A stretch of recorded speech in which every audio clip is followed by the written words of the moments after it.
our ongoing coverage of the local election counts, the elections to Sligo County Council. I'm conscious that it's 6 o'clock, and for some people they may have been out or working or whatever they're doing, and I will update everybody very, very shortly on the state of play and where we're at, and give you the tally figures for all three areas and update you on when we can expect the first count here in, it'll be Sligo Strandhill, followed by Ballymote Tubbercurry. But our next guest is Donal O'Connor, who's a Sinn Féin candidate in Ballymote Tubbercurry.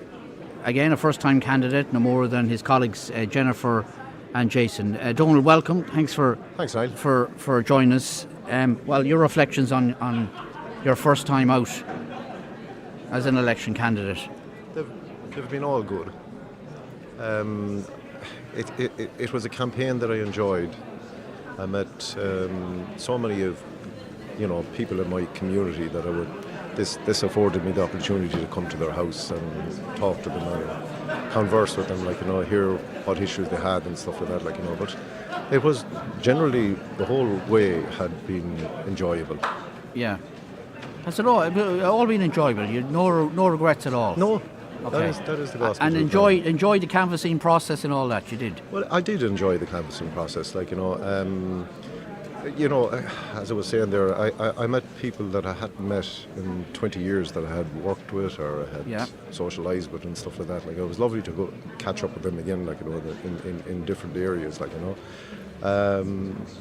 It's a large constituency to cover, as I say. But we did it. We covered it. Yeah. It was arduous at times, I suppose. Yeah, tiresome. As you say, it's a huge geographical yes, it is. Area, and the strategy was such to run three candidates and divide them up accordingly. But again, it was always tough because you don't have a huge tradition of representation in that area, do you? No, we don't. But at the same time, amalgamated, it's well over double the votes that came for Sinn Féin in the area, And I suppose just getting back to the table again and regroup and getting set to, I suppose, challenge for a seat in the place. In 5 years' time, we probably will be in a better place, and a better outcome of it. Yeah, okay. You'd be hopeful, so. Yeah, I would. You'd still be interested in pursuing that, would you, in some shape or form? I would, yes. Yeah. Why wouldn't I? Yeah.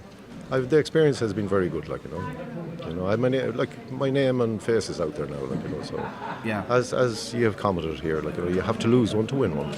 Yeah, and the canvassing process again. One thing we always get is that despite what may be on social media, very little backlash is there if you go canvassing door to door for any candidate, it seems to me. Why should there be, Yeah. as I say, if you're meeting decent people, and you're decent yourself, the conversation should be decent, it should be, if they have issues, let me listen to them, as I say, and if it's in my power to do anything, to help them, I will do that, and that was my message. I was there for people to understand that I'm not making a bones about this. I'll do it for them, and that's where my heart is, just to bring our communities back together, Ballymote was one of the most shocking things I've seen, for going back 25 years ago, Ballymote would have been one of the heartland, let's say, market towns in nearly all of Ireland, as I say. And to see it now, a 10-year process, there's 14 businesses closed in it. And we had this discussion on our debate there, Niall, about the Art Deco building, as I say. That's a beautiful building. There's only 2 of them in the country, so. Why are these problems arising, why. And that did come up, did it? It did, yes, it did, yeah. And I was fully with the people of Ballymote that wanted the building to stay as a cinema or an entertainment venue, All right, okay, Donal, thanks You're for that. You're quite welcome, thanks, Niall. Well done again on being on the ballot paper in the first place. Thank Sinn you. Féin candidate Donal O'Connor in the Ballymote Tubbercurry area.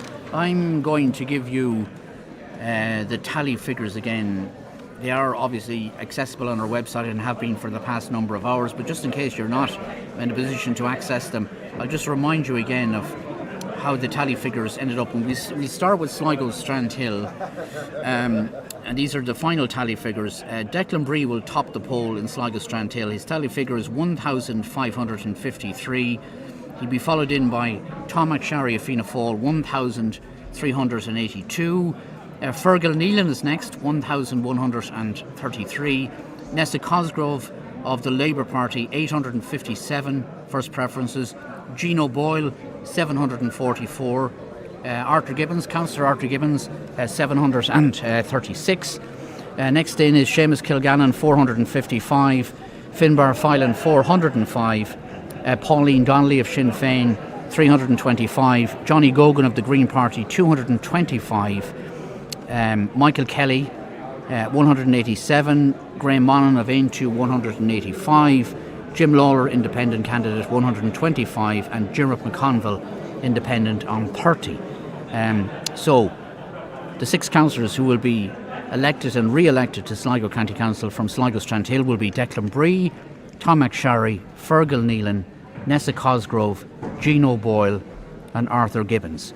2 new councillors there, Fergal Nealon and Nessa Cosgrove. In Ballymote, Tubbercurry, the final tally figures as follows. Paul Taylor, 1,908 votes. Michael Clark, 1,756. Gerard Malani, 1,711. Dara Mulvey on 1,653. Joe Queenan, 1,505. Liam Brennan of Fianna Fáil next, 1,281. Barry Gallagher of Fianna Fáil, 1,228. Martin Conley, Fine Gael councillor, 1,112. Keith Henry on 1,054. Patrick Cleary on 1,004. And then a big gap back to James Conway on 581. Jennifer Van Ansvegen on 378. And Jason Gorman, also Sinn Féin, 341. Donald Connor, you just heard from, on 304. And Emma Hendrick on 200 people before profit. That's Ballymote, Tubbercurry. The quota won't be reached by any candidate on the first count, but Paul Taylor is the poll topper in Ballymote, Tubbercurry. And then in Sligo, Drumcliff, the final tally figures there. Thomas Walsh, 1,881. Thomas Healy, 1,438. Marie Casterly, 1,386. And after that is Edel McSharry, 1,314. Donald Gilroy, 1,159. Followed by Tom Fox on 1,004. Colin McGurn, 418. Again, a big gap to Colin McGurn, 418. Amanda Gallagher, 286. Dr. Aga of the Green Party, 230. And Rob DeSalle on 110. And Thomas Walsh will be elected on the first count in Sligo Drumcliff. So that's where we're at. We're awaiting the first count from Sligo Strandhill, which we hope will be coming our way between 6:30 and 7 o'clock, and we will have the first 2 candidates elected to Sligo County Council on that count, namely Declan Bree and Tom McSharry, and both candidates have arrived in the count centre the past few minutes. So there's always a bit of a lull, gentlemen, isn't there, between final tallies, and then the first count. You're just saying to me there it's going to be a little bit later, he thinks. The first count. Well, maybe Pádraig will join us and give us an update, because people at home are anxious in relation to timing. They have the tally figures and they want to know how the count will progress and what happens from here. At the moment, the first count is the longest, because it's actually quite an arduous process. They have to check every ballot paper to make sure that it has been stamped. Any ballot paper that hasn't been stamped is discarded, and then they're going to look for the number 1, and then they proceed to do the first count. So at the moment it's running a little bit behind time, so it's probably going to be at least 7:30. At least 7:30. Okay, we've more than an hour to go through the first count. There was no missing euro papers. All they were doing was a balancing exercise that has to be done before the votes are transported. So it's a normal process. That exercise that was being done up in the corner was a balancing exercise, and there was no votes missing. Right, okay. So your information is maybe 7:30 before we have that first count. But the counts will roll along fairly quickly after the first After one. that, they'll really pick up speed after the first count. Yeah, and we'll have a mixture of Sligo, Strandhill and Ballymote, Tubbercurry counts. Yes, they'll be happening at the same time, so there'll be lots of news breaking very quickly in a short period of time. Yeah, and lots of trends, of course, and we'll have updated. And I think that predictions. what'll be interesting then as well is that it'll give us an indication of who's transfer friendly, both at individual candidate level and also at party or non-party level. Okay, and we always mention the spoil votes at, not at this particular juncture, but we always do. The spoil votes are checked nearer the time of the first count. Isn't that how it works? That's right, Correct? yeah. And the election agents are asked to... Well, if it's a marginal spoiled vote, if it's a clear unspoiled vote, it's spoiled, and but the election agents will be invited in to view the spoiled votes. But we'll just say that somebody gave a 1 to a particular candidate, and they crossed over a line into another candidate.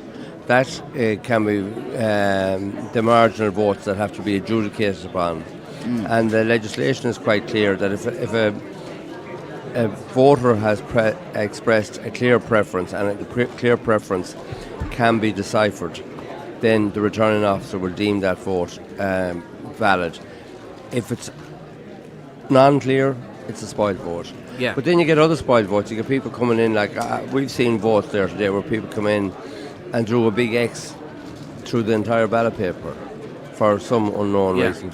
Now we had this discussion on the Northwest Today programme last week in relation to spoiled votes, and one of the well, they were anonymous quite obviously, but they count votes, and they say that it's not the case that, I mean, they give the example, if you write Mayo for Sam on the ballot paper but still put down a number 1, that's not a spoiled vote. That's not right. That's not a spoiled vote. You put that down as foolishness to think Mayo was for Sam. Or Roscommon for Sam, whatever the case may be.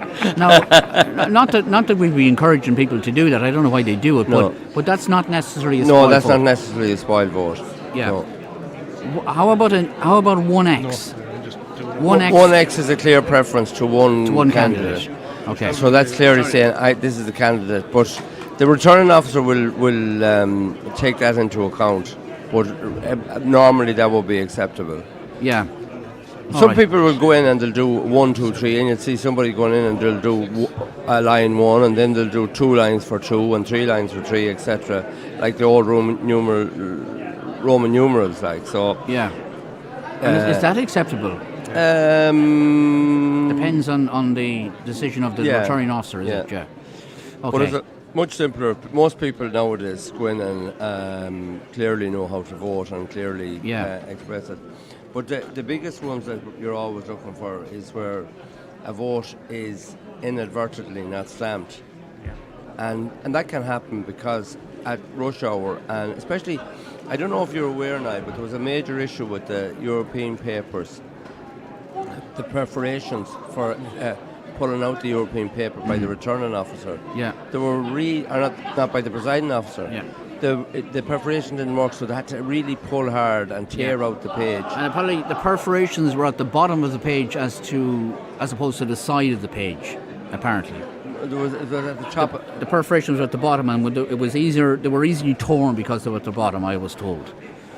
No. They're usually come from the side. At the side, yeah. No, but it was at the top. We were pulling out at the top, like the old tickets. There was a difficulty, yeah. It was so that was.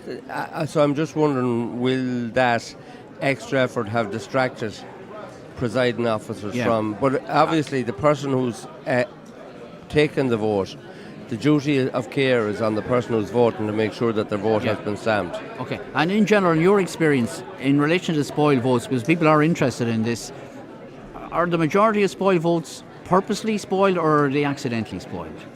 Or does it vary? I would say the majority of spoiled votes are purposely spoiled. People going in and for whatever reason they want to send some message for whatever reason, and it's a poor way to send the message because nobody actually sees the message. Only the tally people, the tally person and the counter who's looked at the vote and the returning officer. So it's a really to go all the way to vote and then spoil it is a very, very poor way of expressing an opinion on anything. Anybody got any experience of spoiled votes? Yeah. Or what do people say, or do they say anything, or Everything you can imagine. You know, yeah? probably not for mentioning on the. Okay. Yeah. Well, I've quite a number of votes in rural areas in summertime would comments would relate to the bad weather or cattle prices or other matters that had nothing to do with farming but maybe very close to people's hearts.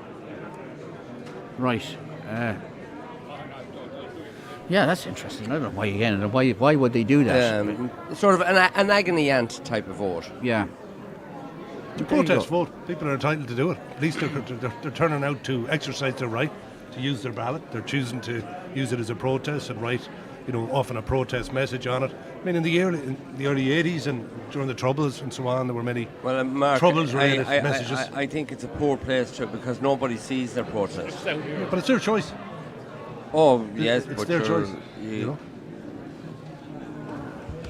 Right. Okay. That's why people are interested in spoiled votes. And again, it's the returning officers. It's at his discretion or his or her discretion. Is that right? As to whether a vote is spoiled or not. Yeah. Well, obviously the election agents can be legal. The election agents would go in, and they're entitled to bring legal expertise with them as well. Yeah. So it's a very arduous process, and the most important thing, Niall, to remember is that if there's a possibility to include a vote, it will be included, and if there's any indication of a clear preference for a candidate, that will be included. Yeah. So it's pretty hard to spoil a vote unless you really want to. All right, but they can make the difference. Hopefully they don't, but well, some of them can. We know from being involved in counts over the years that 7, 8s and 9s and 10s are going to be as important later on tonight in electing a candidate as the number 1 is this morning when we're doing the tallies. Blair Finney lost by 1 vote. Yeah. That's why it's important not to call it too early. Yeah. Absolutely, Blair. Several people over the years. I remember in the corporation election in 1994, I was the director of elections for Fianna Fáil at the time. The corporation was held on its own. It was, for some strange reason. Seamus Kilgannon lost by 1 vote that time. In fact, Rosie O'Grady very narrowly missed out at that time too. I think around 20 votes. Yeah. So it can be very, very close. Famously, of course, in national elections, Dick Spring won by a vote. Yeah. Dan Neville lost by a vote, was it? Michael Finucane won by 1 vote. Holly Cairns in Cork. In the last time, 2019, Holly Cairns won by 1 vote after a recount. She went on to win the Dáil seat and is now, potentially a kingmaker in the future government. So all the votes count. And did Ray McSherry win by a couple of votes at one stage? 80 in the end, yeah. 80, yeah. But he did concede on television at that time because it did look bad. But there was an unexpected split down that he got in the end. He did concede on television. Yeah. I was very young at the time. I can remember him. I can remember seeing Mark Killalay, the late Mark Killalay, being interviewed, saying, "We're sorry to hear about Ray McSherry, but he'd be welcome to the Senate campaign." And it turned out later that night then that he did hold a seat. Yeah, he did hold a seat. Nationally, It's over 40 years ago now. Nationally, the picture. You were talking there about local, but I think nationally, up in the helicopter looking down, it seems as though Fine Gael and Fianna Fáil support is held up. Yeah. The independents have fared very well as expected coming into this. The common understanding is that Sinn Féin have run too many candidates on this time, and it has hurt them. You might remember the general election; they were criticised for running too little. That's the thing. It's mixed fortune for the Greens, but I'm just going to give you a look at the tallies that are done. Obviously, these are. Yeah. We've no understanding where these coming from. But so what you're saying bears out very accurately the polls of recent weeks. Is it not? Okay. Yeah, and maybe more worrisome, a little bit lower for Sinn Féin, but just say from 53 out of 166 areas done. Sinn Féin votes at 13%, Fine Gael's votes at 22.7%, and Fianna Fáil's at 20%. And an interesting snippet or nugget from Dublin is that in the 4 Dublin local authorities, it's suggesting that Fine Gael's vote is on 19%, which is up 1 on 2019. Fianna Fáil vote at 14%, which is down 4 on 2019, and Sinn Féin's vote is at 11, up 1 on 2019. So that's interesting from the Fort Dublin. That would be an area where you would expect big gains for Sinn Féin. It hasn't happened. It's holding steady on where it was at 2019, and that'll be a worry for Mary Lou McDonald. Yeah, and not sorry, John. Yeah. To be down 11% in Dublin. To get 11% in Dublin is would be an alarm bell. So for Mary Lou, I'm quite certain of that, because they would be expecting, this in the last 71 seats in the last council elections, I'd say they're hoping to double that again, and that wouldn't appear to be the case. Okay, so I mean, it's not the day for talking about this, but basically, I mean, would Micheál Martin and Simon Harris be more tempted to go for a 2024 election? There's already talk about it out in the hallway. Is there? I think they'd be well tempted now. Yeah. And Mark McSharry, not that it really matters to you anymore, but I think you've always said it was always in Fianna Fáil's best interest to have a Dublin-based leader. There's no doubt about it, and increasingly so for any party into the future, because there are going to be 70 seats in the greater Dublin area. That includes sort of Kildare and Louth and whatever. I mean, unless you can appeal to that market, 2 million people, you're at a marked disadvantage. Yeah. And that goes for every party. Yeah. That goes for every party. Not just it's in their Fianna Fáil. interest to have a Dublin-based leader. Is the counter to that Sinn Féin have a Dublin-based leader? And I think there's been a miscalculation. That what I said at the beginning of the day is that the boost for Sinn Féin in the last general election was more related to the arrogance and performance of Micheál Martin and Leo Varadkar in exclusionism, in criticising, excluding from the debate, as you recall, constantly criticising Sinn Féin, perhaps legitimately, but on issues that were in the very far past in terms of the Troubles and so on. Whereas people wanted to talk about the issues.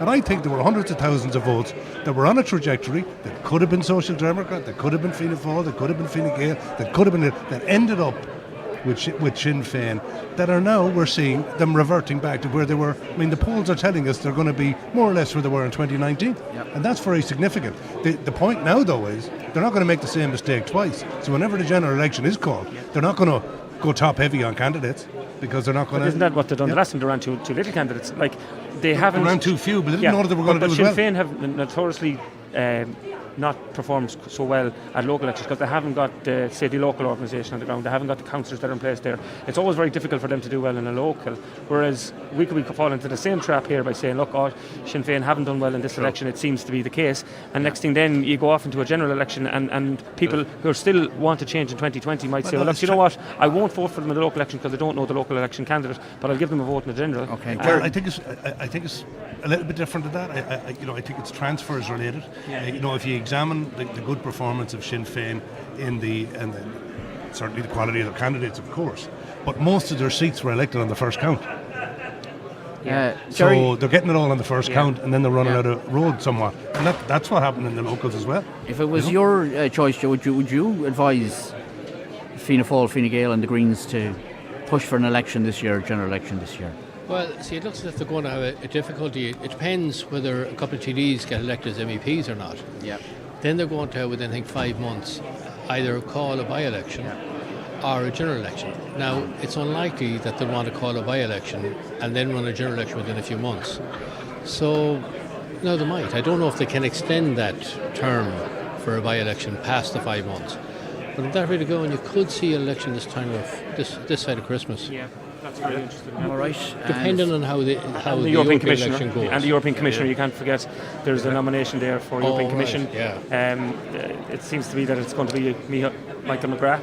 That's what the odds on to say. So if he goes, then it's another last vote. So yeah, I think that would indicate after the budget. Yes, it's also the breaking news on our show this evening. I didn't know that Michael McGrath was interested. Isn't he down as being favoured? But of course, you see that if any of those candidates are sitting at the moment, by-election has to be held within 6 months. Yeah. So that they take this. And can they extend that time, John? Can they extend it? No, they can't. No, that's in my legislation. So they're duty bound to have election by the end of December. Yeah, interesting point. Right, we better take a break. I'll pass that on here. It's getting a lot more crowded here now at the count centre in the 100%. Sligo Park Hotel ahead of the expected first count in Sligo Strandhill, which we hope will be in the next hour or so. So, as I say, first count in Sligo Strandhill, followed by a count in Ballymote, Turricurry. Join us again in a few moments.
live in the Sligo Park Hotel, continuing coverage of the local election count in Sligo, and I'm just looking at this. We mentioned this earlier, but for those who didn't hear, we have the final tally, European tally, combined European tally in County Sligo, and as we discussed with Michael Kilcoyne earlier, surprising to many that Maria Walsh got most votes in County Sligo in the European scenario in the Midlands Northwest constituency. The tally figures show Walsh on 5,428 votes. Chris McManus, Sligo Town-based candidate, 4,564. Luke Mean Flanagan on 4,451, followed by Kieran Malooly, 2,289. Lisa Chambers, 2,241. Barry Cowan, 2003. Niall Blaney, 1,565. Nina Carberry, 1,383. John Waters, 1,118. Saoirse McHugh, 952. Padraig Tobin on 906. Peter Casey on 696, and Brian O'Boyle on 590. So they are interesting European figures, which are available. Tallies for all boxes in County Sligo. European tallies available on our website. Imelda Henry, we have two guests to talk to. Imelda Henry's with us, former Fine Gael senator. What do you make of the county? Well, of course, also a former Sligo county councillor. What do you make of Well, first what's of all, happening? Niall, I'm a bit hoarse. Well done on your coverage. I know there are a lot of people at home who are really enjoying listening and watching. And well done to the Sligo County Council staff. It's a hard job. It's a long day, long few days. And also Sligo Park Hotel. Look, it's it's a slow process. It's very difficult for the candidates. I'm personally delighted for Fergal Nealon. He did very well on his first time out. I'm hoping that Tom Fox can hold on. He's a good councillor. And it's not easy for candidates when they're fighting for a seat. Yeah. Absolutely delighted for Maria Walsh. I think she's, her work ethic has really proved today with the vote that she got. And in actual fact, I think Fine Gael are in with a good shout for 2 seats in this constituency. Yeah, well, that's what they're saying. That's what they're saying. Are you surprised that Maria Walsh topped the poll in County Sligo? Absolutely not, because I think she got a lot of coverage media-wise throughout the last few weeks, and she performed really well. And I think a lot of MEPs get elected, through the media. It's not so much more knocking on doors, but she certainly had a fantastic performance on TV and any debate that she took part in. Right, okay, so Fergal Nealon, the Fine Gael candidate, he's going to be a new councillor in Sligo Strandhill. Tom Fox will have a fight, as you say, in Sligo Drumcliff. Yes, look at any time there's a new candidate, they have to take somebody's seat. Yeah. And look at, I'm not giving up yet on Tom, because you never know where transfers go and surplus go. But I'm hoping that Tom can hold out. South Sligo is going to be tight as well. Yeah, strong performances there by a number Jared Malani, of great outgoing vote. Jared Malani's a great councillor. Tara Mulvey, great councillors. Martin Connolly is a great councillor on Tuppercurry, and I'm really hoping that he gets re-elected, because he certainly has done the work in the last 5 years. All right, okay, you're no stranger to counts, both for yourself as a councillor, but of course Peter, your dad was a councillor for many years as well. He was well used to this, yes, the count process. I suppose I'm coming to counts a long time, Niall, and it's always great. It's particularly good now that we're in a hotel, Sligo Park Hotel, fantastic. The facilities that everybody has, including yourselves, the staff, the candidates, everybody, that you can, sit down, relax, have a coffee, have something to eat. And Dad is watching it at home now and enjoying it. All right, okay. Thanks for joining us. Imelda Henry, former senator and councillor. Michael Fox joins us. Michael, good morning. I keep saying good morning to people. It's 20 to 7 in the evening. You can hear me all right, Michael. You can just stick on the headphones there and you'll be able to hear me. In the Nessa Cosgrove camp, of course, deeply involved in the Nessa Cosgrove campaign, you must be delighted that she will become a new councillor on Sligo County Council. And we have to, tradition says it, don't count your chickens. You're not accepting it yet, no. It's nice. We're smiling. I'm smiling. Yeah. I'm broader than I've ever smiled. It's been apart from when the birth of my children, of course. Yeah, a significant increase in her vote last time out. Yeah, what's it down to? Well, the Nessa. Marcella sort of gave a great account of it this morning, and that's, absolutely glowing, accurate, really. Her honesty, her openness, her integrity. She's fearless, and there's nothing would daunt her. And she's also actually quite. She likes people. She sees the best in people. Yeah. And I've seen her, and I said, listen, you don't have to like everybody around the place and that. You can sort of choose who are they voting, what political parties do they like. Yeah. And she advised me last night who I should vote for in the Tuppercurry-Ballymote area, and I took her advice, and that vote will actually impact on the council at some small level, and I'm not about to disclose who it was, but you might be surprised, Would I be? But you would be, yeah, you might think. But I'm an open book in many respects. Maybe not quite as open as Nesta. She's phenomenal. Yeah, and it was said to me long before polling day that she had ran a very strong campaign, and I presume a lot of that is down to the organisation of it as well. Absolutely. The backroom team that she has. Yeah, she embraces lots of good people. I really have good people coming to us, and it's not through duress or otherwise. And, we often said we're not a party of particular vested interest in that. We're people. Unfortunately, the Labour Party are a party. We're policy driven. We don't get caught up in too much of ideology. Keep the basics of policies, community, service. This time we talked about services. I don't mind paying taxes. Yeah, tax is what makes democracies and that. And services come from that, and I've always been that way. I've been involved in Labour since 1969. I was only a young fella. Well, then you will know better than most, not the powerhouse that you once were politically. Well, back in the 60s, apparently we had, I don't recall the Dan Shaw days. I was only a young fella, 17 years of age, when we go down to Linstock and that, and they were stuffing brown envelopes of a different type, but they were sure. Unfortunately, that's a legacy other parties can pick up, but no, that's unforgivable. But I was in the end, but I got myself a lifetime achievement award for being in the Labour Party. Yeah, we remember. I wasn't a member of the Labour Party for that length, but I fell in love with the Labour Party from the time I realised it was the oldest party in the country, and then I realised I embodied things I believe in, and Nesta believes in. So can they rise again, as it were? Yes, not quite like the Phoenix. We're not a fiery sort of a threatening mass of people. That people we try to we try to serve.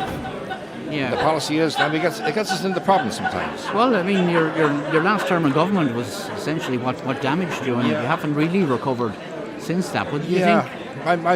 We did. I was against that particular involvement in the coalition. We stood outside the RDS when it was a given. Our partners, the party that we became a party of other left parties, and that maybe we're a little bit more pragmatic, and maybe they took the party away from the roots of the Michael D. Higgins roots, the Liam Chorus, or the Chorus party, and others, and that up to the. And I won't give you a history lesson here, but I'm very poor in history. But But as we were saying, and you well know, if you're in the Labour Party that long, Labour always had a proud tradition in Sligo Leitrim. And it has fallen away in recent years. So is this a sign of things to come? I mean, if Nessa is elected to Sligo County Council, is that a springboard for It is actually a breath of fresh air, and she put her head above the parapet back in 2019, and we were sort of on our knees, and we were a very small little organisation. We got involved in things that mattered to the public, the Irish public. We got involved in the repeal product. We got involved in the marriage equality. Yeah. And thankfully, we had Michael D. Higgins' election, and we got involved in that. And there was no big machine down there to provide the data and tallies. We actually provided tallies for the Irish Times in that time, and we, But anyway, I go on a bit, but. That's okay. All right, okay. I'll let you go back to your... Anyway, listen, it's a joyful day. It's a great day, and I'm happy for Nessa. I'm happy for everybody. Yeah. And we have a future. Yeah. All right, okay. There you go. You sound very sure now she is going to get a seat, despite your... Well, no. I know. Yeah. No, it's hopefully our smiles will be rewarded, you know. And, well, it looks like it. And Blaine knows exactly what we're talking about here anyway. So there's some surprising things popped up. It was a better fresh year having he called into the door. We did actually. I do enjoy engaging with people at the door. But I was trying to get people away from the door and said he's only doing. Well, did you say don't go to him? No, he's going to hold you up in conversation. His usual old ploy goes back to the days of you know. And, no, not that tactic. I was more looking forward to get a photo of Ness, and it was just genuinely. I remember on the night where we started putting up posters. You were up there in the Some Hill roundabout, and I was up there. We were putting up posters, and we were having the chat. And fair play to you, but it's a great process. The election. Yeah. Sligo loves it. This country embraces democracy, and it's.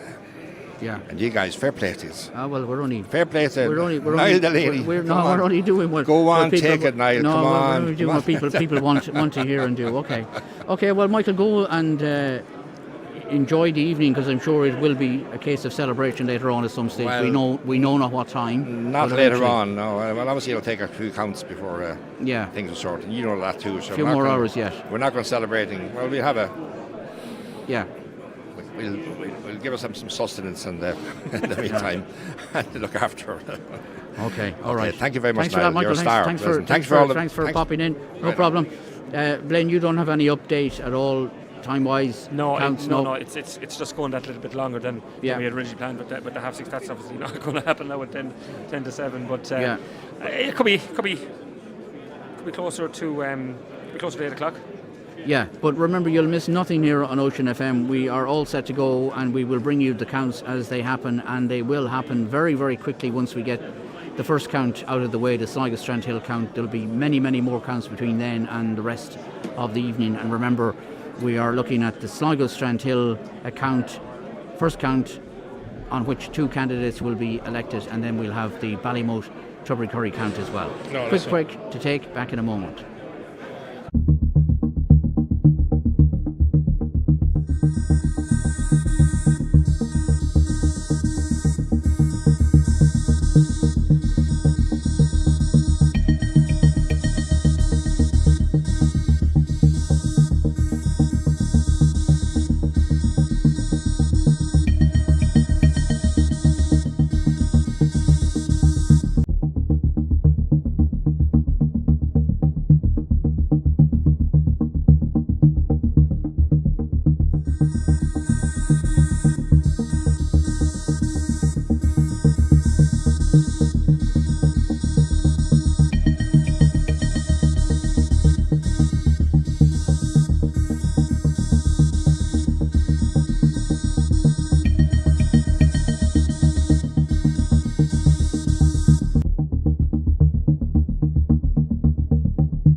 Our next guest is Brian O'Boyle. He's a European candidate in Midlands Northwest, lecturer, Sligo-based lecturer, and he also has a connection to the local scenario because his partner Emma Hendrick is a candidate in Ballymote Tubbercurry. They're both running, I was going to say, understandably, maybe not so, for the same party, People Before Profit Solidarity. Brian, welcome. Hi, thanks Niall, for how are joining you? us. You've seen the tally figures in County Sligo. I don't know how you're performing elsewhere. What's your reaction? Well, I think the first thing to say is that it looks strongly that Gino O'Boyle will hold a seat for us. Yeah. And I think it's important to underline what an achievement that is, because if he does, it'll be a third term for a People Before Profit councillor in the town. And we haven't had a councillor outside Dublin that has actually gone beyond one term. So, you know, we have had a long history in Dublin, less so outside. So just to say, first of all, that looks like a really impressive achievement. After that, then, if you're asking about myself, I mean, I think the town is an interesting place. Like, there's a real difference between the way people in the town voted and people outside the town. So basically, it looks like 4 of the 6 seats in the town and the local will go to left-wing, broadly left-wing candidates. That's just not the same outside of that. So, you know, I think I got about 4% or 3.8% in the town, and then less in the other two LEAs. Yeah. All right. Okay. Yeah. Well, I'm just going to check that here if I can. I'll come back to it in a minute. Yeah. I think you're right. I think that's yeah. So obviously, the first thing to do is to thank everybody who did vote for me. Yeah. And you know, as a first-time candidate, I'm pretty happy with the showing, you know. Yeah. Okay. And I mean, is that par for the course? Do you think for your party in general, this sort of urban-based support? Well, there was not? a poll. 4% in Sligo Strandhill. There was a poll that was done. I think it was the Red Sea poll, which was about a week and a half out from the election, and it had us on 10% in the locals in Dublin and on 10% in the Europeans in Dublin. Yeah. Whereas in the Midlands Northwest, I think we were actually on 0 in the. I think you had said to me, I think, didn't you, that I was on 1 in one of them. I did. 0.6 in one and 0 in the other. So if I come out with 2 or 3% in Sligo, that's pretty good going, you know. I mean, we are a radical voice, and we are trying to convince people that the primary issue in Ireland is inequality. And, you know, I think we were quite proud to stand up against the hatred and division that's sort of emerging more and more in Irish politics. So for all those reasons, I'm glad I stood.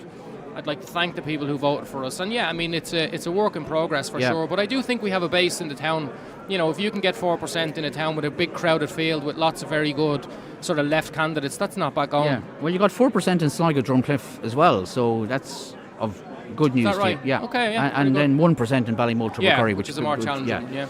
All right. Okay. So of course you're running in Europe, and you mentioned Gino, but your partner Emma stood in Ballymote Tubbercurry, first-time candidate, but she's a former. Not many people know that she's a former Dublin councillor. Isn't that right? Yeah, exactly. Yeah.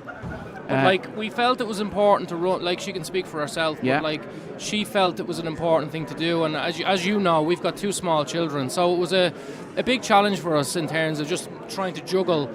Giving it a good go, making sure that we tried our best to get a message across, but at the same time making sure we didn't, you know, we had to look after 2 small kids. So Emma probably didn't do as much campaigning as she would have liked. And so to have gotten the vote she did was pretty impressive, I think, and I'm very proud of her. Yeah, okay. So, I mean, your candidacy and Emma's candidacy, and Gino obviously puts it out there, puts the name of People Before Profit and Solidarity out there as a... Yeah, I think, I mean, you know, I've been campaigning on various issues, water charges, against the property tax, to repeal the 8th Amendment, for marriage equality for 20 years or so. And this is the first time that we've stood ourselves it's my first time to ever stand in an election. As you said, Emma was a councillor in Dublin. But, you know, it is important. And I think, as I said, the town has quite a left-wing history. You know, Declan Bray and Sinn Féin do well. So, you know, we can build on that, I think. And it's nice to know that people have come out and voted for us and given us some recognition for the work we've done over the years. All right, okay. It hasn't put you off in any way. I have a pretty thick skin, as you say. Yeah. Not much hair, but a thick enough skin. Yeah. All right. Okay. Well, you're well known down the years for leading a number of demonstrations and events and so forth. Would you run in the local elections at all at any stage? Do you think? in the future? It's a day I don't. It's a bit, I'd have to think about it. To be honest, I haven't been thinking too far ahead for now. But I would certainly run in a local election in the future. But it's today. I think is a day to celebrate what Gino got, and to thank the people who did vote for us and who came out to vote for a radical alternative to Fianna Fáil and Fine Gael, and to the hatred of the rising far right. So I want to thank the people who did vote. Okay, Brian, thanks for that. Thanks very much. Good luck. Thanks very much. Brian O'Boyle, European candidate, Midlands Northwest constituency, People Before Profit Solidarity. Finbar Phelan is our next guest. Finbar, of course, a candidate in Sligo Strandhill. Independent candidate on this occasion. He ran for Renewa many years ago, 5 years ago now. Right, Finbar, 405 first preference tallies, we're told. Were you happy with that? How do you think your performance I know I am, went? in fairness, Niall. When I entered this race, my goal was to try and be thereabouts for the last seat. And just looking at the numbers, I think I'm going to be like Blaine. I'm going to be 7th. Not where you want to, no. And I have to say, the Blaine gave me great hope this morning because I just turned on the radio and said, Phelan's doing really well in the Mersey. You were in that box. So that was a great start. But look, I was listening in all morning. The tallies are fantastic. Yeah, really gives you a good view. I think I will end up 7th, which is disappointing, but it's also a fantastic result to run in a local election with 14 candidates and come in the middle of the pack. So I will be happy with that. My daughter said to me, "You'll have to go again." I said, "Oh, Grace, give me a chance." It's not even over yet. Yeah, hard to break through with some very well established and well supported councillors, as you well know. Declan is a phenomenon. And they're talking about the independent votes at 20%. Well, Declan's at 20% on his own nearly. So it does skew the thing. And one of your headlines is that the non-party votes in Sligo are at 40%. But take Declan out of that, it changes it. And again, Tom has done exceptionally well, and you have to credit him, because when I was out and we canvassed really hard, I regularly saw Tom, Declan and Nessa Cosgrove, and you can see how they've done. They've done really well. And that makes a difference. It does make a huge difference. You have to get out there. You have to show you're committed. And in fairness, I just thought I put in as hard a campaign as I could. As you said, it's with a small crew. It's tiring. Like I said on the show with yourself last week, we delivered 6,500 leaflets. That's a lot of walking. It's a lot of doors. Yeah. I did 80 kilometres on a bike around the peninsula in the back of Ransborough and up the Glen Road and all that kind of stuff. So it just takes a lot of time, a lot of effort, and I am delighted that I think I'll end up 7th. Okay, you saw an opportunity, I think, did you, when Rosie O'Grady decided she would not be seeking re-election? Did you well, see? as I told you, I'd already decided to run at that stage. Yeah, okay. And I think it's important that people do run. I think it's important that people put pressure on those that are in place already. There is an opportunity when Rosalind didn't run. I would have hoped to have got some more votes. Seamus has done very well as well. So it's going to come down to myself and Seamus and Gino at the end, but I think I'll end up 7th. Yeah, okay. Anybody want to say anything to Finbar? John, you've been monitoring Finbar Phelan's performance. Very well, actually. Yeah. Very well. I think that he's in there with sporting chance. It's hard to keep. I admire Finbar. Coming back from 2019. To go again and to have that energy to go again. I have to commend anybody who does that. It's a bruising situation facing into an election. You've done that now. You've done it at a general. You've done it at a local again. And there is examples of, just to mention your daughter there, getting well known. I think you more than anybody else have done and delivered an awful lot for Sligo from being outside the council. I think you probably delivered more than most people who probably would have been in politics from the outside. So that's part of the problem. Never say never. Because so many people actually think I am elected because of the work I do, and that's part of the problem. But look, we'll see how it goes. And I said I'm here for the evening. It's going to be a long evening. Yeah. And we'll sit and watch, and maybe we'll be chatting again later on. Well, hopefully we will. Yeah. And thanks for dropping by, Finbar. And look, sure, enjoyed the experience. Not the first time you were here. Well, it's much better this time because the fact that I'm close. The last time it was very disappointing, and when you go out very early, it is very hard because you have put yourself forward. And you do have to recognise, no matter what their policies are, no matter how extreme you think people may be, the fact that someone stands up and walks around and asks people to vote for them is extremely difficult. Yeah. And the fact that we have so few people doing it, it is a worry. And the fact that I'm not the oldest candidate in the race by a long shot is a worry. So we need to get newer people involved. We need to support them. We need to make sure that they get the help from their parties, but also from the media and from everybody else. We can't be knocking people that stand up, because it's such a brave thing to do. And if we keep knocking people that stand up, people won't stand up, and then we don't have change. All right, thanks for that. Finbar Filan, independent candidate in Sligo, Strandhill. See you later. God bless. Lots of questions coming in. I wanted to put this one, and they're specifically asking Jerry and Mark. We could spend hours of this, and we haven't got hours to spend, but very, very basically, and again, this always happens to confuse people. In a very simple, first of all, they're saying, it's Joe who says this: thanks guys for all the coverage.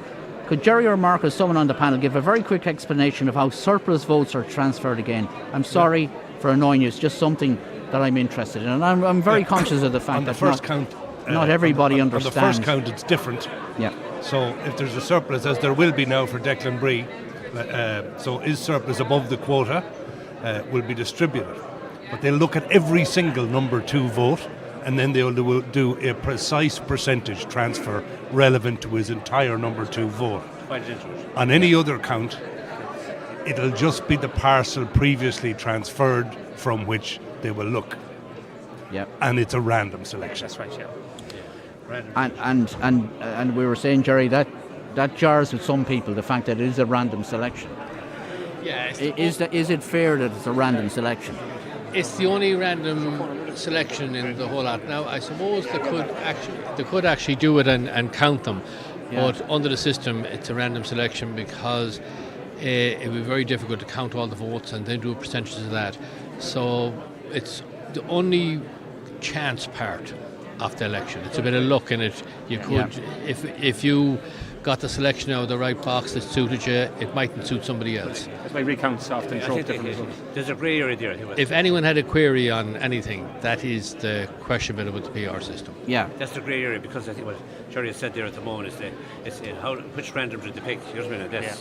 Yeah. You know, which box which number did they pick to get the random? Yeah. So is it that's at the discretion of the returning officer again, that random selection? That's sort of known quantity. That's not discussed where that's taken from. Well, technically he's not supposed to know what bundle he's taken out of. Yeah. No. But that's the quandary, isn't it? That's the No, but it's coming from the parcel. So let's say who's close. Let's say any candidate was 200 off the quota, and in the third count, because of a transfer to them of 300. Yeah. They go over the quota then by 100, right? Mm-hmm. That 100 is selected from the 300 of a transfer, not the total vote. Yeah. And it's a random selection from the 300, not the total vote. And we are trying to keep it simple for people, and I hope Joe is following everything. We certainly have complicated them now with that. Oh, it can be very complicated, as we know. And the important thing about that is that 100 then that is selected, it's the next preference that's used out of those votes. Yeah. And we're going to see this in action very, very shortly. Yes. And we'll explain it in more detail then.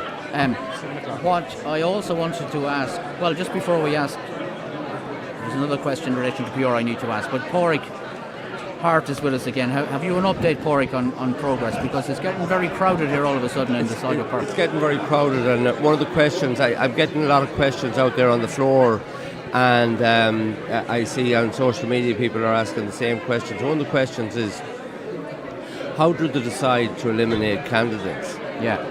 And this is very important.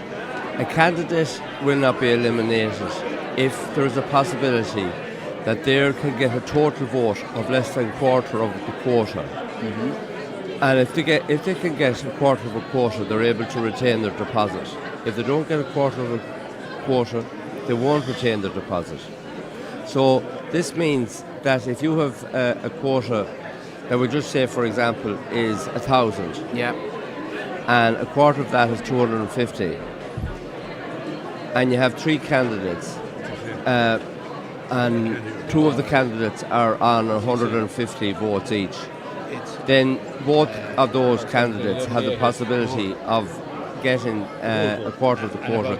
So only the person with the 100 votes will be eliminated. Yeah. And that's how they work through. So sometimes people are wondering, why can't they eliminate 2 or 3 candidates all at the one time? That means they can't do that because the possibility is that a candidate can get a quarter of a quota. Right, okay, and we touched on this earlier. Apparently the deposit itself is quite a small amount of money, is that right? Yes, but it's significantly, it's not the money as such that's significant. It's actually the fact that the person has reached a particular level of achievement at the quota. The other question then that I'm being asked is the distribution of the surplus. I'm getting a lot on that. We've just discussed that. Yeah, we've just discussed that with our panel. And when you're on it, and maybe I'll bring you, Jerry, in on this one. Again, people are asking, and Pádraig touched on it earlier. And again, it's complicated, but why do we go down to 8th and 9th and 10th preferences? How does that happen? That happens is that if somebody has voted a 7 and a person is eliminated or a person is elected, and this is part of the surplus, it goes to the next preference on it. So it could go down to an 8 or a 9 or a 10. Now, in some cases, there could be votes 1, 2, 3, 4, 5, and then if there's no 6, it's non-transferable. The reason for that is people who got the 2, 3s and 4s, or 5s, or 6s, or 7s, may already be elected or eliminated. Yeah. So it goes to the next person who might be a number 9 or 10 if there's that many candidates, or if there's no additional number, it's non-transferable, as Jerry says. So in some cases, people don't realise, or in many cases, people don't realise that the mark they put down, 8, 9, 10 and so forth, that can make a big difference. That can elect people.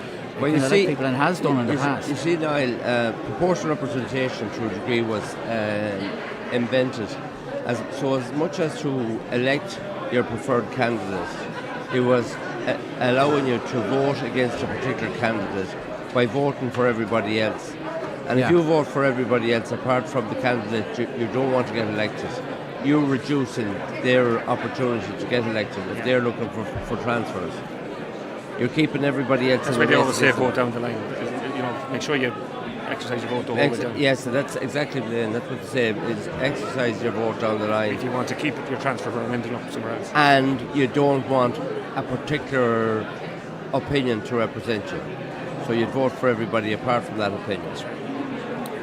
Right, okay, and it's still, we all agree, is it still a fairer system, you would agree, or is there anything to be said for first past the post? No, I think it's a fantastic system because it allows smaller single item agenda candidates to field, and it allows them to get a vote. Yeah. Somebody can go in then and know, I agree with that position, but they can then allow them to actually vote for somebody else that will represent more other items as well. Otherwise, single items don't get the chance to be aired because otherwise you'd lose the vote. And you'd see that in the States. Yeah. Most people think the presidential election in America is a two candidates. It's not. It's actually a massive ballot paper. Yeah. And you don't hear about. And you don't hear about because the votes are dead. Yeah.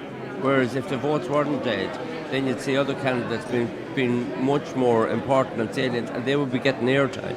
Yeah, well, the problem is, well, see, the English election, which is coming up now, and you have the Liberals, you have the Conservatives and Labour.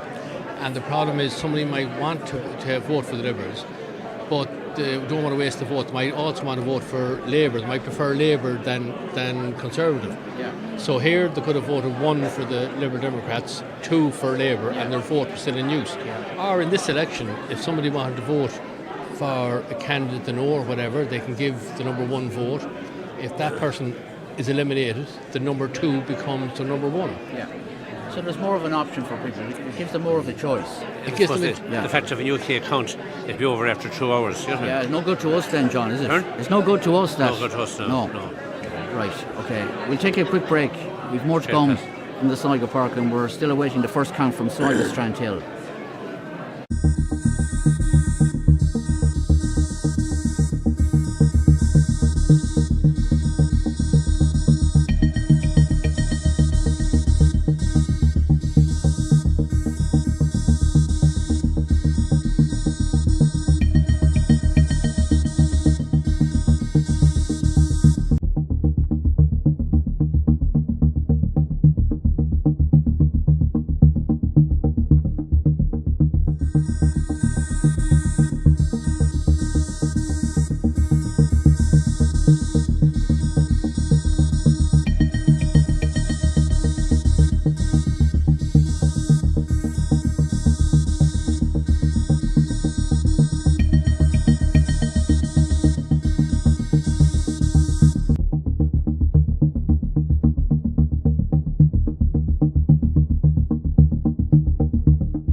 Right, okay, it's a very, very busy day for us here on Ocean FM, and we have no fewer than 4 audio streams on our website at the moment. 4 of them. The latest one is live coverage of Leitrim Wicklow Tailteann Cup game live on our website as well. So you've got 4 options. Well, you had 4 options.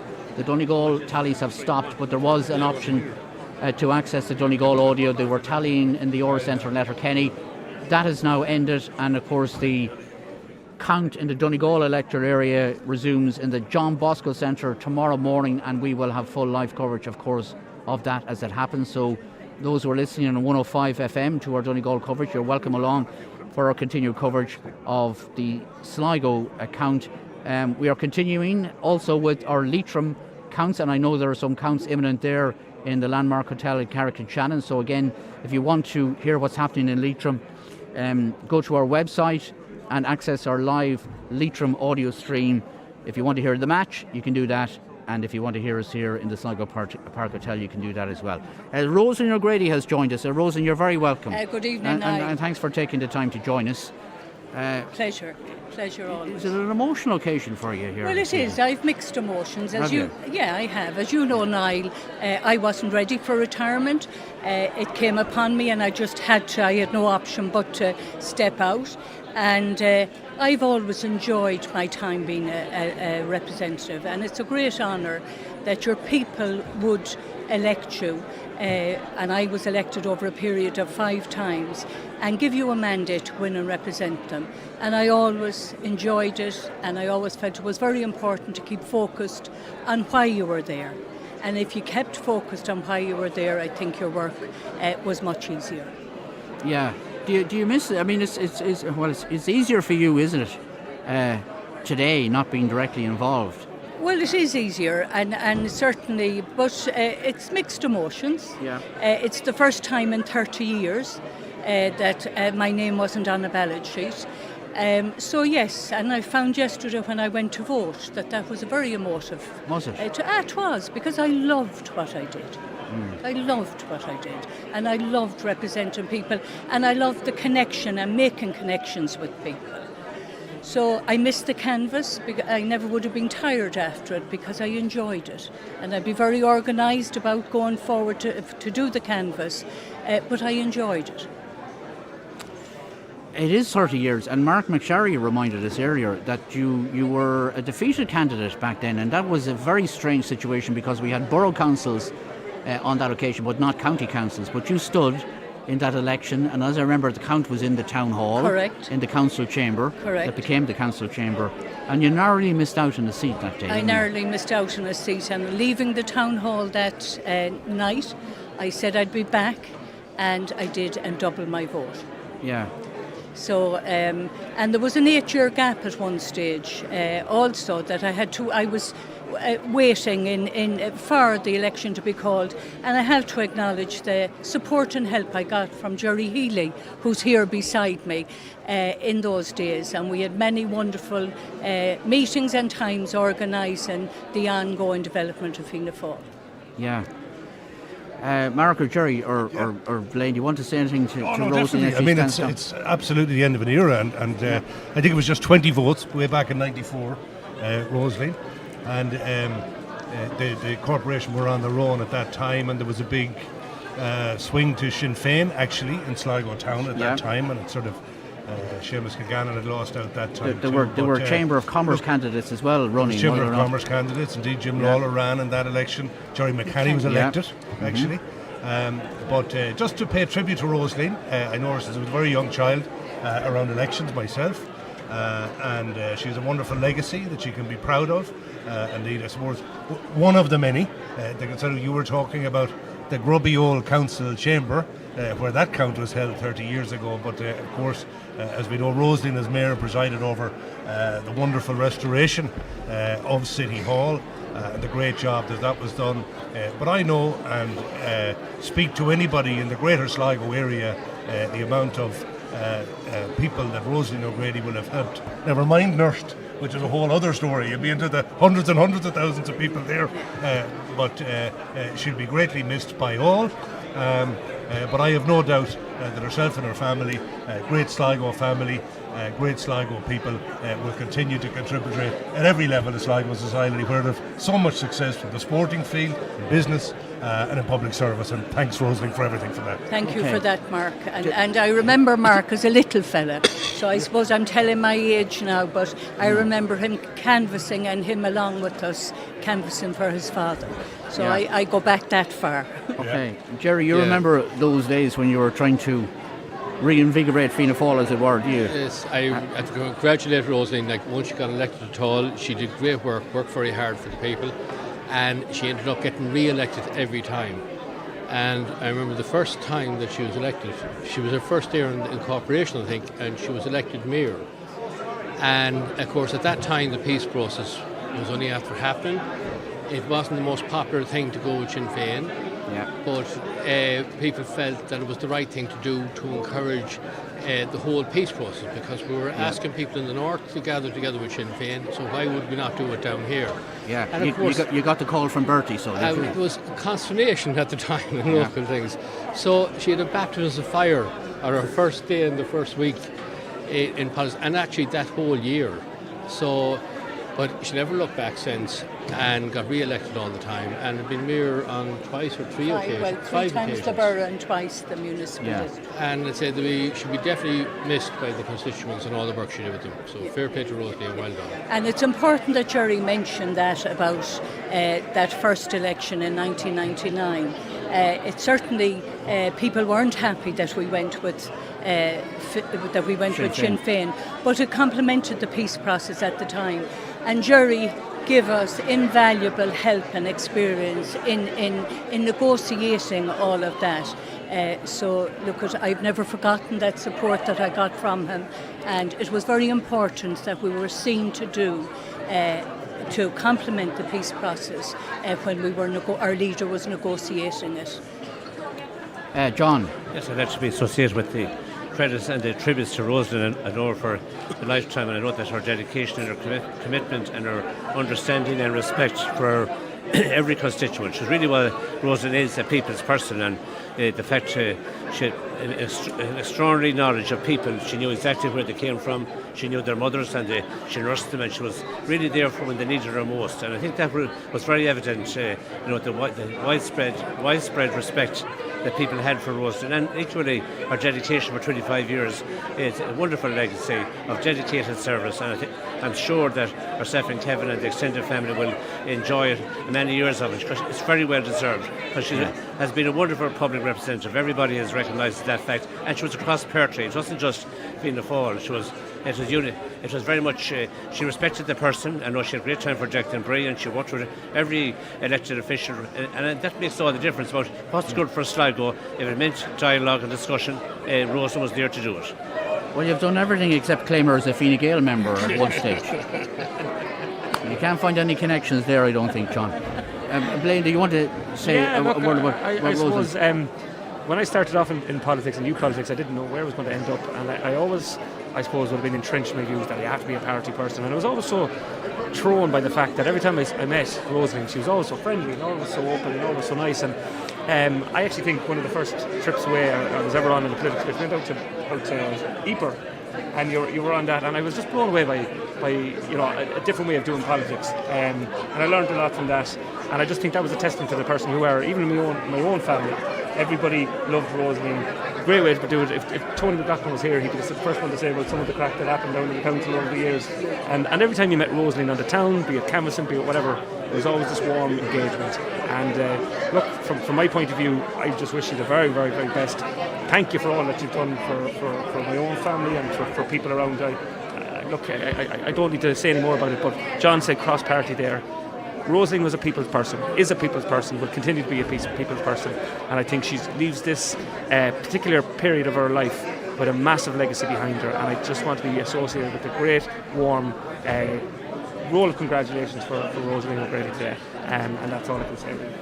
Okay. Well, the council will be meeting in about a week's time, I think. 20th. Okay. You even know that. There you go. But you'll miss that, I think. Oh, I will. I'll miss my colleagues of all parties and none. I miss the staff. Some of them now are my friends. I had a very good working relationship with the executive, which I think is very important for every elected member to cooperate with the staff and the executive, because if you do, you'll be able to deliver for the people that you represent. So yes, I will miss it, but I suppose it's a new chapter and it'll bring new changes. Rosaleen, thanks for coming down to us to speak to us today, and thanks for all your cooperation over many years. And thank you, Niall, for your cooperation and your help that you give me over the years. And thank you for today. I mean, I'm watching it all day at home, and it's unbelievable what you have delivered to the people of this area. Hopefully the best is yet to come. We expect an exciting night ahead. A couple of elections, candidates being elected hopefully in the next few hours. So thanks for coming. Thank you very much. And we'll let you back to your family. Thank you. There's a couple of questions I want to get to here. Lots of questions. And well, maybe I'll start with this one. Wait till John is finished talking to Rosie. Maybe start with this question, John, and it goes back to what Keith Henry said. And this person makes the point: Ballymote people should hang their heads in shame. They've turned their backs on the only Ballymote candidate that had an actual interest in the town. Potentially 10 years without a public representative, yet they wonder why nothing's been done in Ballymote. What do they expect? Absolutely disgraceful. We leave parties out of it for a moment. Yes. I know Keith Henry was a very good community person, and obviously nobody's taken that from him. No doubt he will still continue doing that. To be honest, I suppose what you must do. I suppose on the Fianna Fáil ticket, you'd have to. There's a lot of candidates in that area. You have Liam Brennan, you have Paul Taylor, and you have Barry Galloway. So there's 4 candidates in a very close, concentrated area. And when you go from Ballymote, then there was no candidate the whole way over to no Fianna Fáil candidate the whole way over to Liscrone. You know what I mean? Even though Joe Quinlan is unofficially Fianna Fáil, but so that really would be. Yeah, well, I think the point the person's probably trying to make is not so long ago, as you well know, 2 TDs in Ballymote, and now they don't have a councillor, and looks like they will not. And I'm talking about Ballymote-based councillors, not suggesting that but one has they to won't make be represented. But you know the point which has to be made, that all candidates where they live and what they do locally, or that it doesn't necessarily mean you're confined. When I was in Oireachtas member, I worked for the whole area. Likewise, when you're a councillor, even though I have no doubt the councillors living in the area at the moment will do their utmost to represent. That's where I suppose when you look at the ballot box, that's where they get a mandate from. So they're very much duty bound to give a service. But it is disappointing. Obviously, Ballymote, the size of the capacity area, hasn't got a Ballymote-based councillor. I would have to agree. Ivan Yates said this morning that if 4 sitting TDs are elected in the European election, that the government will have a general election on the 15th of November instead of have a by-election. Do the panel agree? We touched on this earlier, did we not? That's possible. Yeah. But I forget the precise date, but in October or November 2015, sorry, not 2015, 2019, we had 2 by-elections. And we still had a general election in February. Yeah. Okay. So it depends. And if those numbers, if they cancelled each other out, so if there were non-government and government, if there was 2 on each side, it won't make any material difference. So I wouldn't necessarily agree with him until I see the precise results of who. What about who the gets European elected. Commissioner's appointment? Micheál Martin has given that to himself. And also that's my view on that. Also in the frame, but okay. And it's always been my view. But if that was the case, that's another one that's going to have to be. Well, it doesn't take effect until the 1st of January anyway. Because they have to be ratified by the European Parliament. But just on that point, Niall, I think that I'm quite certain that there will be the posters will be very effectively. They will be doing a major poster campaign in the seats that will be potentially for a by-election, and the government won't go into a by-election to lose. They won't because they invariably do lose. That would be a major backdrop. A huge backdrop to a general election. So I'm certain that it's the ultimate decision of Simon Harris. That he's not going to risk. What he's Taoiseach at the moment, right? He can be Taoiseach until next March. And he's on the record saying that Micheál Martin is quite determined to want to go the whole hog. So I wouldn't, honestly, regardless of if they were to call a by-election in the new year, they could swing into February, you know what I mean? Yeah. So you're not all agreed that it's inevitable this year, then? I wouldn't It's count. not inevitable. No. Yeah, all right, okay. Thanks to everybody for it's the first proper explanation I ever got of the surplus transfer system. I hope I haven't opened a can of worms with the question. Someone else says, Nessa Cosgrove, lovely person, but her party is Labour. I will never forget what Labour done to this country. And there still is that element, is there not? I don't think people can take that view. You know, Do you not? The idea, I will never vote X or I will never vote Y again. You know, it's not a reasonable statement. I mean, well, they're referring to the water charges there. You're going to have different political vehicles. Parties are certainly more fragmented now. Independents, I believe, in the next general election will be as big a group as some of the bigger parties. That's not necessarily a good thing, but I think,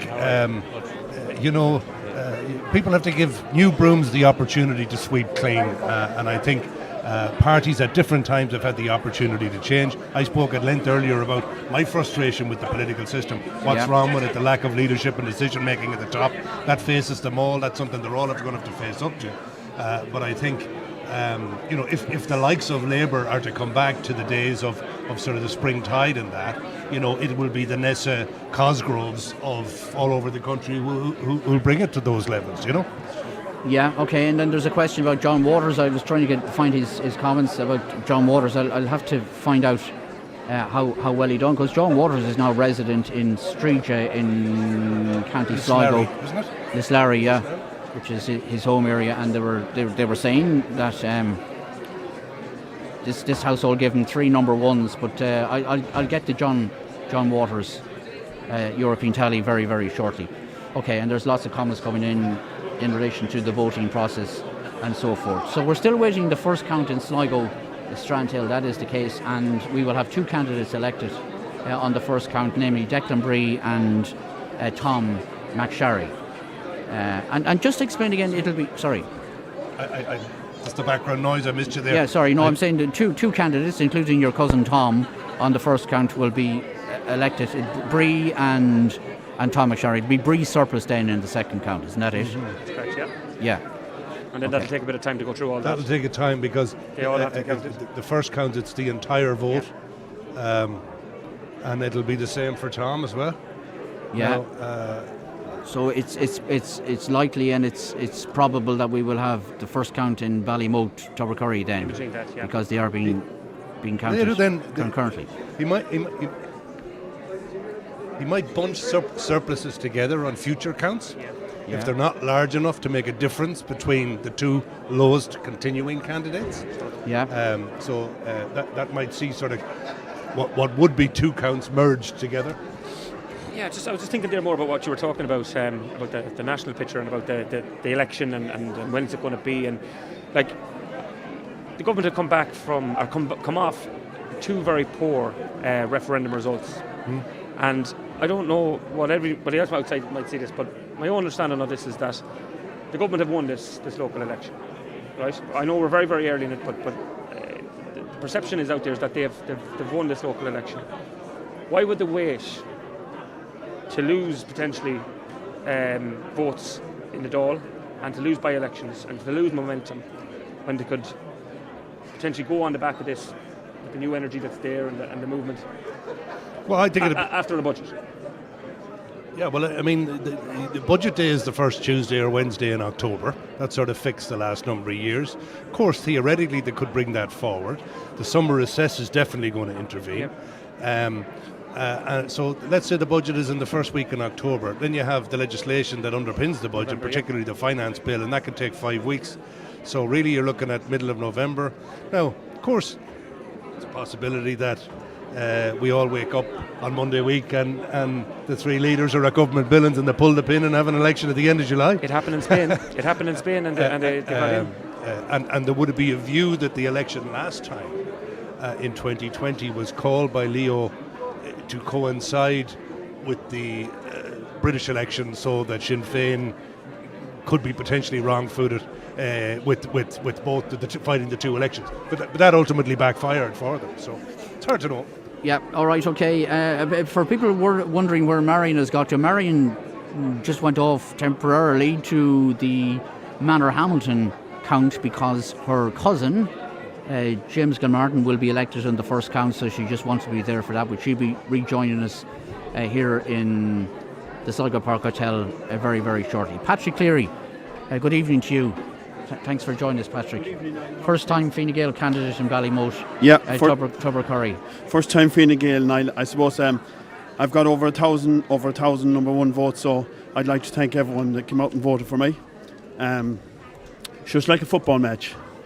I suppose, you can be gutted, but I was probably as gutted as the 11th of November below in Markfords Park when we lost the girls' Connacht final by a point and had 17 wides and knew we could have been there, but it has been a great experience for me all along. Yeah. So it has, and I'd just like to thank everyone, my family, my wife, my daughters.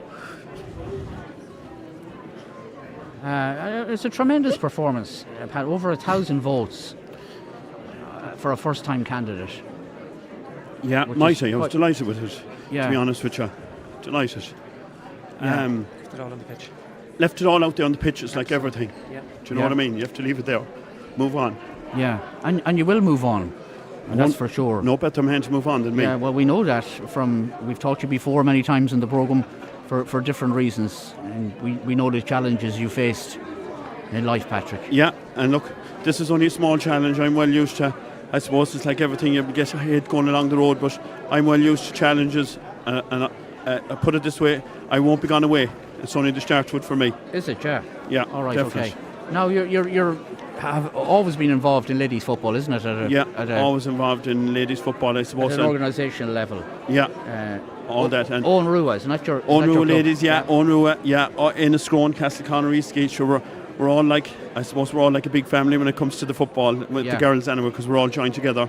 Maybe when the fellas are playing, we might just step aside for that game, but I suppose we're all so close to each other all up there, so I can't be thankful enough to the people of West Sligo and Ballymote, Tubbercurry area that voted for me, in fairness. And I was happy enough, I said to myself, look, if I can be anywhere near it or get 700-800 votes, you'll be wary because you don't know how it'll go when you're a first-time candidate, but I was proud of what I've got anyway. Yeah, and why wouldn't we with a vote like that? John, you wanted to say? I want to compliment Patrick, and I know his family very well, and his late brother and Ted as well. And Mum, they were fantastic people in Castleconner and the Scrone region. They've done extraordinarily well. And as Patrick said there at the moment, that with his wonderful family support, his wife and his family, and I was quite certain that he's a young man. He has all the time in the world, Jeremy. He's a very solid base, and his time will come. And, that you won't find the 5 years. Time goes too quickly, Patrick, if anything may add. And I'm quite certain that on the next occasion, Patrick Cleary will be certain to take the Fine Gael seat in West Sligo. That's what I believe. Can I just come in on the emotion that was shown there? And I'm getting a little bit emotional myself because I was in your shoes 5 years ago. Missed out, got a great vote. You're probably looking at that this morning thinking that is an absolutely amazing vote. It is an absolutely amazing vote. But the day it'll get better. It'll get bad, and if you want to come back to this, that there's no better base than coming back than 1,000 votes. Yeah. I didn't know you from before. I looked at your social media and I looked at the campaign that you ran through social media. It was one of the best out there in the county, and that's a vote to be proud of. That's something you can come back from, and that's if you want to do it. But I know the emotion. I see it here, the hurt and the upset, and people will go away from it, and you don't often see that, you know. But it's so raw, it's so real, it's so, he gave it absolutely everything. His family were out there for months giving it everything, and I just want to say, be so proud of that vote.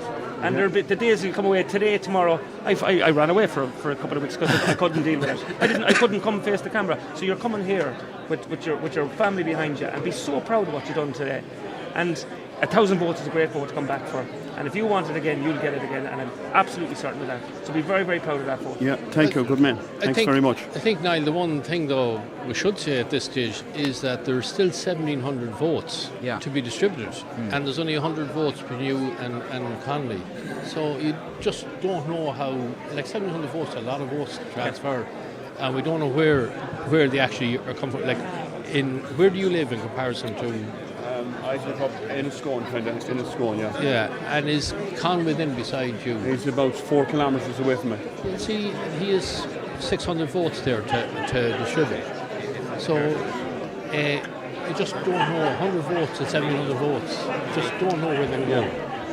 They could just be prepared for anything. Oh, I know, yeah. And well done and congratulations. Thank you. Yeah, so don't be going home yet, Patrick. No. Long night yet. Yeah. Long night ahead. So have you I mean, it's probably not the day to ask you. Have you the appetite to go again, or would you want to go again? Or? Well, sure, I'd have the appetite for anything. I wouldn't back away from anything. That'd be the sort of fella Yeah. I suppose if it was even a dog fight, I'd stick my head in it just to see how I get on.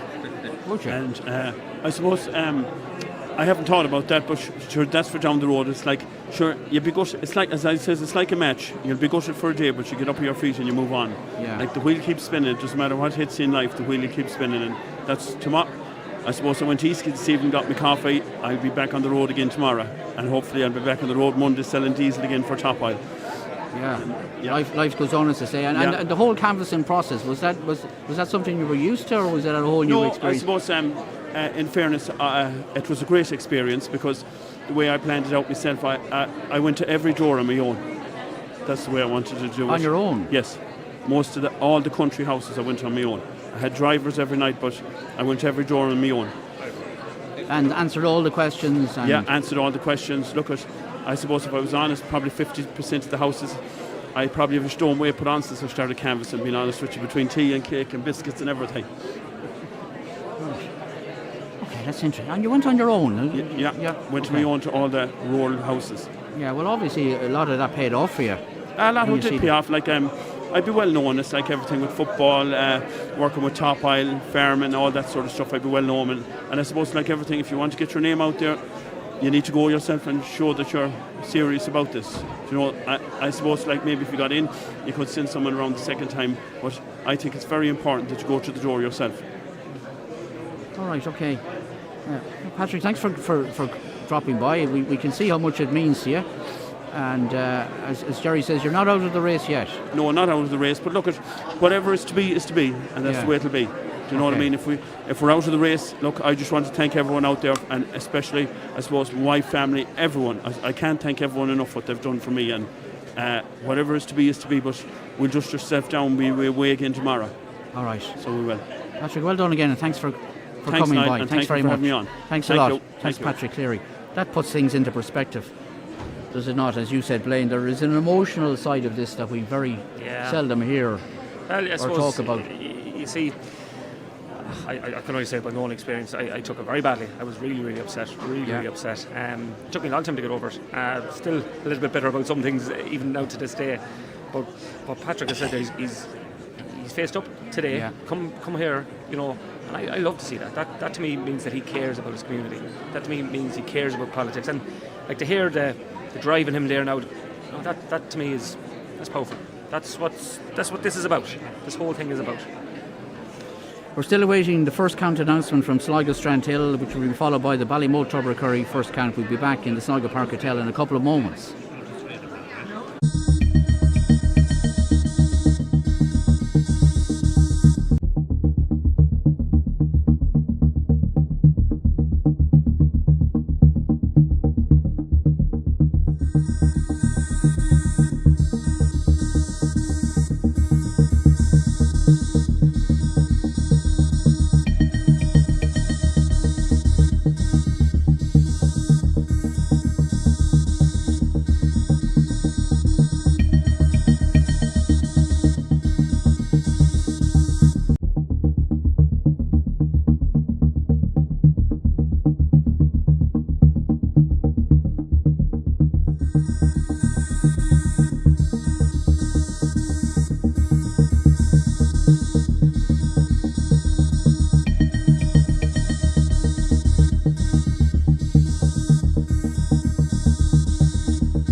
Thomas Walsh, good evening to you.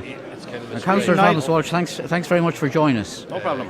What an unbelievable performance. Yeah, over you. The moon, delighted, 20% first preference vote. Huge increases across Sligo Drumcliff for me, my campaign team, supporters today. Absolutely delighted. 20% of the first preference is a huge achievement from I think just about 1880 from 1220 and 2019. So I want to thank everybody that engaged with me on the doors, supported me, sent me messages, emails. We ran a massive campaign over 12 weeks, massive campaign team, and I want to thank everybody involved and everyone I met along the way. So how did you do it? Tell us. Well, I have a massive campaign team, Director of Elections, John Gettins, Sharon Bowles, my family, my community, and just I have so many aunts and uncles, a massive campaign team. So I want to thank everybody for all their work, all their volunteers. It was fantastic. It was very positive. We ran an extremely positive campaign. I think I knocked on more doors over the last 12 weeks than I did in 2019. Indeed, I knocked on more doors in this local election than I did in the general election. So that's what people wanted, and there certainly was an acknowledgement when you went to a door and you knocked at it. People were willing to engage. I certainly found people were very positive, but everybody had an issue and they wanted to be heard and listened to, and I think it was important to go to as many doors as possible.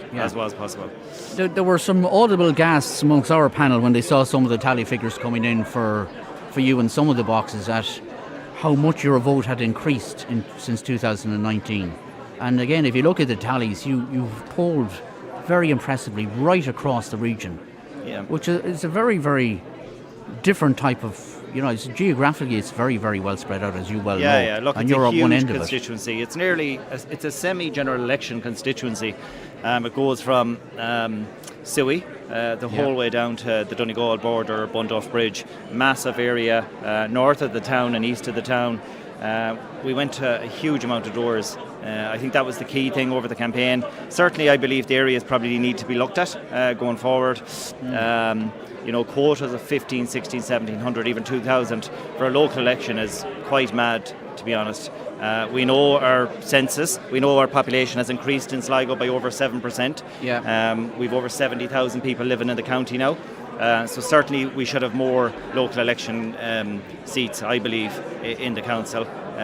We should be, once the population increases, that should be reviewed, and I'd be hoping that there will be at least 2 additional council seats, if not 3. Yeah, there was also a suggestion from somebody earlier on the panel, I can't remember who, could have been Blaine, that the fact that you ran in the general election in 2020 helped you as well. That there was more of a recognition of who you were. Yeah, I suppose it certainly did help. But you know my view, views on this, Niall. I put up my general election posters, reused my posters, and I believe in a poster campaign. And I made this point during the election debate. That's how young people get involved in politics. It's how they buy into the political system and the democratic system. They see posters. Young people were running to their front doors or the windows. They were talking about it in classrooms and schools, and national schools. They were having debates. That's how we engage young people. So that's why posters go up. And while we all recognise that we have a climate agenda, I don't believe that we should ever take away that right. It's a key part of our democratic institution, our democratic processes, and I believe we should maintain that at all times. I suppose yesterday was an extremely tough day, where I was blocked in from my driveway in Castledargan by one of the candidates and one of the candidates' campaign team. I think that was extremely disappointing. That's not part of our democratic process, where my own father in a vehicle and myself was blocked in, couldn't move from a lady that stood in front of the vehicles, roaring and shouting abuse. I posted a video online to negatively affect me and my team and campaign on polling day. That's not acceptable, and I will be dealing with that in another system, and that was completely manufactured to affect my vote in a negative way. And I would say to that campaign and that campaign team that they'd be much better going to the doors instead of going around pushing videos up into people's faces. What happened to the Taoiseach a week before on a canvas in Westport is absolutely unacceptable. And it's up to the Minister for Justice to deal with this via emergency legislation or else via amendment of existing legislation. But cameras going into politicians and public representatives' faces and members of An Garda Síochána is absolutely unacceptable. It has to be dealt with under law and legislation as soon as is possible because it's out of hand. You cannot block.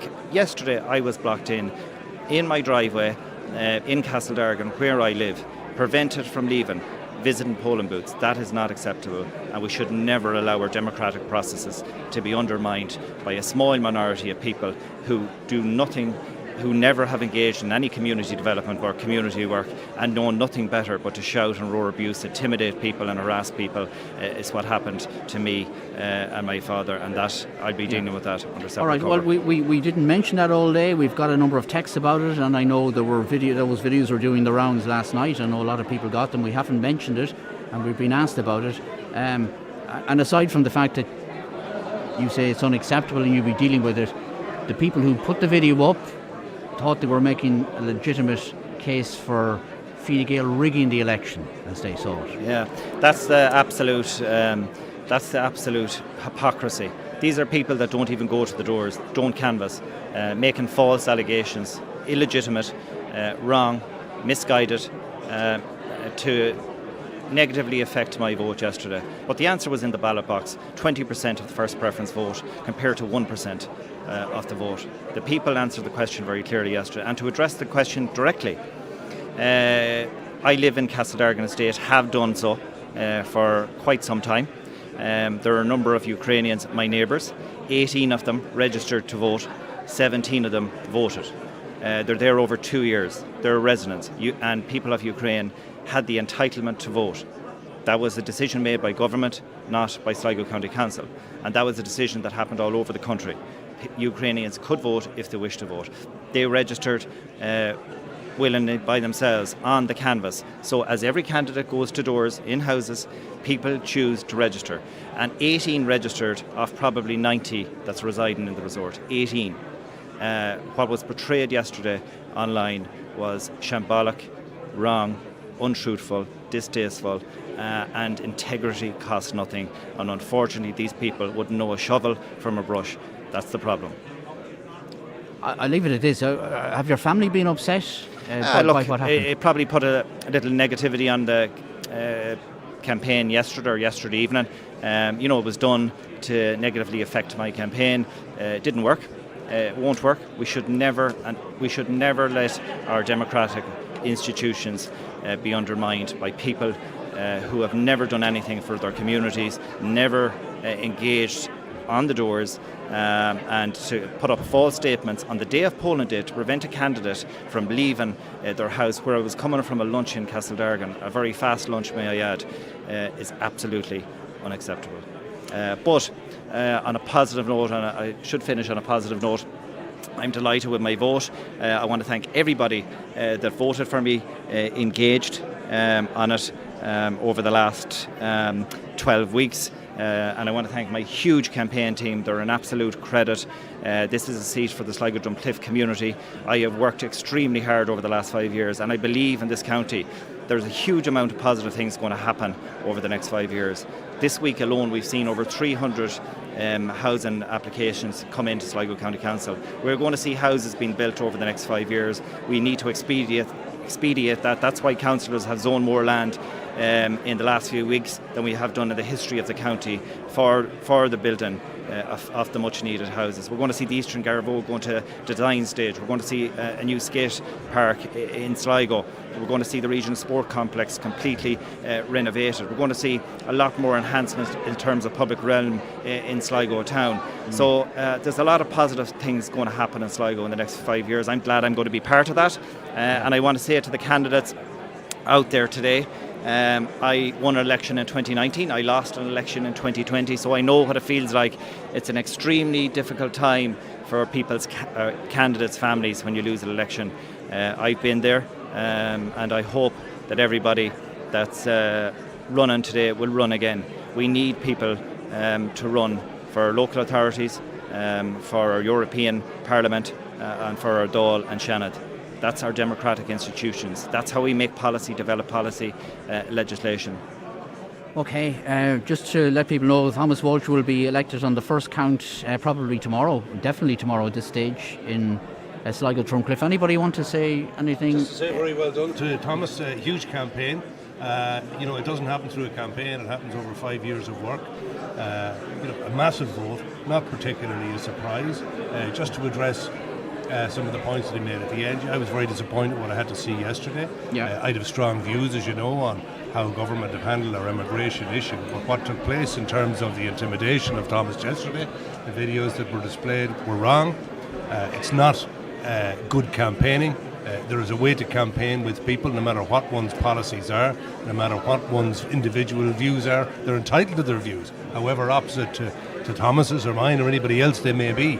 But what's not acceptable is what went on, and I'm sorry to see it. And I saw the videos, and I saw Thomas's dad, and that there's a way to campaign. That is not the way to do it. I don't condone it. I'm sorry it happened, and you were right to raise it here now for people to say. But look, the best of luck, Thomas. A very well-deserved victory, and I only hope that the 300 houses and the many that are going to be built here over the next year don't spend a couple of years in Bord Planola, which is another problem. Yeah, we have to work on that. Yeah. I agree. Just bringing it back to as these were breaking, it was clear to everybody that your vote was doubling in some boxes. And I think when we look at it here from the local elections in 2019, 1140 or thereabouts from the tallies, you increased your vote by over 300 votes into the general election. You've now increased your votes again, nearly 400 votes. It's a clear telltale sign that whatever Thomas Walsh is doing in this community is working. You see it on social media. I do often be sometimes saying, look, geez, I can't see enough of Thomas Walsh. He's out there morning, noon and night. I often said Ballygally's on its way to being a city. Build it and Walsh Park out there. But no, it really is a testament to the work you're doing. You're a Trojan worker. You've learned from an excellent master in John Perry. And the very best of luck to you. I think that's a Trojan vote for you, your family and your supporters. And congratulations and the very, very best of luck for now and the future. Thank you very much. Niall, I'd just like to add my congratulations to Thomas as well. Thank you very much. Can I just wish my colleague, Councillor Foxwell, I'm hoping he's going to get over the line. It's going to be very tight. My other colleague, Councillor Martin Connolly, in the Ballymote Tubber area. I'm fingers crossed for both of them. Yeah, we'll talk to you when you get the go ahead. When you get over the line tomorrow, but you could be back here before too long, would you think, again in this scenario, and not in a local capacity? Well, right now I'm firmly focused on Sligo County Council, on topping the poll, and the mandate that has been given to me, the 20% for the people of Sligo Drumcliff. I'm going to have a good drink tonight, and I'll start work in the next day or two. Kelly's. Thomas Walsh, thanks for joining us. Thank you very much. And we'll talk to you hopefully tomorrow when it's all official. Thanks for joining us. Tremendous performance by Thomas Walsh, topping the poll. He will be elected on the first count in Sligo Drumcliff. Arthur Gibbons is with us as well. Another happy man. Arthur, you're welcome. Well, I'm hoping that You're it stays hoping. that way. Yeah. No, Niall, can I just say something in relation to this? And this is something you probably haven't heard out there. Yeah. Is I've been watching this on TV for the best part of the day. Realistically, I think it's a fantastic coverage of the election. I don't know if anything like this happens anywhere else in the country, but anybody I've been talking to has been on that the coverage that's been done by Ocean FM is fantastic. The quality of the work is absolutely brilliant. And so I just mentioned that in case I forgot it before the end. Nothing to do with me, I should add. It's all up to these guys here and all the guys back at base and the panellists. They are the drivers behind us, I can tell you, and it takes a lot of work. But for your own point, Arthur, I know you're a bit sceptical, but it looks like you're going to be re-elected. It looks that way, but Yeah. Niall, could I actually thank my canvassers, my director of election, the people that met us on the door, the people, in fairness, that put their faith in me to see me go for the next term, and I really feel so humble anytime I am elected. And the reality to it, it's the loveliest feeling in the world to know that you have that much faith in the public out there. Well, can I also say in relation to it, I just want to congratulate Thomas. I think Thomas done a brilliant, exceeding the poll and he elected the first time out. Gino done very well. Tom McSharry done very well, exceptionally. He's going to be elected first time out. Yeah. And the other person, Declan Bree. And I think for a man that gave 50 years of his life to the people of Sligo, I think it has to be renowned for the work that he's put in, and the vote that he got speaks volumes. And what I would actually suggest in relation to this, and I'm not the first to suggest this, I know that my former colleague Rosalind O'Grady actually suggested it there at the last council meeting when she said the fact that Declan Bree done 50 years public service to the county council, that he should, to mark his 50th anniversary, he should be the first Cathaoirleach of this incoming council. And that is something that I will be proposing on the day. And I think myself that every council, no matter what party they're from, I think would support that. But I think it'd be so fitting for the man to hold the chain of office, especially to mark the 50th. Yeah, I thought you were going to give him the freedom of Sligo there for a minute, the way you were building him up. But anyway, it'll be your nomination for Cathaoirleach on the 20th of June, I think it is. There's another point to make, a relevant point here, is that, of course, you were co-opted. This is your first time. This is your first time to be elected to Sligo County Council, isn't it? This is my first time to be elected to Sligo County Council, but as if you'd remember, I spent successfully from 1999 on to 2014, and in fairness, Niall, when I was first elected in 1999, we were two very young people at that stage. Yeah, I'm trying to even remember where the count was in 1999. And that was it. I usually remember these things. The count in 1999 was in the MCR, and the county council was in the Galooly Hall. Yeah. And that's where it was. Yeah. And you were with what you call it? Northwest Radio. Northwest Radio at the time. Yeah, you're right. It was. You were working upstairs, and I was working downstairs. Yeah. And that was I'm more used to being downstairs in life, I can tell you, Arthur. But look, a great performance. You're two candidates, and I suppose the fact that Pauline was running as well. Well, in fairness, Niall, I was so proud of my vote, and I was so proud of Pauline's vote because my job was there to try and pull Pauline over the line. The strategy that we used in relation, we split the constituency in two, and Pauline had the East Ward and Strand Hill, and she was looking for number one for her there, number two for me, and I done the same with the North Ward and the West Ward. Yeah. And number one for me, number two for Pauline. That could have very easily backfired, but it didn't. My vote held up, and I'm so proud. I feel so humble to the people because realistically, I actually canvassed only half a constituency. Pauline canvassed the other half, and that was the way that we worked it. I was so disappointed that Pauline wasn't elected along with myself. I would have enjoyed nothing better than bringing Pauline in across the line with myself. But Pauline put up a good fight. She put up a fantastic canvass, and I have to give. If I was to do the same again tomorrow, I would pick Pauline as a running partner. She was outstanding. Okay, all right, okay, a great performance. Well, we'll talk to you when it's official. I'm saying. Right. You're almost there. It's just. Well, we're hoping that I'm almost there. Look, it's like everything else. I want to hear it being announced there before actually running away with the idea, oh yeah, I'm elected. You know what I mean? You can build yourself up for the big fall. Like the other aspect, and I have to say, Gino Boyle explained it earlier on in your show, right? With politics, and especially if you're running elections, there's only two things can happen. You're either going to get elected or you're going to fail. It's as simple as that. And that's, I think myself, that I would look at and have done all over the years, I wouldn't go with it the same way. But as I says, I'm so glad to be elected for the next 5 years. It means that a lot of work that's still unfinished out there, that I'm able to finish, and there's other projects there as well that I want to carry on doing. Okay. Thanks for joining us, Arthur Gibbon, Sinn Féin councillor Arthur Gibbon, staying on as Sinn Féin councillor, as we'll find out later on tonight. Nessa Cosgrove, you're very welcome. Thank you very much. Thanks very much for joining us, and I'm reluctant to congratulate anybody until the official announcement, but you must feel it's an inevitability now at this stage. Well, I'm over the moon. Isn't down Durham. I'm totally over the moon. I just can't believe it. I'm just so grateful, and I'm so happy, and just so thankful that people put their trust in me and come out in such big numbers. Like, we got really good feedback on the doors, but you can't, I would never, I suppose, you couldn't really tell, or you'd never fully believe it. I'm blown away, absolutely blown away. Yeah. I don't know if this is official or unofficial, but I remember you saying before, this was it. This was your time. If I didn't get elected, if you didn't get elected, you weren't going to go again. No. And I had decided that. And you meant that. Yeah, I did mean it, yeah. I suppose we put a huge amount. The campaign team, like we ran a brilliant campaign. I've an amazing campaign team, and John Davey and Lucy Davey, they're the campaign managers, and Marcella McGarry and Michael Fox, Hugh McConville, the McMorrow women. They the amount of work that they've put in behind me. Behind and Mary Dolan. There's a huge amount of goodwill in the Labour Party for me, and even when we were out canvassing, Tommy Higgins' grandson ran across the road one day to wish us well. We met Tabby McDonough's daughter. There's a huge Labour surge, coming back of well-wishers. Do you think so? Is that a factor in your success?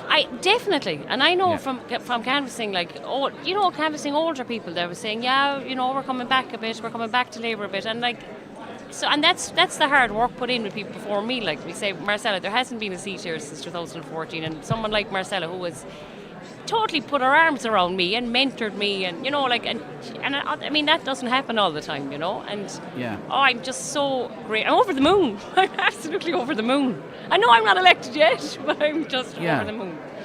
But you ran a very high-profile campaign, and a lot of people have referred to that today. You were out there, you're on the doorsteps, and that obviously made a difference. Yeah, we did work hard, and I suppose, and it paid off. Hard work pays, and it did pay off. And I think, and in one way, I'm actually delighted I didn't get elected the last time, because I'm a bit more savvy now. I'm a bit more copped on. I understand things a bit better, and I think I'll be a better councillor because of that.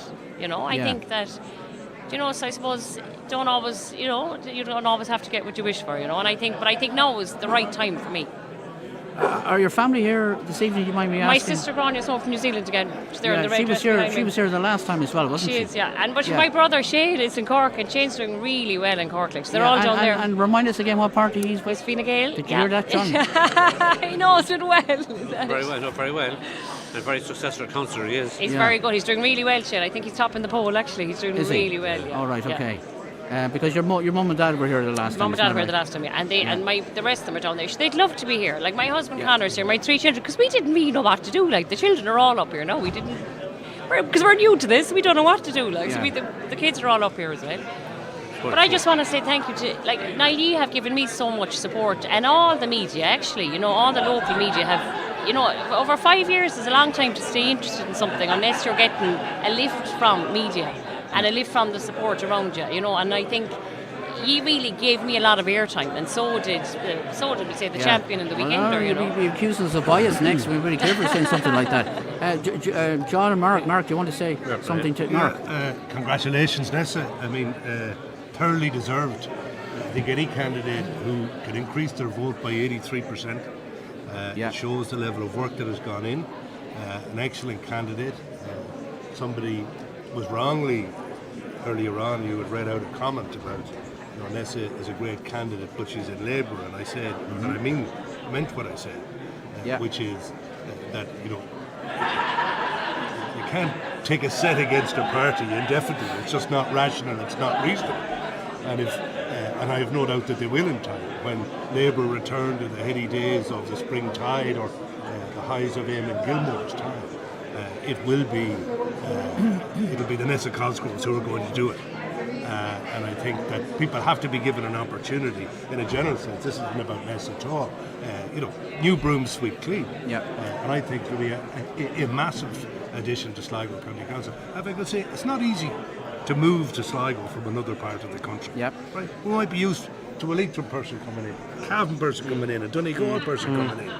But difficult to come up from County Cork and to build a vote in the way that Nessa has. And I'd say this is the commencement of what I would predict to be a lengthy political career. Best wishes to her. Can I just add to that? Obviously, I faced off against Nessa in 2019, and I'm just so proud of you here today. I really am. I'm so proud of. I'm sitting here and I'm just excited to see a fresh new face, no baggage. I'm just excited for you and for your political career.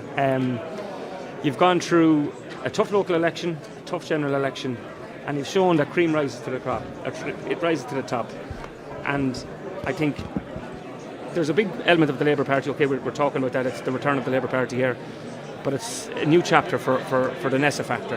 And I agree with Mark. We're going to see this politician here for a long time, for as long as she wants, because she gets it. She cares about it. It's issues that people care about. And there's two big stories from today, from my point of view, in the local council centre. It's the vote of Thomas Walsh, and it's the vote of Nessa Cosgrove.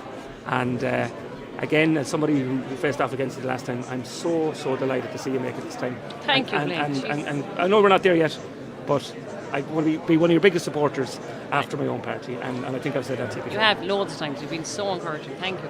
John? Yes, I'm delighted for Nessa. I think I met Nessa below the Radisson Hotel at the Western Track, and I indicated even then that I felt she was going to do exceptionally well, because I think her campaign was superbly managed, very well marketed, posting was perfect, and she had the backbone of the Labour Party supporting her. And I suppose people may talk about the Labour Party, but we should never forget, I suppose, in 2011, when the country was on the rocks, and we'd say when Eamon Gilmore at that time, they played a critical role in bringing back a bouncing economy. I suppose they never got recognition for that, but that 2011, I was in that government from 2016, and that was, it was really, there was no money. There was no opportunity, and Troika were in the country, so that we should never forget that. And that's why I think the legacy of Labour going forward, I think, will, when people fully realise the price they paid for that, very hard decisions that had to be made at that time, I think they will realise that the hardcore Labour vote will re-emerge. Okay, well, we're talking about dates for the next general election. Obviously, you will be the next Labour Party candidate again, will you, in the general election, you would assume? I don't know. I'm not even thinking about it, to be honest. I'm not, because it's a lot. We all believe you. Yeah. But okay. I don't know. I suppose I'm so happy to be here today, and I'm not even elected, so I shouldn't even be saying this. But that's one day at a time. Exactly. The other thing to mention is it looks like two female candidates, councillors standing aside, and there will be two new female candidates on the council. So at least we're replacing ourselves, and I just have to give special credit to Sinead Maguire and to Rosalie Brady for, they opened that space up for me as well, and I know that this was definitely my best time, and it was, and I know I got it, and you can see it in the ballots that I would have gotten definitely a female vote, and I think people realise that, we need a true representation, and we're half the population, and we're not equally represented. From now on, we should add more women in. Hopefully this is the start. We've matched ourselves, replaced ourselves, and let's hopefully we can build on that. All right, thanks for joining us, Nessa Cosgrove. Good much, luck. Thanks for all the kind words. No problem. Good luck for the rest of the night, and enjoy your celebrations, which will be coming your way very, very shortly. Matt Lyons is with us, former Fine Gael councillor, Mayor of Sligo, and lots more as well. Matt, you're very welcome. Thank you very much, Niall. You still enjoy these occasions, do you? Absolutely. The council are great. They're always great, and there's something very infectious about them. I certainly enjoy it. Yeah. What do you make of it so far, and in particular, how Fine Gael are performing? It's very interesting. I mean, I think Fine Gael has done quite well, and I think I heard you say earlier on that the polls have been reflected, and that's usually the case nationally as well. Yeah. So, I mean, there may be losses in North Leitrim and places like that, and possibly in the Drumcliff area. Yeah. Hopefully not, but this is what happens at election time, and you get changes like Nessa Cosgrove there. That's a great result for her. Congrats to her, actually. Yeah. Of course, you were on the corporation. I'm trying to remember for how many years. Long time in the corporation. Back to 1985. Yeah. Back in the days when Fine Gael had 3 seats, I think, at one stage in the corporation, and we have a situation this time where you had only one candidate in town. Would that disappoint you?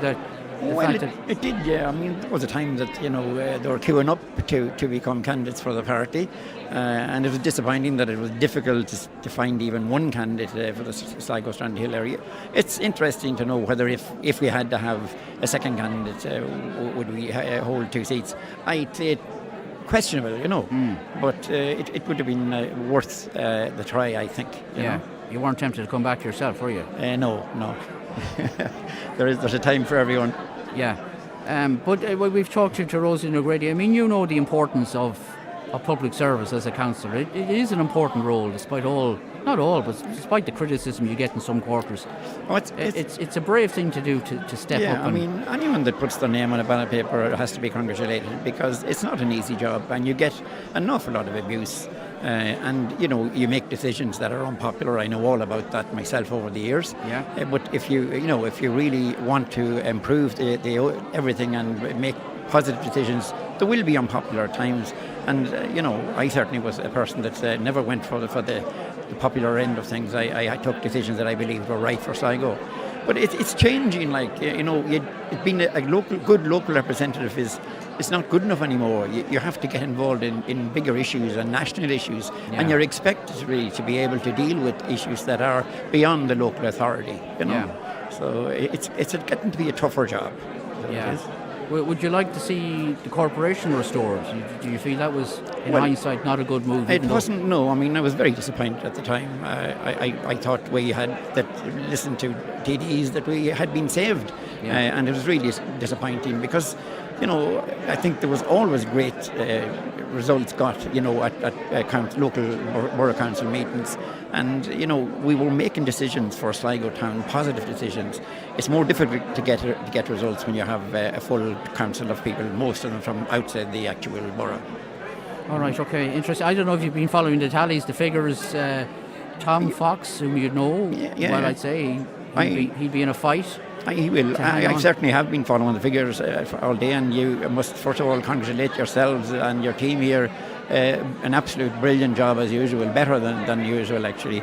It's looking like that. That there'll be a fight for that last seat. I would love to see Tom holding on. But there will be a bit of a dogfight there, I'd say. Yeah. Okay. And of course, a bit of a scramble is in Ballymote in Tubbercurry as well. I mean, again, the Tubbercurry candidate Connolly is under pressure, and there's quite a few Fianna Fáil candidates left in the race, so that'll make it even more difficult for him. But you never know with transfers; they can go anywhere.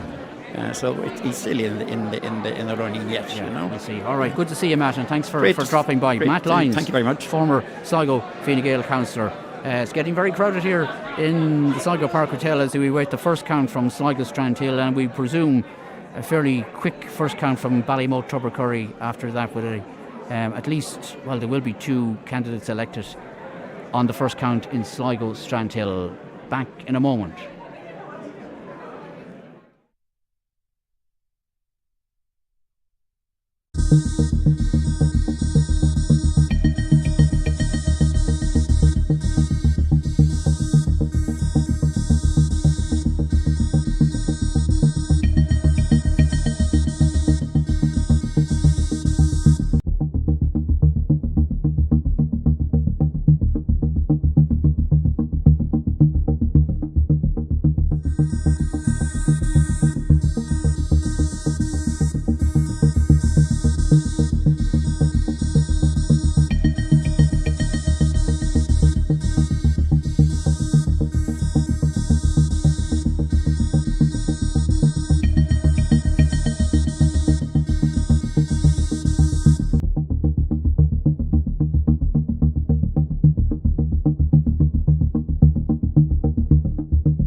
Okay, welcome back to the Sligo Park Hotel, our continuing coverage of the local election counts for the elections to Sligo County Council. And a reminder once again that our live count updates are brought to you with thanks to Sligo County Council, and we appreciate their support in relation to that. And of course the County Council staff doing Trojan work all day in counting votes. Now, our technical guys, our IT guys have been on to us in the past few minutes to tell us that Google Analytics are showing that we have listeners at the moment in the UK, USA, Spain, Australia, France, Italy, New Zealand, Canada, Portugal, United Arab Emirates, Austria, Belgium, Germany, Sweden, Panama, Hong Kong, India, Japan, Sri Lanka and Vietnam.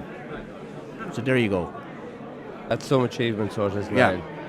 But that's testament to all of you and the information you're providing. So that's some spread of geography. Yeah, and there's lots more to see and listen to before we round off. Right. So what people are asking, Borg, as you well know, is when are the counts coming our way, and how further will they proceed tonight before calling it a day? Well, it's now 8:20. Well, the word I'm hearing on the ground is that they're proceeding with the first count. Obviously, there's an awful lot of votes and it's slow. The Sligo Ballymore area, because of the size, is even slower. But I believe, and this is unofficial, but I believe that they're going to hopefully have completed the second count of Sligo Strandhill, and they hope to have that completed by 12 o'clock tonight, at which time they will park for the night and resume again tomorrow morning. And that's reasonable enough because they've been at it since 9 o'clock this morning. Yeah. So at 12 o'clock, so by 12 o'clock they're expecting to have the second count of Sligo Strandhill completed, and we're not sure at what stage the Sligo Ballymore count will be at that stage. But I'd say I'd be expecting to have the first count done anyway on Sligo Ballymore. Okay, so it looks like so what you're saying, we the most we can hope for is 3 counts by the end of business today. Yeah, I would say so. That realistically. Okay. Yeah, it's been a big mammoth task. So yeah. it has. And Just I'm interested there with the listenership that while this is a local election, local elections generate international interest. Yeah. And you can see how global that international interest is now. Well, Austin's been telling me there's been some national media commentary on our coverage as well, which is interesting. Yeah. I don't know what it is, but well, some of the national broadcasters always refer to the Sligo count and the coverage of it as being the sophisticated coverage from Sligo. Yeah. And with the sophisticated technologies that are being deployed. Not even sure what time it is in Hong Kong or Sri Lanka or Vietnam, but if they're listening, we wish them a good evening or a good morning, as the case may be. Well, we wish everyone, especially the locals as well, and if my aunt who's 90 is listening there, constituency there of Gerard Mullaney's, I'd like to say send her my best regards as well. So I have to get that plug in for my Aunt Asa there in Kilmacrane. And the aforementioned Gerard Mullaney joins us. Gerard, good morning, or good. Why do I keep saying good morning? Well, it's good morning in Vietnam, maybe, or Sri Lanka. 4 in the morning in Hong Kong. You're welcome, Gerard. Thanks for joining us. It's good evening here. Good evening. And thanks for having me. Yeah, no problem. And again, a tremendous performance by you. Again, as an outgoing councillor, you've had your disappointments in the past, as we know, but a very, very solid performance on this occasion. I'm happy with my performance, and look, I'd like to thank my team. They're a fantastic team. They worked shocking hard over the last 10 months, and I'd like to thank the electorate. Without the electorate, I wouldn't be in the situation I'm in. And it was. I enjoyed the campaign. It was a fantastic campaign. And I'd have to say people were very nice on the doorsteps. I went out about 10 weeks ago, and I was pretty anxious on the first few days, because I thought when I'd leave my own core area that it might be difficult, but people were very nice, very welcoming, and very easy to talk to. 11% of the first preference vote, that's a good chunk to come away with. No, we ran a big campaign, and we tried to target areas outside our core area, and it seemed to have worked for us. And I always tried to work for everyone that contacted me, regardless of where they were based or what their want was. I either delivered for them, or I got back and I gave them a good explanation as to why I couldn't deliver for them. And I think that's all the public wants. Yeah. And I remember, wasn't it 2014 you lost the seat, wasn't it? 2014 I lost I remember the seat. as well, and you were so disappointed Yeah. and devastated, but you bounced back last time out, and I think you kind of decided to yourself that you, as much as you could, you wouldn't let that happen again. Oh, absolutely not. But I think the tide was against us that time. An awful lot of Fine Gael councillors lost their seat, and my location is always a problem. And the fact then that I don't have a town or even a village as a base, it's a rural area, and it's just hard to get a big vote, and you have to have a lot of work done and have a big team working on your campaign.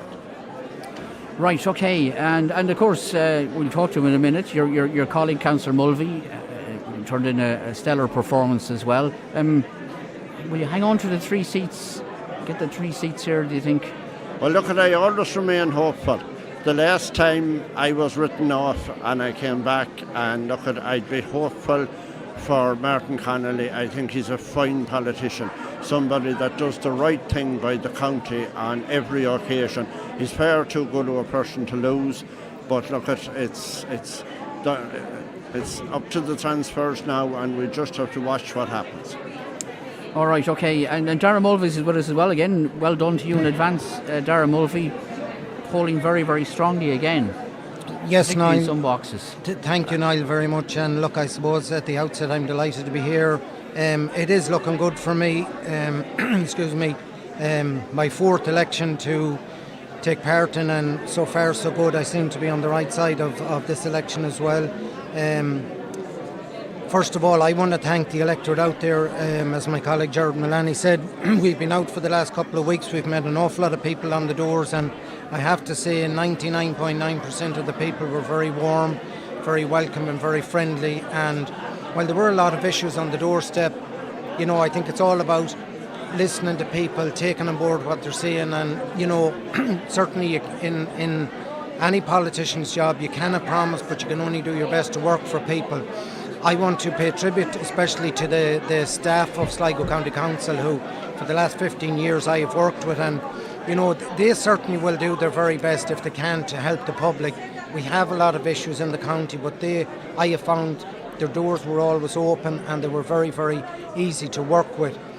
But I suppose in this race where we had only 7 seats to be filled and 15 candidates, and I have to pay great tribute to 15 excellent candidates. Sometimes people give out about politicians, and the hardest part is for anybody to put their name on the ballot paper, and I would have the height of regard and respect for everybody that does that, regardless of what party they come from, because it's a big undertaking, and it's a big thing for a family to say to your partner, your wife, whoever, that you're going to put your name on a ballot paper and try and get elected to Sligo County Council, because it's a family effort. And I know from my own, and I have to pay tribute to my wife Colette and my son Michael and his partner Rebecca and Owen, my other son, and my Director of Elections Jude Perry, and my sister Marie and John Perry have all been so helpful to me. My niece Seymour Mulvey, who does all my graphics and digital, and I have to remember, especially since the last election, my late brother John, who passed away in 2020. I know he's looking down on me because the last election John was with me 100%, and I know he's still 100% with me, but I'm delighted his wife Lorraine is here with me. And I have a small but what I call an effective team.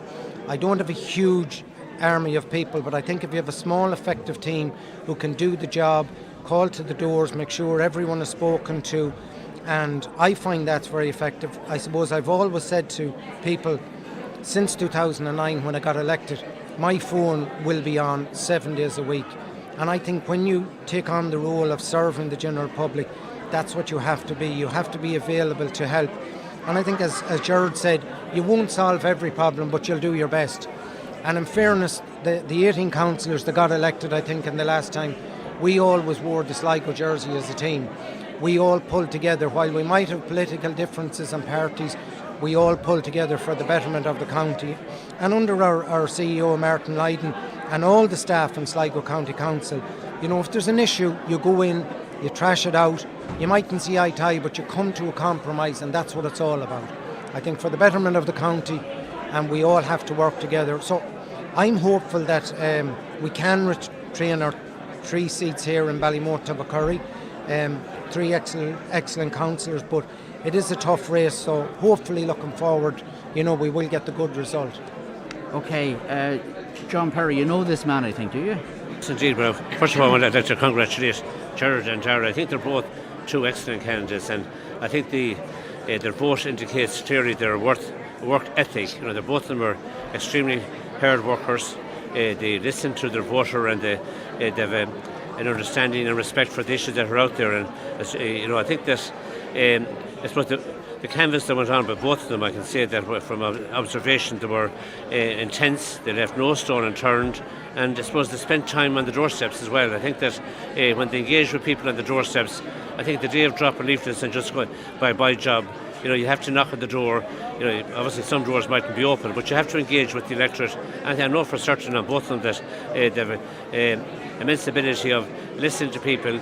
And some of them might have concerns, but I think that if you showed that concern and respect for their concerns, they certainly would react. It's a very good result for Gerard and Dara here to get the 2 seats, and I would certainly hope that that Merton Connolly, that an extraordinary skilled councillor as well in a very big area, that I think he still has a sporting chance. When you look at the 1,800 votes that has to be transferred yet, I would be extremely confident that he can come through.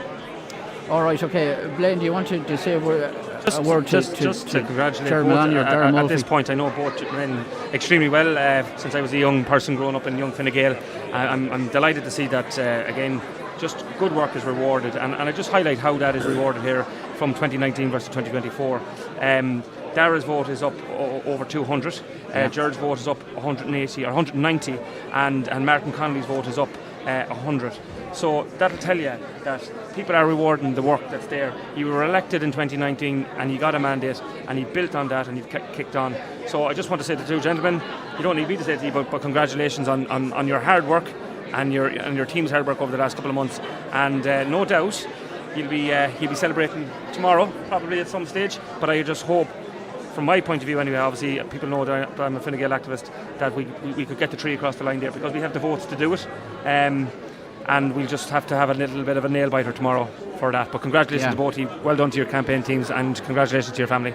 You'll be heading for 20 years as councillor after the next term, Dara. You're aware of that, so you're one of the elder statesmen and women in the council now. I suppose I've been very lucky, Niall, and since 2009, when I decided to enter, having, I suppose, worked on one or two campaigns with John Perry, I suppose I had a good teacher in, you know, when you go out, you keep at it until there's no such thing as tiredness. You just keep going. And look, I thoroughly enjoyed, I suppose, I've always been involved in a lot of, even in my part-time work, where I meet people every day.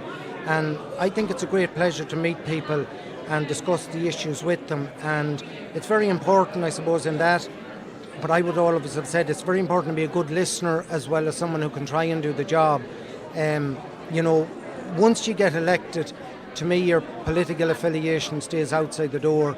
No matter who comes to you, you have to try and do your best to help them, because you're there to serve the people who elected you. And certainly, as any councillor will tell you, and at the outset I have to acknowledge my former colleague here, Martin Baker, who's just joined us, and I want to pay the height of respect and I have great admiration for this man who served the Riverstown area for 20 years. And I certainly had a lot of my campaign team telling me that, you know, if you can do as half as good a job as Martin Baker, you'll be doing okay. So Martin certainly is a thorough gentleman and a friend I think I've gained. I've worked on many committees with him, so I want to wish Martin and his family all the very best in his retirement from local council, because it is, as I keep saying, it's a family you know, challenge to take on being elected into any, whether it be a local councillor, TD, MEP.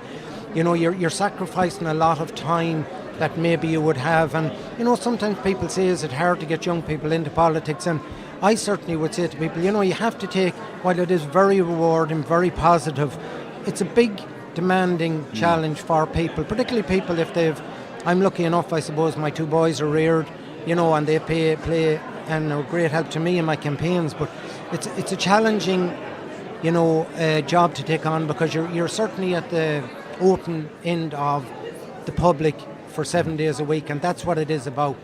Thoroughly rewarding. I'm very privileged, very honoured to have served for the last 15 years, and if everything goes as I'm hoping it will go this evening, I'm certainly looking forward to the next 5 years, and my re-election 2024 starts tomorrow.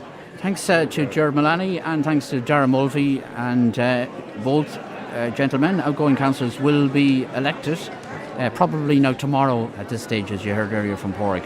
And Martin Baker, Dara Mulvey stole my introduction to you. Yeah. Councillor Martin Baker for another week or two, is that right? Another week or two. So. Yeah. Anyway, for those who don't know, Martin Baker is standing down as a councillor on Sligo County Council.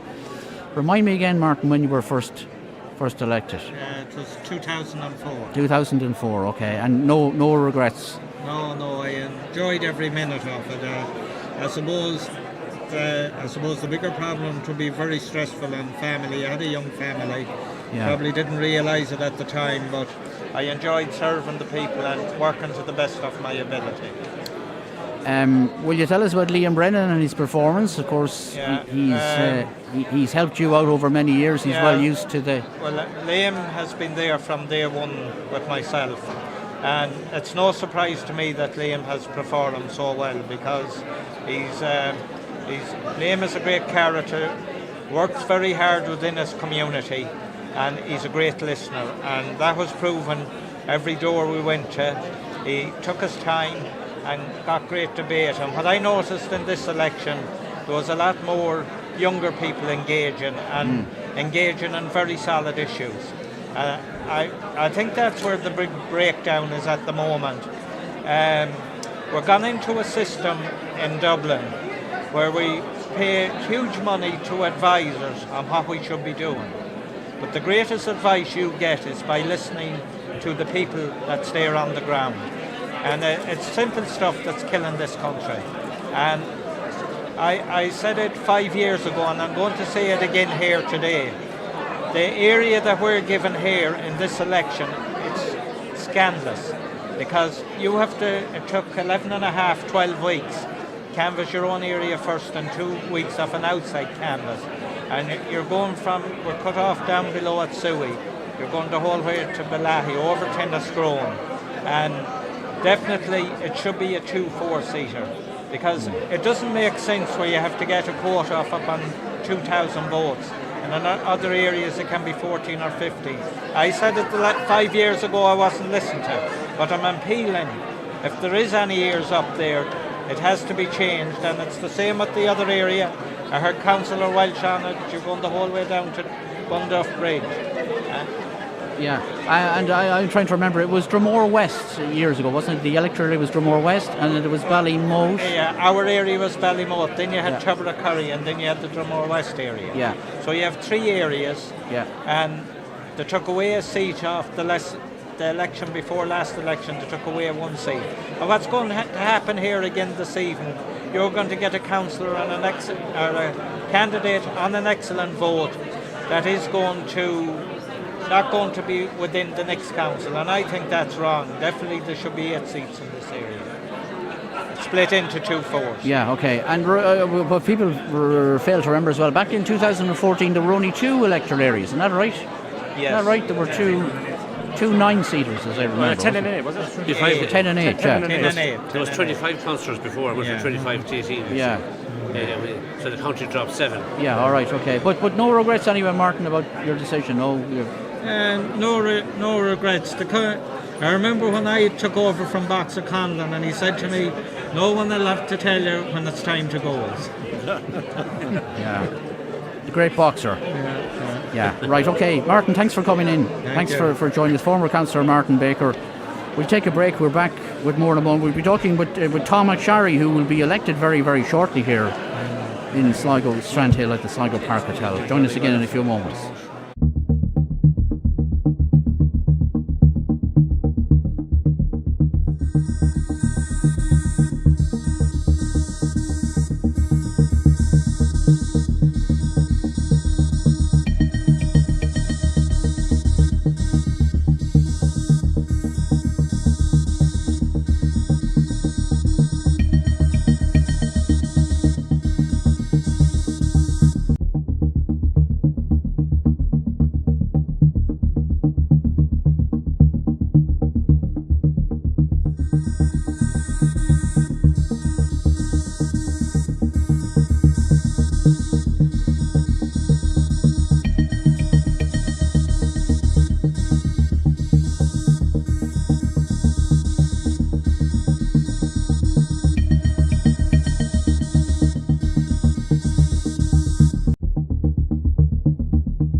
Welcome back.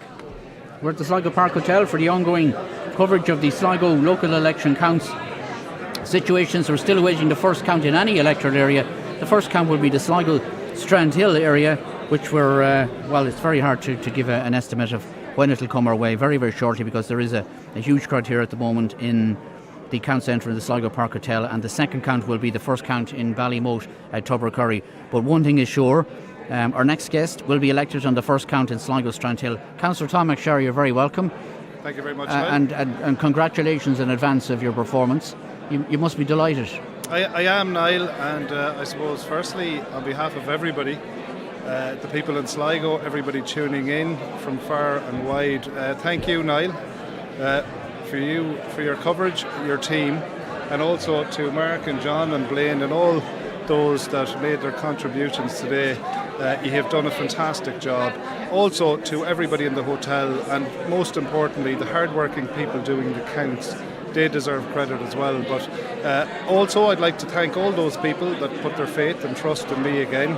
I was 14 weeks on the campaign with an excellent team, and I want to acknowledge my excellent team as well. So I'm looking forward. I feel I have a clear agenda now for the next 5 years, so I'm looking forward to the next 5 years. Okay, a tremendous vote, yourself and Councillor Bree as well.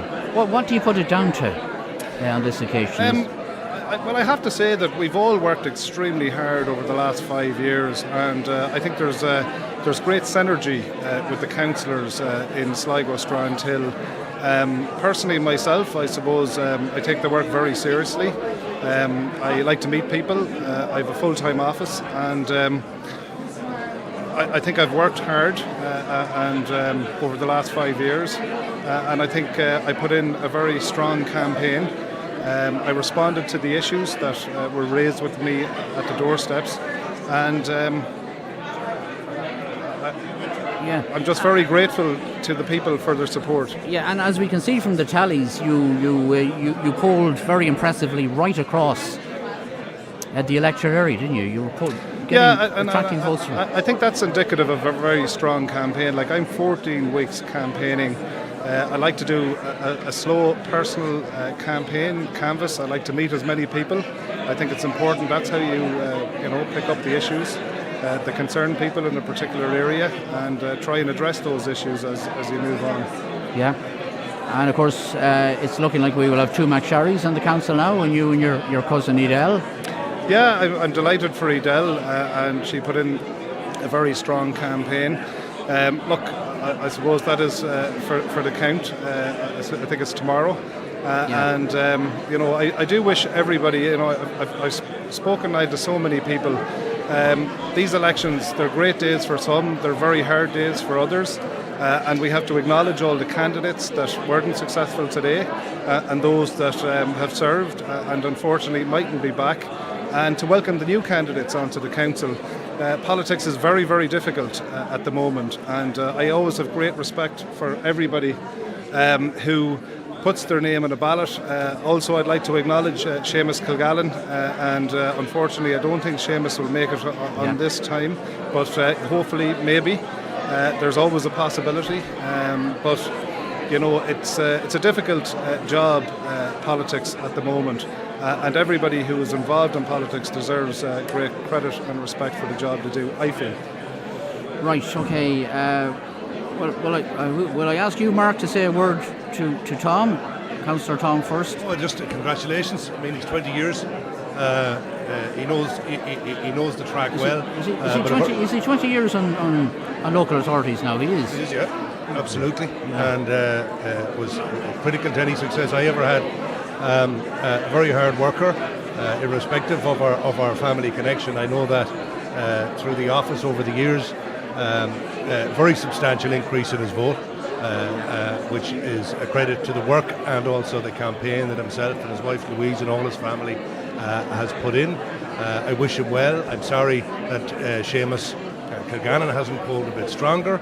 Obviously there's a lot of counting to be done yet, but it would sadly seem that, and just to say on Seamus, you know, he sort of was forced out of Sligo town to run in a different area last time, increased his vote, was unfortunate not to make it, and then this time he got the opportunity to come back towards town, so it was difficult for him. But look, many congratulations to Tom and all the crew. Deserved what looks like victory shortly in the next hour or so whenever they announce it, and we look forward to the continuing counts for the other candidates. Okay, John O'Blaine, a great performance by Tom McSharry, as we've been discussing earlier. Looking at the numbers there earlier as they were coming in, I think everybody was talking that Tom and Bree would definitely be thereabouts on the first count. It's materialised, and we're not surprised. You know, Tom is once he's elected, he's an approachable person from all walks of life, from all parties and none. I had first-hand experience of picking up the phone and getting stuff done with Tom. Without going into the details of it, he's a very approachable type of a guy. And the vote to go from 1034 to 1342, 308 votes. That's very substantial. Yeah, it doesn't happen by accident. No, it doesn't happen by accident. And like he says it himself, you know, he's out there for a long, long time on the doors. The personal element of it comes in big time. You would have picked up more votes in Sligo town. Was MCR any better to you than? I think I increased my vote kind of across the board, but that would be, I suppose, predominantly due to work done over 5 years. And I think with local politics or local government, the longer you're there, the more you can achieve. And I've always felt it's very important to pick up and build and forge strong relationships with the council executive, and I would like to acknowledge them. They're very, very hard-working people, the engineers, all the people in housing, all the director of services and the chief executive. But I think we all leave the jerseys at the door when we're elected, and when we sit down to consider the nuts and bolts and business of local government. I've been very fortunate to work with so many great people, so many great councillors that have, I suppose, stepped off the pitch, and I look forward to working closely with those that are going to be elected to the new council. Yeah. And I've always felt that local politics is not as adversarial as it once was, and people do try to the best of their ability, irrespective of parties, to work to the best of their abilities for the benefit of the people they represent. Okay, John Perry, you wanted to say? I think Tom is Tom. He's a great profile in Sligo. He's a very effective worker, and I suppose he knows how to get the job done. I suppose his experience it makes the difference when people come to his office, and no doubt with his legal office as well, that he has an understanding, respect and concern for everybody who's in difficult situations, and I think that would carry through to his political office as well. So I think that the whole combination of both and the profile he has in Sligo doesn't surprise me the least. All right, okay. You will be elected tonight, Tom. That's informed wisdom anyway. So. Yeah, well, and I said it to Declan earlier. It's a great honour and a privilege to be up there with the great Declan Bree. That both of us will be elected on the same count. But also, I have to thank my lovely, beautiful wife Louise and my brother Stephen and my mother Etna. And I suppose it is difficult. I suppose Dad isn't with us for this one. Yeah. But he was there the last time. Oh, he was. Well. Yeah. He was, and Mark and Ray will know that Gabriel always came out when needed, especially in the rural areas. But also, thanks to my brilliant team, based from different parts of Sligo, people that are involved in their own communities, who came out for me, and I'm very grateful to them. And also all those people that put their faith and confidence and trust in me on this occasion. and I look forward to starting the business and hopefully represent them to the best of my ability over the next 5 years. Okay, well done again, Tom. Thank you on very your much. re-election to Sligo County Council, which will be confirmed very, very shortly, we think and we hope. Thanks again. Thank you, Niall. Tom I'm very Sherry. grateful to the comments of your panellists. Your show has been absolutely outstanding today, so thank you very much. Well, thanks for your comments. And Tom makes an interesting, a good point. I don't know if you'd like to pick up on that about the backroom team and the team, and that's often overlooked, isn't it? And we never acknowledge just the work that goes in on a voluntary basis from so many people. But I think that's in all getting down candidates to elected. the families and their dedicated followers who are, they really have a commitment to the candidate and they believe in the candidate. I think that's what it takes, because it is about the knocking on the doors, engaging with people, and you cannot do it on your own. So I think that having a family and a good team with you is the combination to get elected. Yeah, you've all been through it, Blaine and Mark. You know how important it is to have a strong team. Yeah, and I think that team grows. I'll be honest. I think that team grows the more you're in it. I know it was a struggle to try and get my team re-energised for another go at it, to be honest. So when you're winning, it's good. You're building, you're growing momentum, and it's good to keep that team there. That team's energised, but it can be deflating as well when it's not successful, and trying to keep that show on the road. But definitely, family and friends and supporters, you wouldn't be able to do it without them. And I think a lot of people who didn't make it have touched on the importance of the team behind them. Can I just say, Niall, Sorry, Tom, yeah. I was a huge beneficiary of the fact that Blaine wasn't running this time.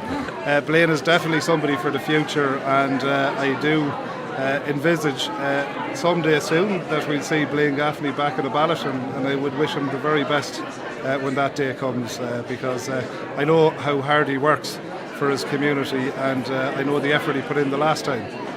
So I just want to acknowledge that. All right, okay, thanks Tom, well done again. Tom McSherry, just behind Declan Bree in the first preferences in Sligo Strandhill. Councillor Martin Connolly's with us. Martin, thanks for taking the time to join us this evening. Good evening, Niall. And how are you feeling at the present time? Well, still in there, Niall. Oh yeah, very much so. Very much so. Have listened to a lot of scenarios all evening there now, so we just have to wait. You have to ignore all that. We have to wait and let it play itself out now, And it can play out anyway, as we know. So it's a waiting game now for you, Martin. It's a waiting game now at the moment. I don't know whether it'll all be decided tonight or not, Niall. No, it won't be, no. So we'll probably be back here again tomorrow morning. Yeah. And, I'd just like to take this opportunity to thank my whole canvas team. They put in a fantastic canvas on my behalf. To thank my family and especially my wife that puts up with all this carry on in the house. And most of all to thank the voters that did come out and vote for me. And I hope there's a good number of them in number twos as well now to follow on. And that's key, isn't it? That's key into deciding this one. Okay, so I'm sure you're listening to all sorts of scenarios and what may happen and transfers and geography and everything coming into it. So. Well, yes, of course, Niall, that has all been mentioned, and there's several different readings on this. Nobody knows where some of these votes are going to go. You have the geographics of West Sligo coming across the mountain, and of course you have local votes, our local Sinn Féin candidate there going out. None of us knows where these votes are going to go, so I would hope to pick up a good lot of transfers from that yet, as it goes into the night and maybe tomorrow. Right. Okay. John, you're still giving Councillor Connolly there's over 1,800 votes to be transferred, and I think that if you look at the combination of and two of them are when you take Gorman's vote in Sinn Féin Tabacurry 341 and take James Conway of 581. I mean, they're in close proximity to you, both of them are. Yes, John, indeed. And you know that and obviously with Ted Cleary, Patrick Cleary, Patrick Cleary, Patrick Cleary is still in the race. I wouldn't underestimate when Conway's vote is transferred over there. Patrick Cleary might pick up a substantial amount of that yet. I don't know. I haven't seen the figures really and truly. So it's close here. I've been trying to keep this somewhat balanced throughout the day. When people maybe earlier on today were saying, this is it. The day is done and whatever, this is going to go on late into tomorrow. Your own vote increased but obviously others around you increased as well. You're there fighting. You're up over 100 votes. It's just the reality of where we're at. But you'd be the closest to us, I suppose, than the other side fighting it out. Yeah, and I'm a little bit disappointed with my first preference vote. I had expected maybe to be a little bit stronger in the Tubbercurry boots, but it is what it is, Blaine. And the last time I was transfer friendly, and I don't see why anything like that would have changed. So I'd be hoping that I'd be transfer friendly again as the counts goes on here. I'm just watching the spread of James Conway's vote. When you look at the different boxes, they're they're coming in. Majority of them are single digits, I suppose, figures. But if you look at Monasterraden will be the highest there. And 26. He got 26 in Balnacarrow. They're all over. Yeah. And just before I finish, I'd like to congratulate Ocean on this. I have sat at home today, and it's excellent your coverage of it. And I think you have to be commended for that, and you're making it easy on us all. Well, I don't know how easy it is. It must be. And I know you must be tired at this stage. No, it must be nerve-wracking though for all the candidates. Easy compared to yours now. Absolutely. Well, Niall, when you're in this game, the nerves has to be fairly good. The best of luck to you, Martin, anyway, whatever happens. Thanks very much. Thanks for taking the time to join us this evening. Fergal Leland is our next guest, and it looks inevitable that Fergal Leland is going to become a councillor on Sligo County Council for the first time. I think it's safe to say, Fergal, your reaction to your imminent election. Absolutely delighted, Niall. Absolutely delighted, thrilled. Very late. It was the second last Fine Gael convention in the country. Came to it very late in the day. Massive support from a great back team there. Campaigners, old Fine Gael faithful came out. People that were completely new to politics as well. And right across the board, everyone brought something different to the table. I've always had through my upbringing and childhood, massive respect for anyone going forward for public service, but I think it's when you only do it yourself and the sacrifices that you make personally, professionally and with your family. I've just such a huge admiration for anyone that puts their name forward to go for public office. Has it sunk in yet? I mean, it's only a matter of time. I mean, it may not be tonight that you'll be officially elected, but has it sunk in yet what it means not to really. you and the family? Not really, no. And I haven't even thought until you've mentioned it about, I'm just thinking about Dad and my late mum as well. And I'd hope to be looking down and proud, and even some of his old supporters that I used to campaign with when I was 8 years of age and 12 years of age. And it's lovely to think of that. It certainly hasn't sunk in, but I know it's just a real... I'm humble because it is a real privilege for anyone to give you their number one vote, and it's a huge responsibility for me, and it's a responsibility I respect, and I plan to work really, really hard, as hard as possible for the people of Sligo Strand Hill, and work with integrity and accountability out of respect for that vote. Well, I'm sure he would have loved to have been here to see an occasion like this, and maybe he might have enjoyed being on this side of the microphone as well as as one of the original fantastic television analysts. And he certainly loved this side of it.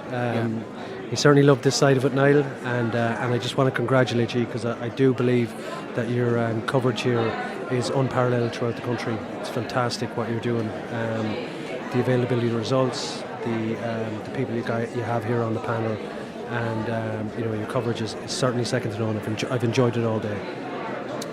John Perry, you wanted to say a word to Fergal. Of course, delighted that Fergal is doing so well. As you know, that his late dad and his mum Joan were tremendous friends of mine indeed for all my political career, and so many happy memories of Ted and with his in Easter House and his leading guide to the door. He was quite a legend, and the leading name, and brought out Fergal himself is a great community man in Sligo Strand Hill. That it was with a very good canvas, and the fact that. I'm delighted that he's getting the seat because I'm quite certain that he'll get the opportunity and he will be a worker, and he's a man that will be here for the long haul. Yeah, and as we say, it was in the blood. It was in the blood for a long time. Mark, you know Fergal, I think, as well. Oh, very well, yeah, absolutely. Yeah. Socially and as well, and delighted for him. Excellent campaign, very, very strong vote in Strandhill, very, very well got. And he's a direct kind of a guy, and they're the people I like in politics, and I think he'll be very good on the council, and I wish him well. Blaine, I think his father will be proud of him. Yeah, thanks a lot, Mark. Blaine, I think you were part of Fergal's campaign, weren't you? Yeah. I'll be honest. When I started off in this, I knew Fergal on a first name basis, but I wouldn't really have been overly friendly with Fergal. I knew him from being around. And then when the campaign kicked off, I'll be honest, I didn't want to get involved in it. I kind of wanted to be away for looking at it from afar. But when he rang and his infectious nature got into the politics, I said, no, this is something that I want to be part of. I like being back on the doors with him. It was very, very interesting to see his approach. You know, very laid back, very eager to get the issues to the doors, very eager to get to all the doors, tried his best to get to all the doors. His team, a lot of them were completely, okay, so we got some of the older generation from Ted Nealon's time, but a lot of new faces. The campaign launch down in Strandhill was I suppose an occasion. It was great to see it and great to be part of it. Fresh faces. And what I'm thinking here from Fergal is that's 1124 on a first preference vote on your first time out, where you had 3 weeks to plan for an election. Yeah. I'd love to see what this man could do after a couple of years, and an urban base behind him. And you know, we've talked about a lot of issues that are going to be to the fore now. I'm fully convinced that he's going to be from day one raising them, and that'll help increase that vote into the future. But I'm just saying, I'm delighted for you. I was delighted to canvass for you and canvass with you, and I look forward to you kicking on and being the flag bearer now for Fine Gael going forward into the next number of elections. So congratulations. And they said, Cheers, they really appreciate said that. Strandhill will come in strongly behind you, and it did, and you made a good play on that, particularly towards the end of the campaign, that you were the only Strandhill based candidate. Did that help your cause, do you think? Did that for resonate sure, with yeah. people? Massively resonated at the doors. People from all colours were coming to me and saying, look, we need someone from Strandhill, and we do. Strandhill has been a massive contributor to the economy in Sligo, and we really need the services and amenities we deserve out there. The population has doubled in the last 20 years, but certain services have been lacking. And so I think it's a clear mandate. I think maybe nearly 40% of the vote in Strandhill is a clear mandate that we do need someone lobbying for us hard at the council chamber. And that's what I plan to do, to deliver for the people of Strandhill and Sligo Town. Ted was a man of many talents, as we well know, not only junior Minister of State as it was back then, TD. He was also a very, very competent GA player, was he not? That's right, yeah. I found out on his passing through Declan Reid that he played rugby league at a very high level as well, isn't that right? Rugby league, semi-professional, I think, in Manchester. Yeah. He went over to work in the factories in the 50s, like many men from South Sligo, and they heard he was a handy full back for the county, so they put his shoulders to the test in Manchester. Rugby league. Fergal, well done again. Premature, I know it is, but it's only a matter of time, of course, before you are elected as a member of Sligo County Council, new member. Thanks for joining us. Thanks very much, Niall, and thanks for the kind words from the panel. Fergal Neal. Pleasure. It's just gone 9 o'clock. We better take an ad break to catch up, and we'll be back again in the Sligo Park Hotel in a couple of moments.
Okay, welcome back. Sligo Park Hotel, ongoing coverage of the Sligo local election counts. Still no sign of a first count in Sligo Strandhill or a first count in Ballymote, Tubbercurry.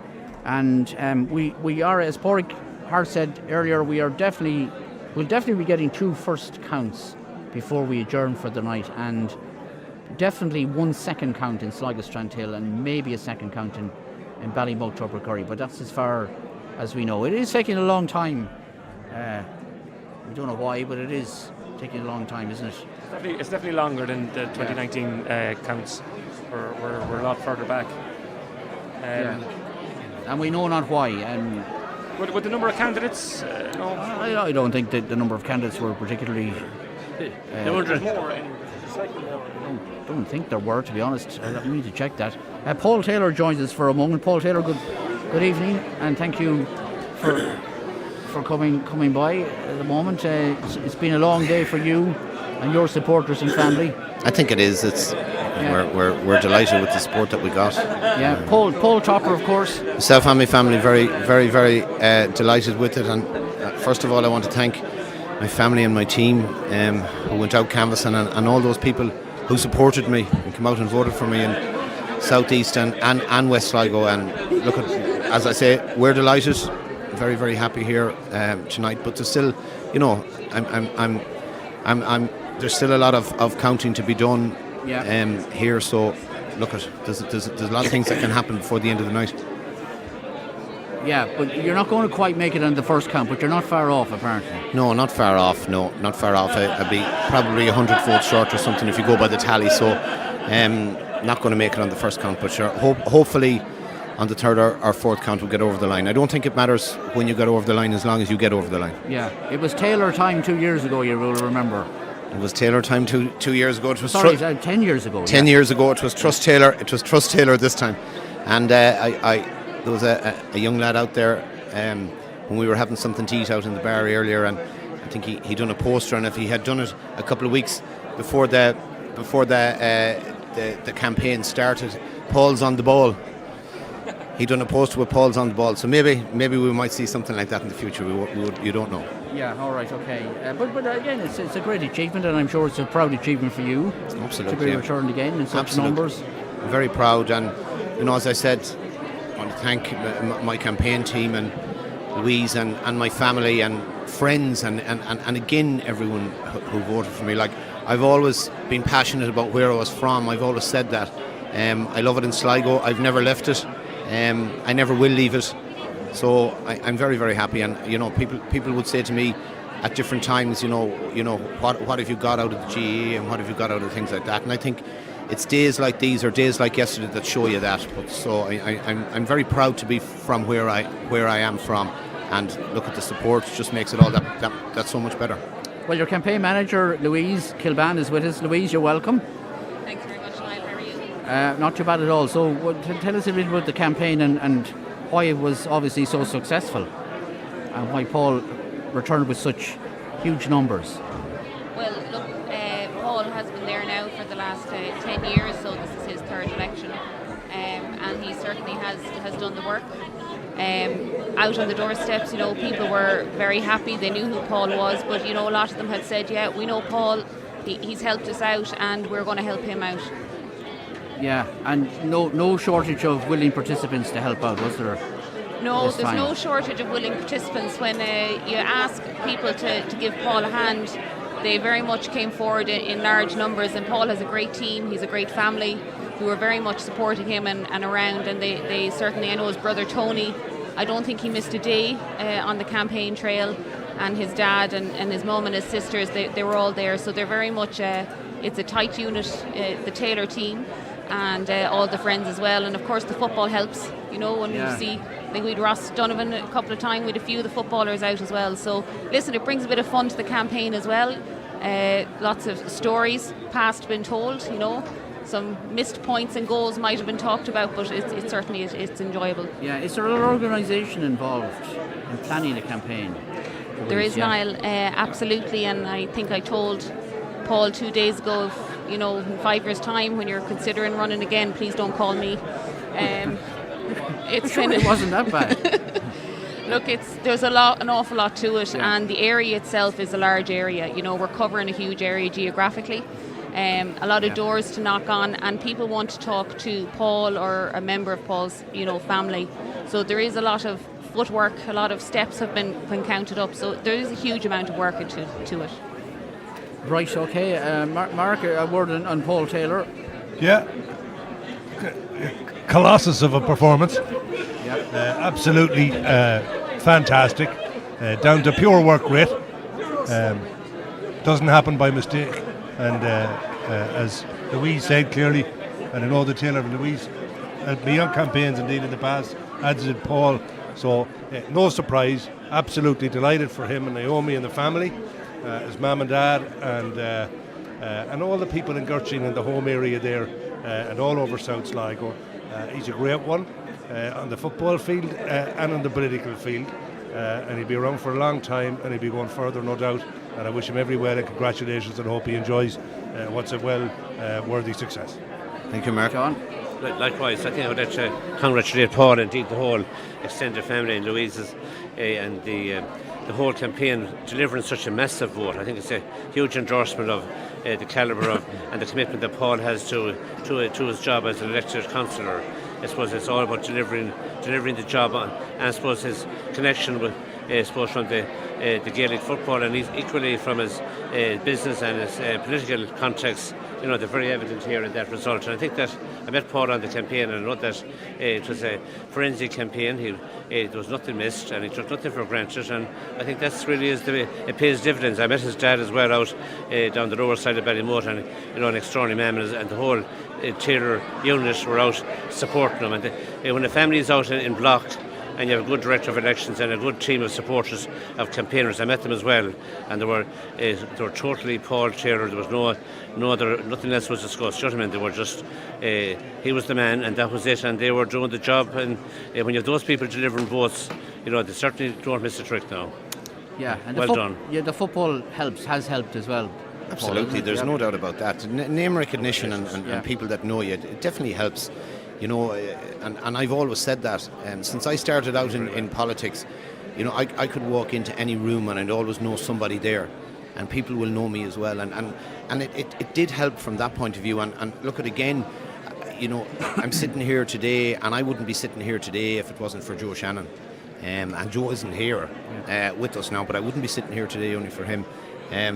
Joe approached me to run for Fianna Fáil and to run for the local elections. And he gave me plenty of time to think about it, and he kind of schooled me, for want of a better word, as well. And I'm delighted with that. And these type of days, we don't forget that man either, and I certainly don't forget him. And again, I thought we ran a great campaign. I thought we ran a really, really good campaign. There was no arguments. There was probably a few rows with myself and Louise there, but there was no major. Well, she's not going back next time. No, she she'll be all right. It must have been very serious rows. But you know, it's we prided ourselves on that as well. You know, and I think people look at that and people see that too. All right, okay. Thanks for joining us, Paul, and enjoy the celebrations later. Again, it's unlikely to be tonight. It's unlikely to be tonight. Yeah, and again before I leave, I want to congratulate everybody that put their name on that ballot paper, because that's not an easy thing to do. And you know, everyone done their bit, everyone done well. Myself and this man here beside me, you know, we're sitting here in a good position this evening, but there are those that aren't, and we're very, you know, we're thinking of them as well, and hopefully it'll go well. It can't go well for all. Look, I wish them good luck. Thanks, Paul. Thanks, Louise, as well, for coming by. You're open to political offers now, from what you said tonight, to run someone's campaign next time. Thanks for coming by. That's Louise Kilban and Paul Taylor, and the man that Paul Taylor refers to is Councillor Michael Clark, who joins us. And you're sitting pretty as well, Councillor Clark, not for the first time. Yeah, not too bad. As a result of a very well-ran campaign by my Director of Elections, Barry Clark, and his deputy, my son Augustine, and his deputy, my other son James, and his deputy, my other son Patrick. And indeed my partner Catherine and all my family and friends. Very, very small campaign team this time, but we've done a very clinical campaign to ensure that we got to every house that we could. So how do you do it with a small team and as an independent candidate for so many years, no party behind you? How do you keep that Well, going? it is difficult, and you know, a lot of the candidates get a lot of finance from the central parties, and their advertising is paid for, and you know, we are very much restricted as an independent what we can spend in an election, and indeed we'd be held to account if we overspent it. So we have to be very careful with the amount of money we spend. Yeah, you've surveyed your figures, you looked at your figures, so your vote very much held up in the areas you would expect it to, and you picked up votes elsewhere as well. Yeah, I increased my vote in the South Sligo area across the mountain. And John Perry would say that it's hard to get the votes across the mountain in local elections, but 5 years ago I got 123. In this occasion I got almost 300 in the South Sligo area. But I think I got that vote as a result of government failure to deliver the N17 in particular. You think so? That was a factor. It was a factor, yes. And you know, we canvassed those roads, myself and my team, and you know, we seen the danger that it is. We've seen the accidents. Even this week alone, we had seen an articulated lorry going over, and the loss of 13 livestock cattle on that lorry.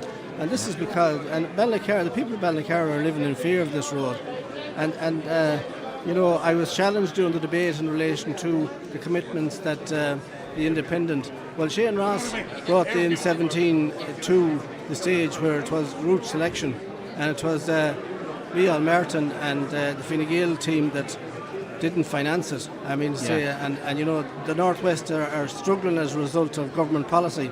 And can I also mention my good friend Patrick Cleary from West Sligo, who you all talked about the fantastic result he got today.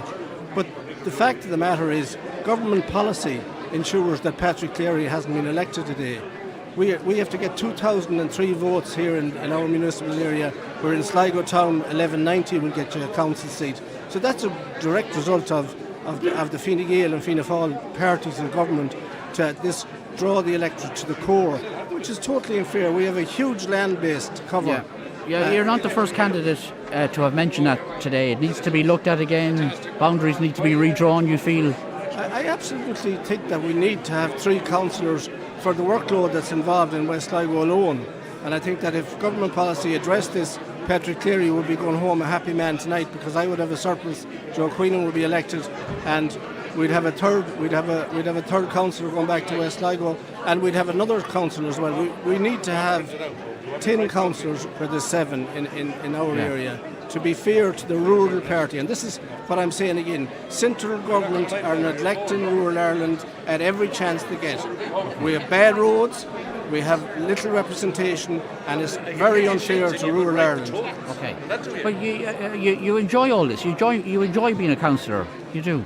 Oh, absolutely. I'm fairly well paid for this job, but I do it for nothing. The first time I ran, and I was telling Patrick Cleary this, The first time I ran, I didn't get elected. I got 510 votes. The second time I got 640, and the third attempt I got elected. So I'm begging Patrick Cleary to stay in the field, to commit himself to representing. I'll definitely campaign to ensure that we have more council seats in our electoral area, and no better man would be sitting beside me tonight, only Patrick Cleary, if he was elected. All right, okay. Thanks for that, Michael Clark. John Perry wants to say a quick word. Congratulate Michael. It's a tremendous vote, and I think that it's what he said there with regards to the boundaries and the scope of the constituency, and I think that the Electoral Commission, which will be an independent body, that is supposed to be involved with the government, but I think that they would certainly have to look at the demographics of the area. But I think that apart from politics today, I think this is a tremendous day for the Clark family and the extended family. They put in huge effort into it, and he has been certainly recognised when you go through the boxes across the region, but of course West Sligo, you have a rock of support in West Sligo there from it has grown over, and in honesty it was very hard I couldn't predict Michael Clark not taking a seat or Joe Queenan, because when you look at they're there, they have the base and they're incumbents, and while Patrick Cleary did very well, and what Michael said there is equally correct. He has a very solid base for the future, that this is his first attempt, and I think this he's one to watch. But today is a day for celebration for you, Michael, and congratulations. All right, okay. Mark McCary, you wanted to say a word to definitely. Councillor Clark? Congratulate Michael. A slave of a worker around West Sligo, that's the truth of it.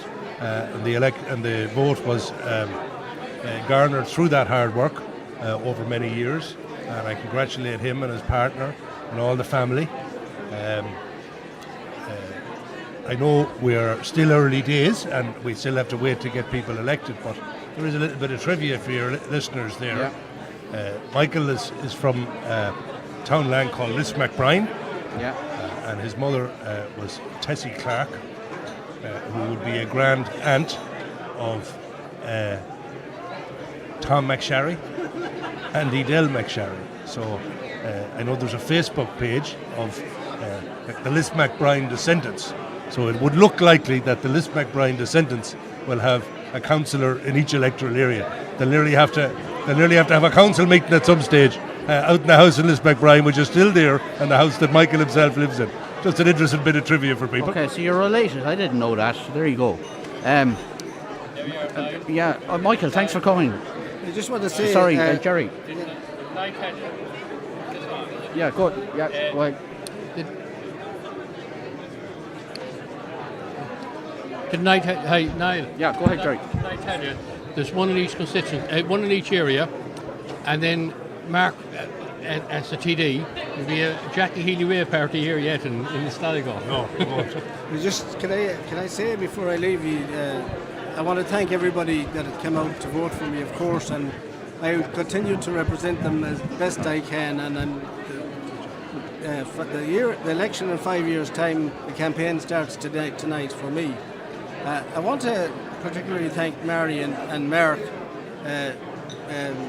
Mark's office has been exceptionally good to me, with Sinead Coughlin and Mary there anytime I want to, and when Marion Harkin was called upon to do anything in her field that I thought she'd be better than, she was always there, and indeed prior to that John Perry was a loyal friend as well. So I want to thank everybody who has contributed to my success here tonight, and I thank especially the people of my municipal district, and thank you, Niall. Thank you, Michael. Thanks again, Michael Clark. Thank you very much. Some of our panel are just getting a sandwich. I don't want to be disturbing them when they're eating. But I want to ask... Sorry, Niall, just now. Sorry, Jerry. Just... Over there. Sorry, Jerry, yeah. Just in case someone took that up, I meant that in a good way. Yeah, I know you did. No. Marion was in the Landmark. She went to the Landmark, the Leitrim count, and she's back again because you had a personal reason for doing so. So can you just tell us what's happening up in... Well, they're still waiting for the first count. Yeah, they are, apparently. After about an hour and a half there, I said I have a job in Sligo, and so I came straight back here. So really the tallies are no different to what they were before. In the Manorhamilton local electoral area, the question still remains as to where that last seat will go, whether Fine Gael will get the seat or not. Through John Comiskey, we're waiting to see. Kevin Comiskey. Sorry, Yeah. Kevin Comiskey. Apologies. It's John. I'm thinking of who's here. Yeah. Is John still with us? He is. Yep, he's around. Yeah. It does look from what I heard that maybe Eddie Mitchell the transfers will more break evenly enough, and Eddie is that bit ahead. But you never know until the votes are counted there. It will be tight. Phelim Gurn looks as if he'll be elected, so no change really in all of that. Great excitement, of course, in Carrick-on-Shannon, just as here. Yeah. People being elected, and I was listening to you on the way up, on the way down, so in a way I felt as if I never left. But it's strange, you go out of here, and it's like it's a different world outside. It is. Here we're so absorbed cocooned completely, with what we're doing and the figures and the stats and all of that. But outside, life goes on. Yeah, now you didn't mention James Gilmartin, your cousin, and that's just an unbelievable performance again by a first-time candidate, is it not? Yes, it is. James has good connections throughout the constituency. Anyone will tell you that the more connections you have, the better. He teaches in Moyane and Bundoran, which means a number of the students are from Kinlough. Yeah. So when I went... Did he? Oh, in Summerhill. Yeah, and now look at you. Exactly. Well, and look at him. So, you know, the football as well, Yeah. bit of connections, and, you know, he just has them throughout the area, and he's a nice guy, and he's very enthusiastic. He's been involved in different projects himself, you know. So he's there on his own merit, his own likability. And as I said to him, no more than Michael Clark, I said, James, a lot of votes there. You've got to keep a lot of people happy, and the work starts tomorrow. Because, you know, the more votes you get, not that it matters, you work anyway, but the responsibility is huge, because you recognise that many people put their trust in you. And actually, again, it's no more than if you've been, when you go for election, you know what it feels like. Equally, if you are elected, you know, you have this sense that people say, well, look, that's a person now, I think I'll trust them to work for this area, to put forward our perspective, all of that. And that is a burden on your shoulders, but of course it's a burden you welcome and you want to have, but it's still a real burden. So, yeah. Well, you talk about it being a different world outside this particular room, and just in case you're being communicated into a vacuum today, I'm told again by our IT staff that there so far have been over 145,000 visitors to our website today between audio streams and video. I'm not surprised. Can I say, Niall, I'm like a mad woman all day trying to get tallies and figures from other parts of the country. And nowhere, I'm not saying it doesn't exist, but nowhere can I get anything like the accuracy and the efficiency that's going on here. And really other places, I think, could learn. Maybe it is happening elsewhere and I'm not aware of it. But like this is an example of with a bit of cooperation and a lot of hard work from a lot of people, what can be done. And I think for the listeners, for those who are tuning in, it adds greatly to their enjoyment of it and their participation in it. Everybody says yesterday was what democracy is about, and that's true, but today is partly what it's about as well. We will. I'm told that the first count won't be too far away. We will have a brief announcement in the next 10 minutes or so from the returning officer, but it's just in relation to a procedural matter, nothing major. So we're not too far away from the first count in Sligo. Sorry, now can I ask Marion, just from the count centre there, on the 5th and 6th seat and the battle in Manorhamilton, how that was faring out? I know it was very close there between the bottom three candidates. Well, look, I spoke to a few people who were actually looking at the number 2 tallies. And what I'm hearing is that James Gilmartin's surplus is nearly splitting equal enough. I mean, obviously, Phelim Gurn is getting a fair proportion, but between Comiskey and Mitchell, there's not much difference between what's coming. And then after that, there's a Green candidate to be eliminated, and it is thought more likely that more of her votes will go for Mitchell. So again, that he's that, is it 70, 80 votes ahead? He is.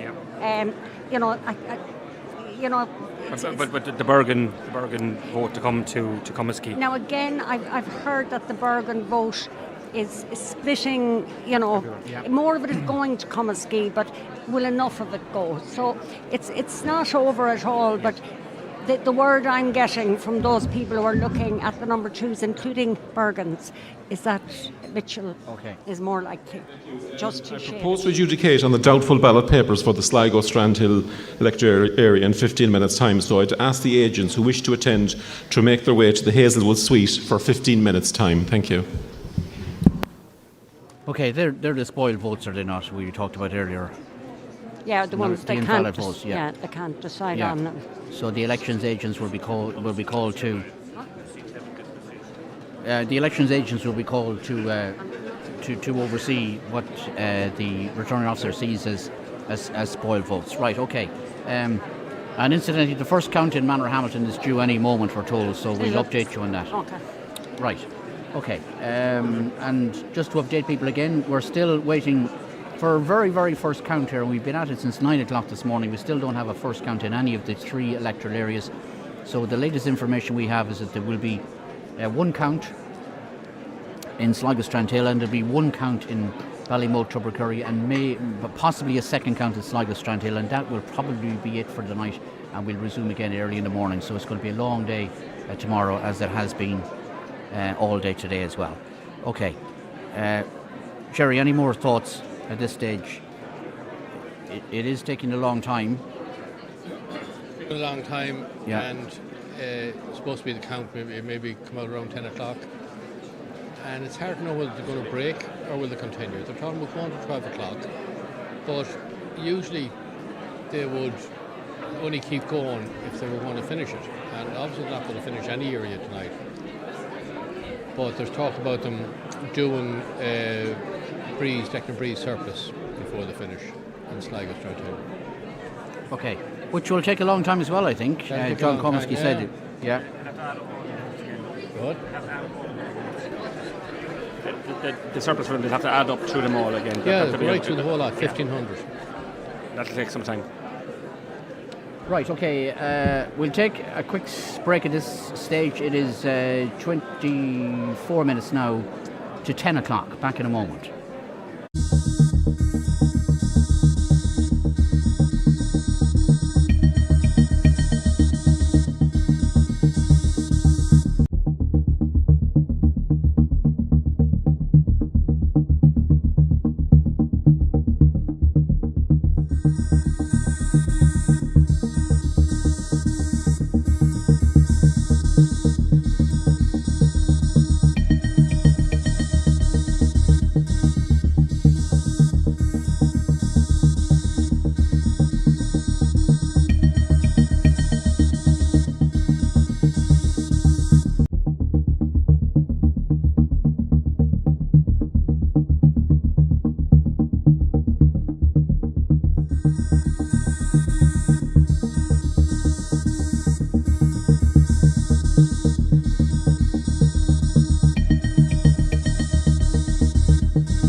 Right, welcome back. Sligo Park Hotel, ongoing coverage of the Sligo local election counts. Emma Hendrick is our next guest. Emma, People Before Profit candidate in Ballymote, Tubbercurry. Emma, you're welcome.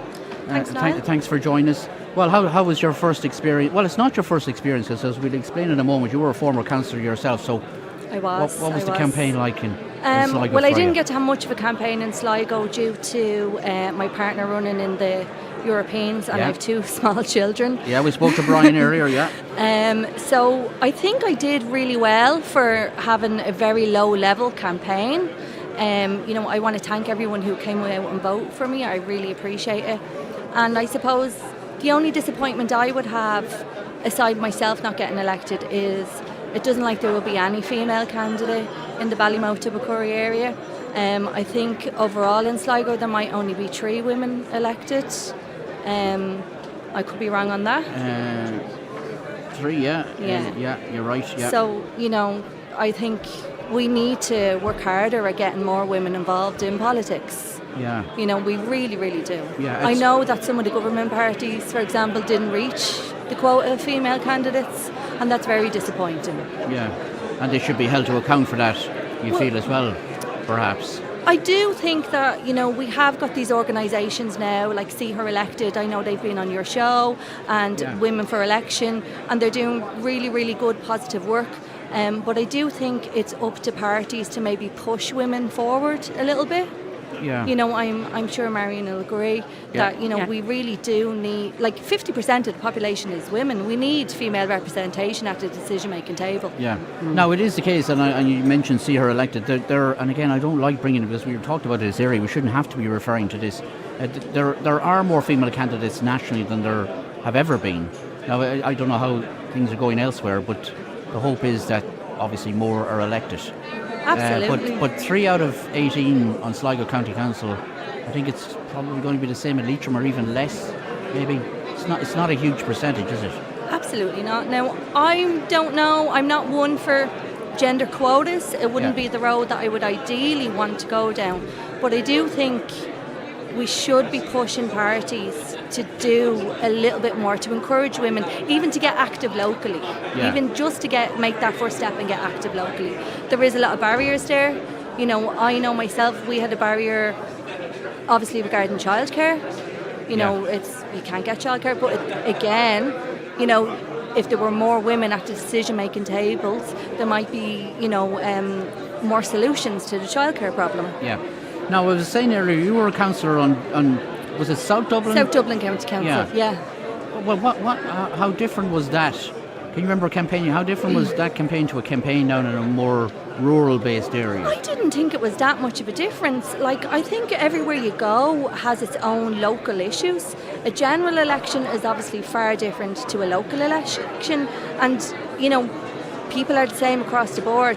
It's housing, health, cost of living. They've been the issues on the doors I have found, and they were the issues previously 5 years ago. Same things coming up.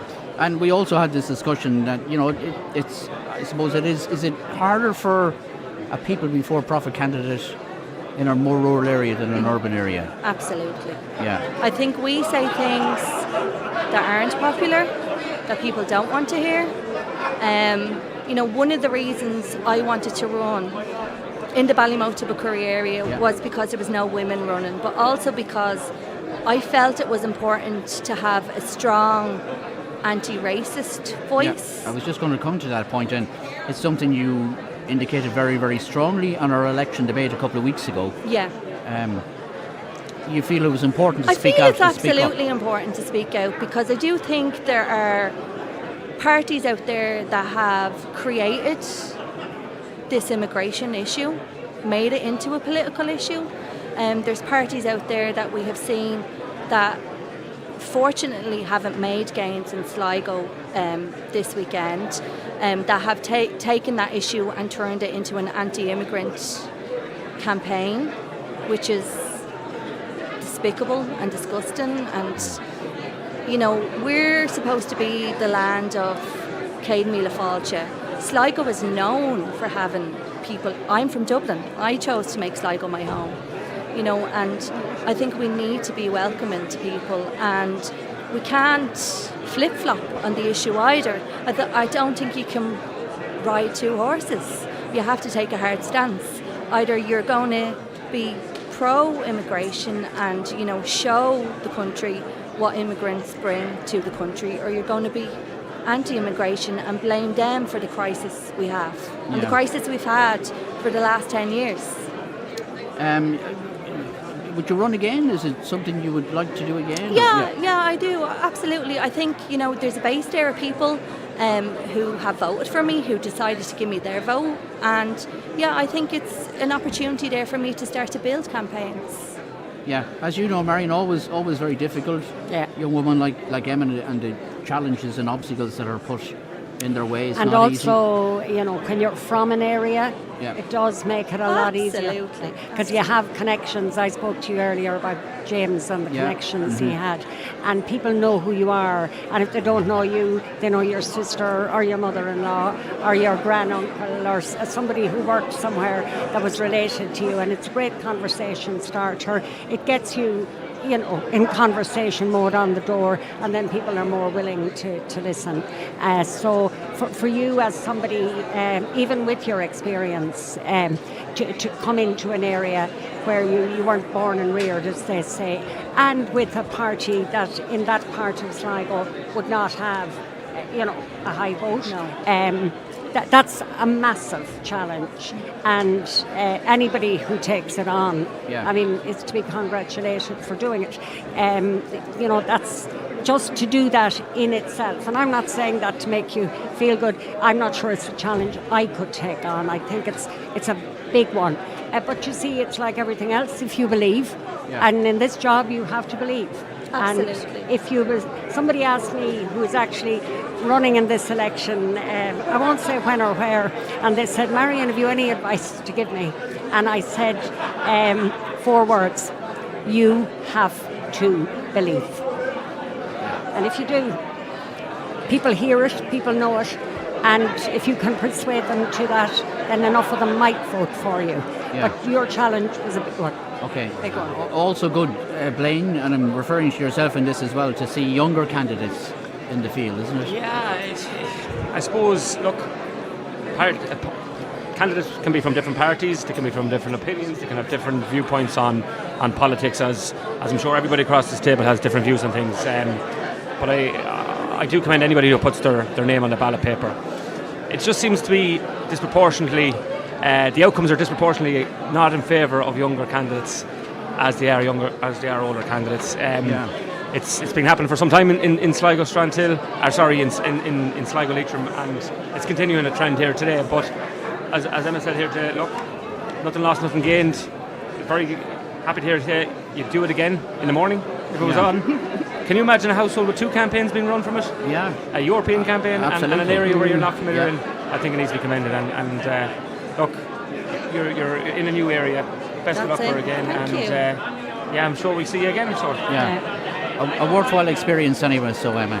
Absolutely. Yeah. I totally back up what Marion says. Like, you really do need to have roots in an area, and it's hard to break through. And I think, for someone who wasn't able to run a massive campaign, isn't from the area, sounds exactly like she's not from the area, is a party of the far left, is saying things that people don't really in that area want to hear, but I feel it's important to be said.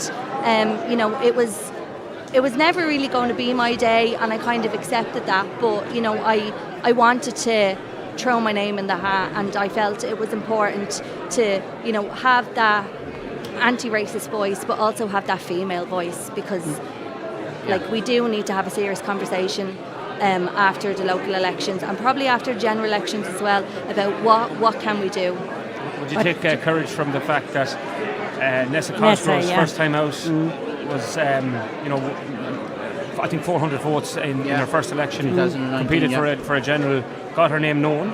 She was, the voice is very similar. It's not from Sligo, and here, 5 years later, I know. is elected. Fair play to her. To be, it is. It's a model to follow, potentially. It is. And can I say one thing? I was listening, I'm not cutting across you now, but it's about women. I was listening to Nessa Cosgrove as I was travelling from Carrick-Shannon to here, and she was talking about the encouragement she got, and she name-checked Marcella McGarry. I know Marcella well. I taught her many years ago, and she talked about how she mentored her, and Marcella had run herself, and to me, that's what's necessary, that's what's needed, that people set their own ambitions aside when they see somebody else that they believe has what they think a better chance. And that's really important for people to come along in politics as well. And I mean, while I don't know the details, I would say that was a big help, and certainly Nessa acknowledged it here this evening. So first time out, I didn't get elected. I know what it's like to lose, I know what it's like to win, and I know what it's like to barely squeak it, and I know what it's like to top the poll, and it all comes in this game. And you have to be, but as I said, you have to believe, and you do, and sometimes if you can get enough people to believe that, then they'll elect you. Emma, thanks again for joining us. Well done again and putting yourself forward for Thank election. you. Thanks. And thanks very much. That's Emma Hendrick, People Before Profit candidate, Ballymote Tubbercurry. We're also, I'm also told that the Taoiseach Simon Harris is now liking some of our tweets. I'm not sure what we're tweeting about or what ones he's liking. I wonder is it the general election speculation, but in any case, he's keeping an eye on proceedings. Or somebody is on his behalf. Or somebody is on his behalf, which is far more likely, as you well know. Well, you need to be very careful Yeah. on social media that you keep an eye on it yourself. The All little right. bit I do it myself. But anyway, I'm sure the Taoiseach has experts to help him out. Yeah, all right, okay. 083 3500 530 is our text or WhatsApp number. There's dozens and dozens and dozens of messages coming in all day, which I haven't got to.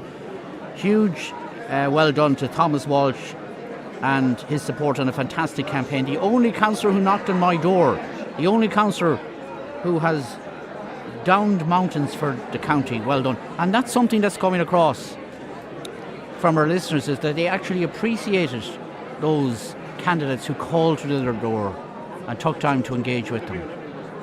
It's important, Jerry, you think? It is. It has been. It's very important to knock on the door, meet the people, and you find that when people do that they get rewarded for it. At least people, see, if you're voting for somebody, you'd like to have met them. And in doing that, you have a better chance of getting their vote if you met them against those who haven't met them. Now, I know there's a lot of impact on the social media, but it's hard to see it. Like, say, the people who were out and canvassed on the door, like Declan Bree, Vanessa Cosgrove, you have Fergal Neelan, like, they've all done well. No substitute for that in some cases, and people appreciate it as well. Like a Thomas Sherry, them all out. Really. Yeah. Arthur Gibbons, one of those Sinn Féin persons who is more open to communicate with the public than other Sinn Féin candidates. I hope he retains his seat, says Joe. Well, indeed, he will retain his seat. I say well done to Chris McManus, well done to Ming, and fair play to Maria Walsh. Congratulations to Nessa Cosgrove. It's about time you got what you deserved. Labour is back in Sligo at last, they claim. You also have lots of listeners in Dublin Isle, says this person. Coverage is top class this morning. You've given such transparency to the whole process with the instant tallies, and the contributors and interviews have been brilliant. I've been trying to find out tallies from my local area in Dublin, and there is no reliable place to find the information. I'm still clueless. I didn't realise how spoiled Ocean FM has us in the northwest. Is it a case of the tallies in Sligo being done as one for the whole count centre, and in other places it's done by parties and they keep it to themselves? No, there's a coordinated effort between all parties and all, isn't that it, Jerry? Yeah, and that's one of the keys for an accurate tally. Yeah, all the parties meet beforehand and they agree and they commit people to come into the tally, because the fact that it's so efficient and that Ocean FM are involved and it's up on the website, people mightn't bother coming in at all to do the tallies because they get the information at home. So here there's an obligation on the parties to send in so many representatives to ensure the tally is done. And it's worked well now for a good few years. It has. It's great to see the rivalries put to one side, though. You know, you come in here and you know, there's no animosity between anybody. you might have completely different conflicting views. You might often challenge each other on the radio, might have a go at each other on social media, but when it comes in here, everyone's together, one team to get the best viewpoints. Yeah, and I think it's a model, and I'd hate to see us kind of maybe branch away from that in the current heightened tension situation where we are at the minute. No, it is a model here, and I've been round to many count centres, and Sligo was always one of the best, always, if not the best. They just did their business properly. People came in, you were handed your tally sheets, you do your work, and everyone just gets on with it. And you can get really good results by lunchtime that day. And tallies won't collapse if people do as they're asked to do. And in order for that to happen, you have to have one person organising it, the parties buy into it, and the independents, and everyone just takes their turn on the barricades, as it were. And that's what makes this kind of programme so interesting, because we have fairly accurate information. Yeah, and it's all about confidence that people will get the information at the end of it. So therefore, once they have the confidence, we're all going to share the information, then everybody buys into it. John from Chicago has been on. Congratulations to you all on great coverage, and thanks to Martin Baker for 20 years service to Riverstown. It's looking good, I think, for Liam Brennan also, says this person. And then lots and lots of people still asking how come there is no first count. You've had the numbers in for the last few hours. Yeah, I think we've had them in since 1 o'clock or so. We had the final tallies in. Tom McSharry was out early. He covered a lot of ground, in my opinion, to someone else. Again, lots and lots of questions as to why it's taking so long for the first count. We really don't have an answer for that, but it won't be too far away, I would think. And remember, Sligo Strandhill will be first, followed by Ballymote, Tubbercurry. It's approaching 10 o'clock. We'll take a very quick break, and we're back live again in the Sligo Park Hotel in a matter of moments.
Adrian McCormack's our next guest. He's part of the Thomas Walsh campaign, successful campaign team, as we know. Adrian, you're welcome.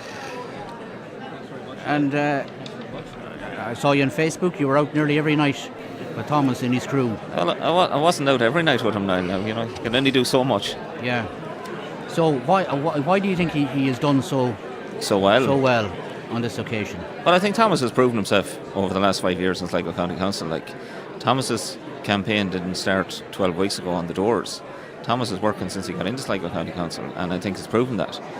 And he's put in a massive campaign. Like, he's, as you can see yourselves, like, he's a huge team behind him, family and his friends, and everyone gets behind him because Thomas is a worker. Yeah. And I think it's proven today with his vote. The massive increase in his vote today has proven. That's why Thomas Walsh is coming in as a poll topper. That makes the difference. So. That makes the difference, yeah. And people know, like, people know themselves, like, a person is doing the work. And Thomas isn't just working in Ballygawley, Ballantor, Calooney, Ballastare. That's what we're coming to. I mean, it's quite obvious the reach he has now right across this quite vast electoral area. I mean, it's a massive area. Like, when you think about it, like, you go from Ballantor the whole way down to Bunduff Bridge, like, it's a massive area to cover. And I don't know, many pairs of shoes Thomas has gone by. Maybe him and Cunningham or John Lavin might be able to tell us. There was a picture of some damaged shoes. They're not the only ones. Were they not? No. I saw one of them all right. Yeah. And again, it's a huge area, as you know, and you mentioned Bunduff, and I'm just looking, for example, I'm in the wrong section. I'm just going to look, if I can, just to give an example, because people will see this on the tally figures. If we look, for example, I mean, in Cliffany, for example, I mean, he's polling votes even back in Cliffany. Yeah, he's picked up votes. votes. Nowhere near his home area. Yeah, he's doubled his vote in a lot of areas which wouldn't be a stronghold for Thomas, you know. Yeah. And that's a testament to the work he's doing, and people recognise that. Yeah. Okay, well, he ran, as you well know, in the general election in 2020. He was not by his own fault. He was a Johnny-come-lately candidate. Yeah, he was. He was kind of, I won't say it was forced upon him, but he didn't have as much time to prepare. No, he didn't. And he put in a big campaign on that. Yeah. And he got a good vote.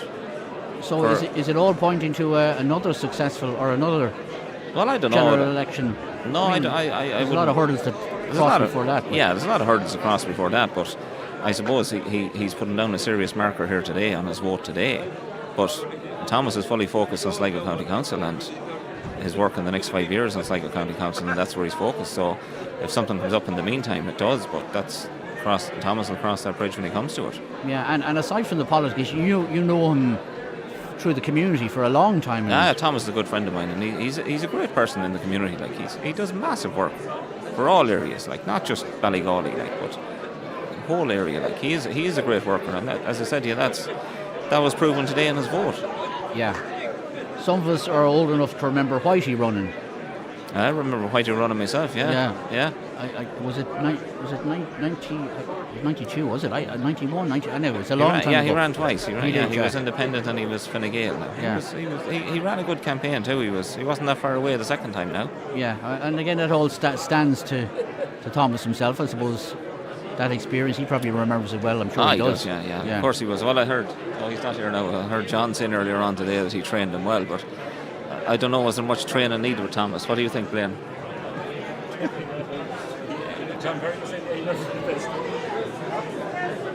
All right. Okay.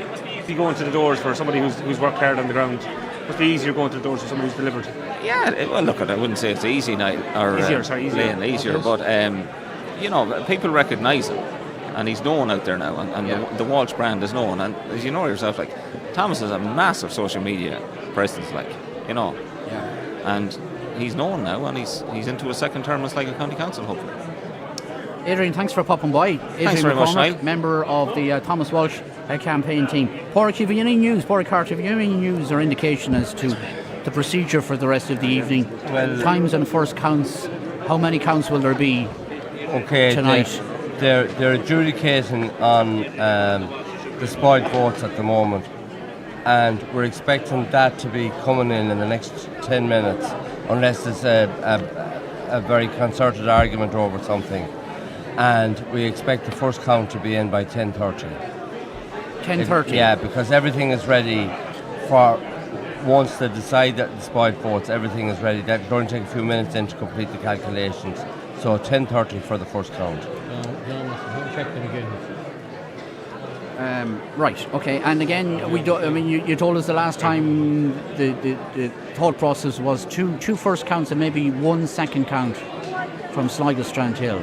A second count for Sligo Strandhill, definitely. Yeah, and a first count from Ballymote Tubbercurry. Well, I'd safely say that would be reasonable to still expect to be on the cards. Yeah, so three counts at best tonight, is that it? Yeah, we think that's what it will be.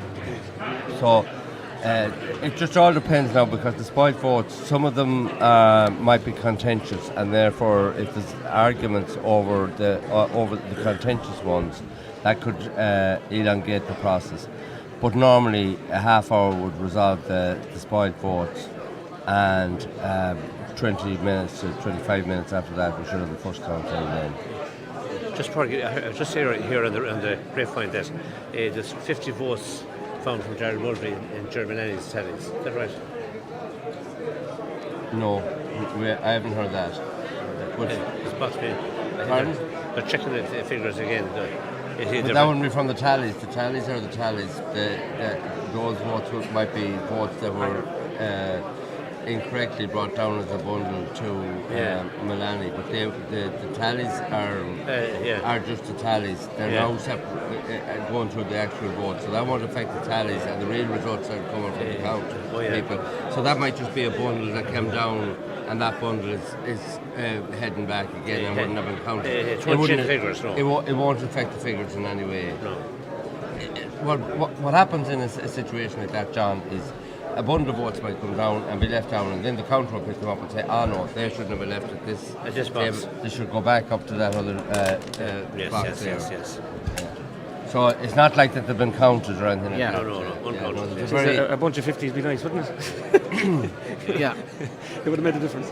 I've just had a cup of tea and some fig rolls in the house, fig roll biscuits, and enjoying the coverage from Ocean FM.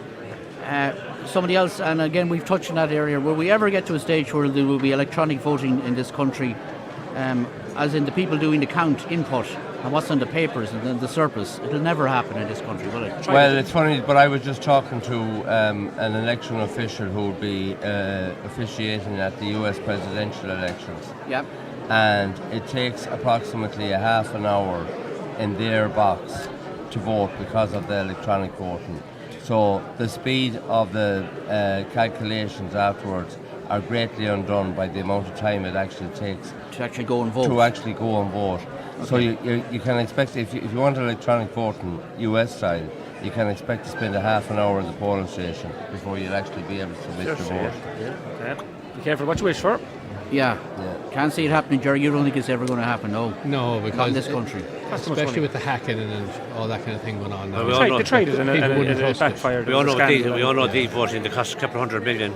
I think they went out to South Africa, the machines or somewhere. But I think the most important thing about this whole democratic process that's taking place here today, and Ocean of him deserve great coverage for it. It's bringing the election right out to the people. It's engaging the people in the election process. Yeah. And we have high turnouts at elections in Ireland in comparison to other countries. Why? Because of this election theatre that's taking place over today and tomorrow. That's a factor? It's an absolute factor. And I have people emailing me, sending me messages, asking questions about the whole election process, who normally wouldn't have the time, but because of the theatre that's taking place today, it engages people. So long stay away from electronic voting, and especially long stay away if it's going to take me a half an hour to vote. Yeah, well, it was taking some people half an hour to vote because there was 27 names on the European ballot paper, as we know, which we discussed as well. And there's no way around that. If there's 27 candidates, there's 27 candidates. But it was very unwieldy for a lot of people, was it not? It was unwieldy, but as you say, anybody's name had a right to be there. Yeah. But a lot of them, as we'll see, when the count in Castlebar is taking place, it won't be a very long process to eliminate a lot of those candidates, because a lot of them won't feature. And I would suggest that the next time round you won't see the same number of candidates, because people will realise that it's a lot harder to gain votes than one thinks. It's very easy to get the first 20 or 30 or 50, but when you get to 500 and then after that you go 500, you really are beginning to struggle. And anybody that gets any votes in an election deserves great credit. And anybody that's brave enough to put their name on the ballot paper deserves our respect. What's the deposit again for a European candidate? Do we know? Well, I know the deposit for the local election was €100. Yeah, I don't know what it is for European. And do you get that back? You have to get a certain amount of votes. If you get a quarter, of the quota to get it back. I must inquire about that. I didn't know you could get it back. You did, yeah. You got it back. But the system is very transparent. Yeah. You can see where you put your vote in, the vote goes into the boxes are carried in here, they're opened up in front of everybody, and everybody feels confident that the voting is right. And for the most part, you don't ever really get any complaints afterwards, do you? Well, you don't get complaints about the voting process. But the voting process, you might get complaints about the amount of promises. No, the last general election, there was complaints, I suppose, by people who didn't understand the complexities of single transparent vote, i.e. people assumed that because certain candidates were elected on the first count, that means more than somebody who was elected on the 13th or 14th. I've seen a lot of that in 2020 around the fact that, we came first and you were selected on the 14th, but it's all about seats. You run more candidates to win seats and you try and get that balance right, and I think we're in a process now, post-recession, where an awful lot more people are in tune to what's happening. People are learning more about the electoral process as they go on, and shows like this can only help. Well, I think it's like what's happening here today educates the public. It allows them to understand that it is important to go to the ballot box. It is important to submit their vote, and they can affect change, and they can affect the outcomes to their lives by voting. It's educational. They can't sit at home and say, them lot, when they have a chance to decide who them lot is. John Comiskey is the best tally man in history, says this person. Says Ben. A great job to all. And can we see John? Well, you can see him now there. He's standing behind the panel. It's not right. And you haven't been too far wrong yet, John, in your assessment of what's going on today. And we all agree with you there, Niall. Yeah. Excellent tally man. Yeah, and has been doing it a long time. Back way before my time, to the days of Radio Sligo, John, isn't that right? Which is back in probably in the 1980s, early 80s perhaps. So I'm told. Anyway, it's a long time ago. Can I just give you an update? Sure. I tried to do it a couple of times throughout the county. Obviously, we're heavily engrossed here in Sligo, and looking at it from the upper echelons overviewing it, the tallies are around about 50% in now across the country. Yeah. And just so we can have a clear indication, I think we should do this throughout the days as we get closer to 75 and 80 and 100%.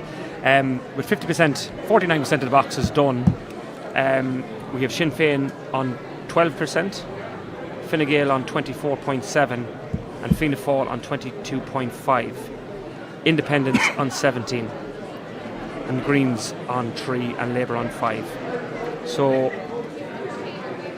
are these local election figures or local and European? No, it's just local. Just all the local tallies, they're put into one database here, and they're running at 50% of all the tallies across the country, and that's the numbers there. Fine Gael 24.7%, Fianna Fáil 22.5%, Sinn Féin 12%, Green Party 3%, Labour 5.5%, and the Independents 17%.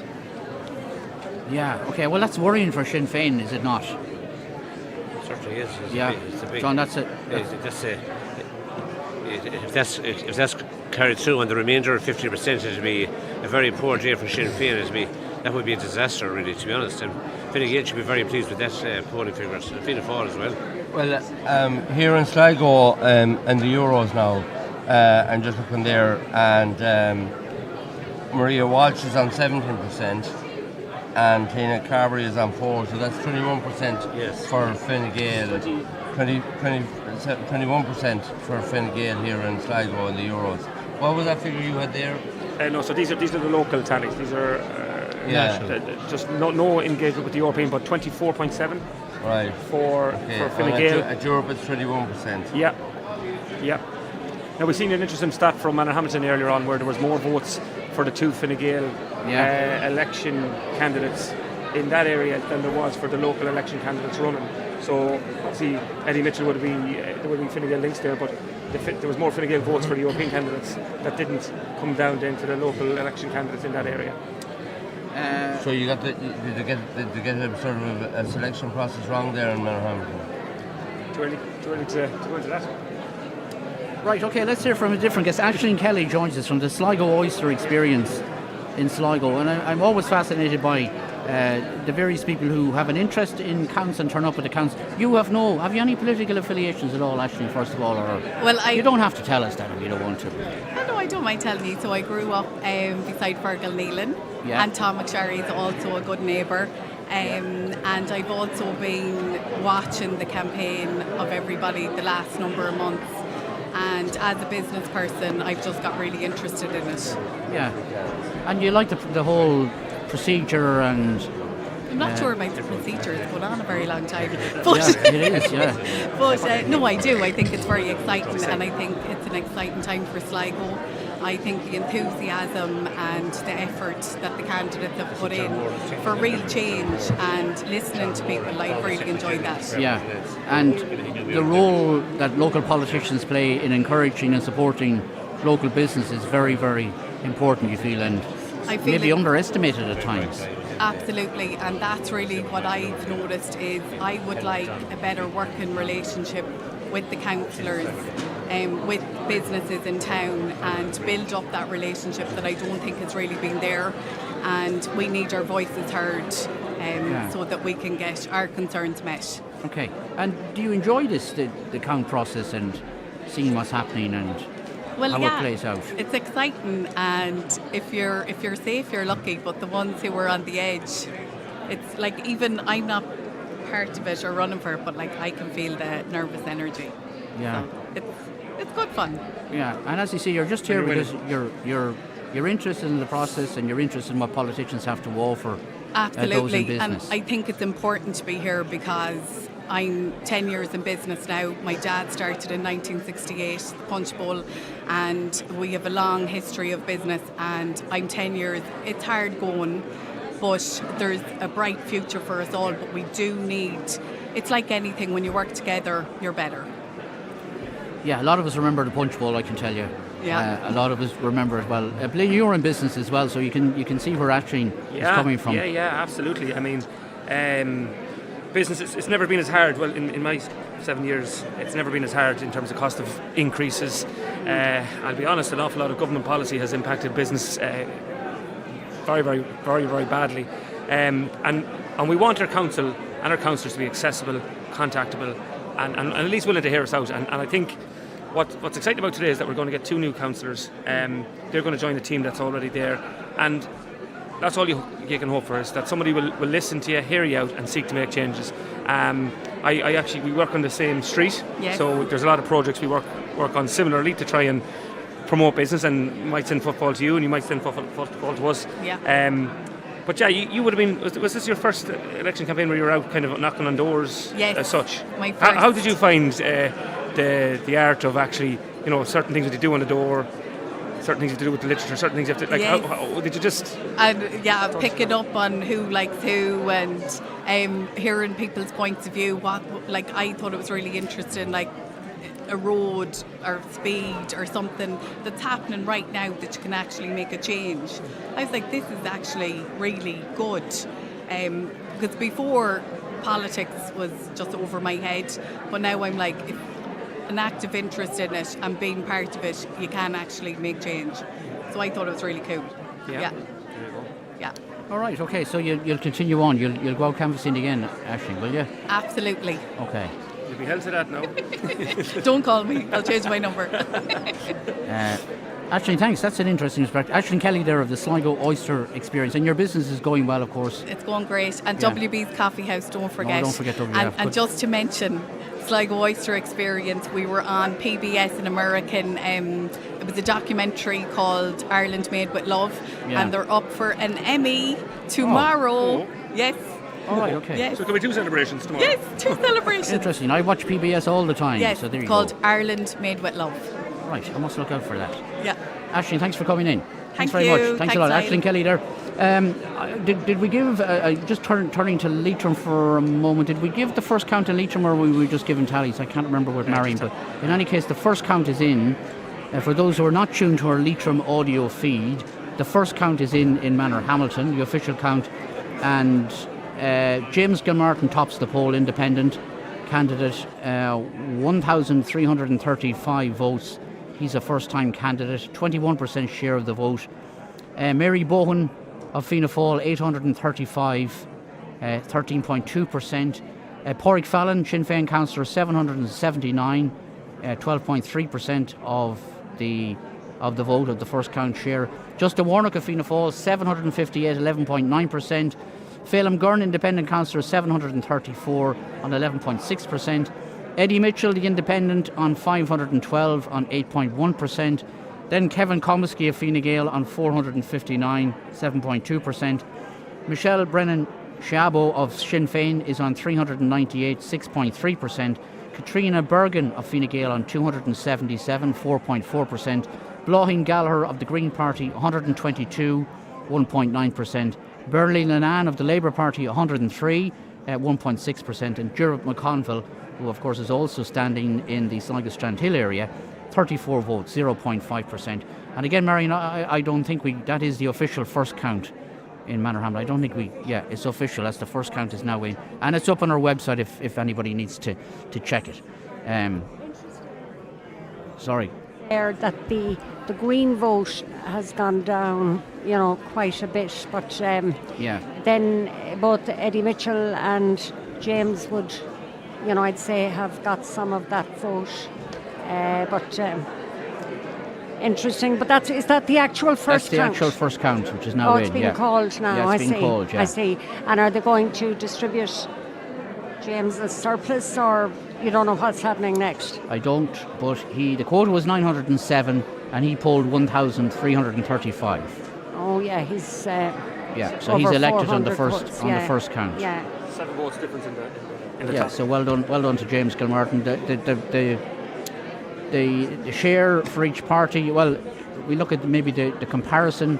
The Fianna Fáil vote since 2019 has gone down by 6.4%. The Fine Gael vote is down by a whopping 17.6%. Sinn Féin up 2.2%, and others, as Marion referred to earlier, up 21.8%. He's all of that change, isn't he? Yeah. Yeah, but of course, remember, 2 Fine Gael councillors retired. Stepped down, John McDermott and Frank Dolan. That's a big one there. Two new candidates there as well. Yeah, 2 new candidates. So, but still, it's a significant drop. John, want to make a comment? You showed me a German very effective councillor there for quite a long time, and Frank Dolan as well. That there were 2 very long-standing, long-serving councillors. And if you look at the vote there from, you look at the vote of the replacements, Bergen at 4%. I'd say I would have to be very disappointed with that, really, to be honest. Yeah. And and obviously that looking at Michael Comiskey on 7%, so really they're on 11%. It's quite a drop. Yeah. We also have first counts in Ballinamore, and we also have first counts in Carrick and Shannon. In Ballinamore, Paddy O'Rourke of Fianna Fáil has topped the poll. Enda McGlone of Fine Gael is narrowly behind. Brendan Barry of Sinn Féin follows him, then Ita Reynolds Flynn, and then Gary Pryor of Fianna Fáil. Sean Wynne from Drumshanbo, 432 votes. And then if we look quickly at the Carrick and Shannon count, and I mentioned, Carrick and Shannon count. Sean McGowan, Fianna Fáil, topping the poll. Enda Stenson, who Marion knows well, I think, independent councillor Enda Stenson, second up there, narrowly behind Sean McGowan, and very, very close behind them is Maeve Reynolds. Yeah, first time candidate there. Again, part of the Reynolds dynasty, if we want to call it that. The name helps. Yeah, the name helps. It does. And then Des Gucky, an independent councillor, has polled very well as well. Yeah.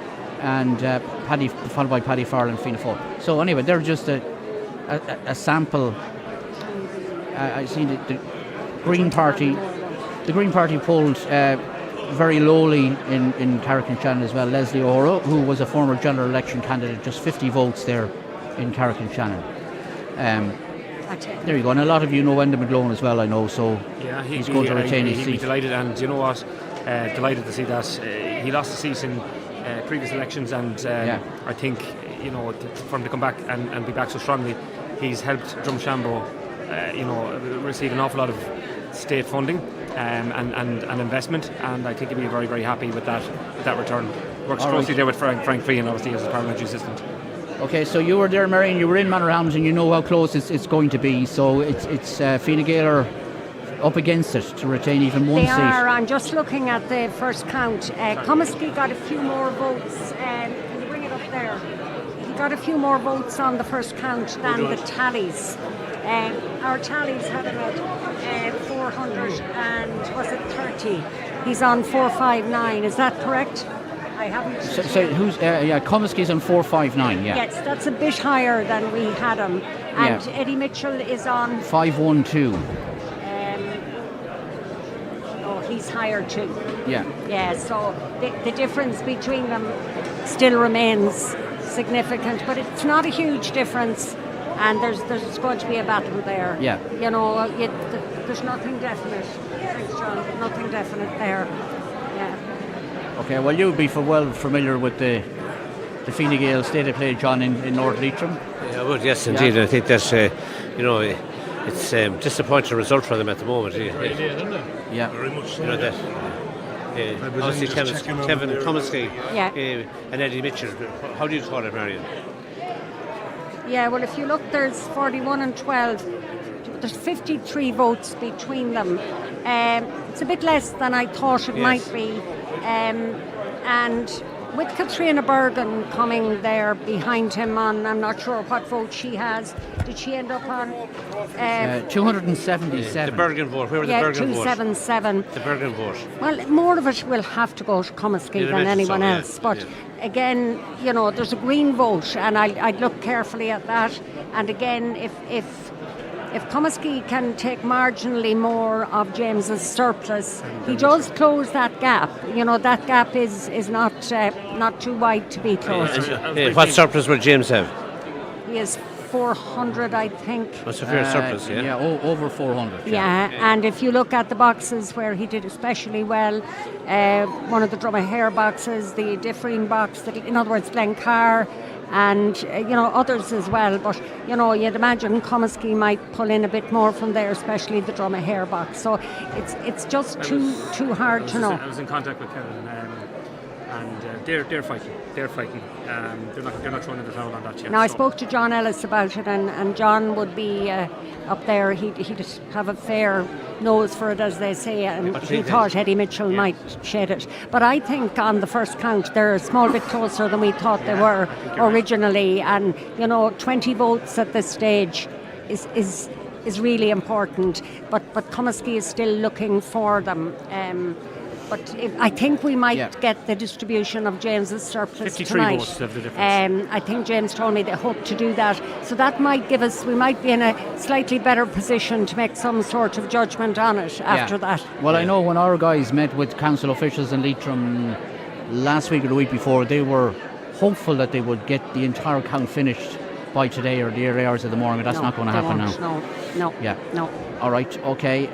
The other thing I should mention, which I think is of interest, there is one very high-profile candidate in that field, Bernie Lennon of the Labour Party, who is high-profile for various reasons, but hasn't polled at all well.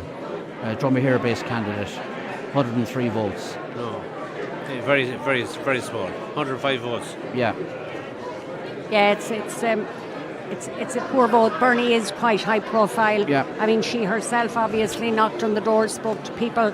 I can't judge why her vote is that, but it will be disappointing. It's never easy when you put your name forward. And I suppose Bernie, like some of the other candidates we spoke to here this evening, isn't from the area originally, in the sense, as far as I know, she wasn't, she moved in. That's never easy to establish and put down roots.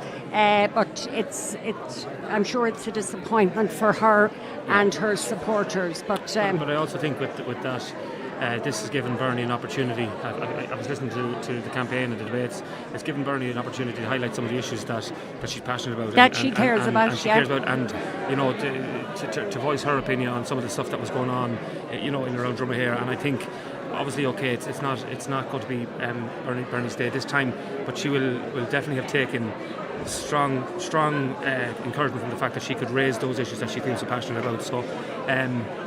look, we looked at Nessa Cosgrove's vote on her first time out, and we look what we've done, and I'm sure that's not the end we're going to see of Bernie, and no doubt, she'll push on. Yeah, there is a way to go, though. To be fair, it's but look.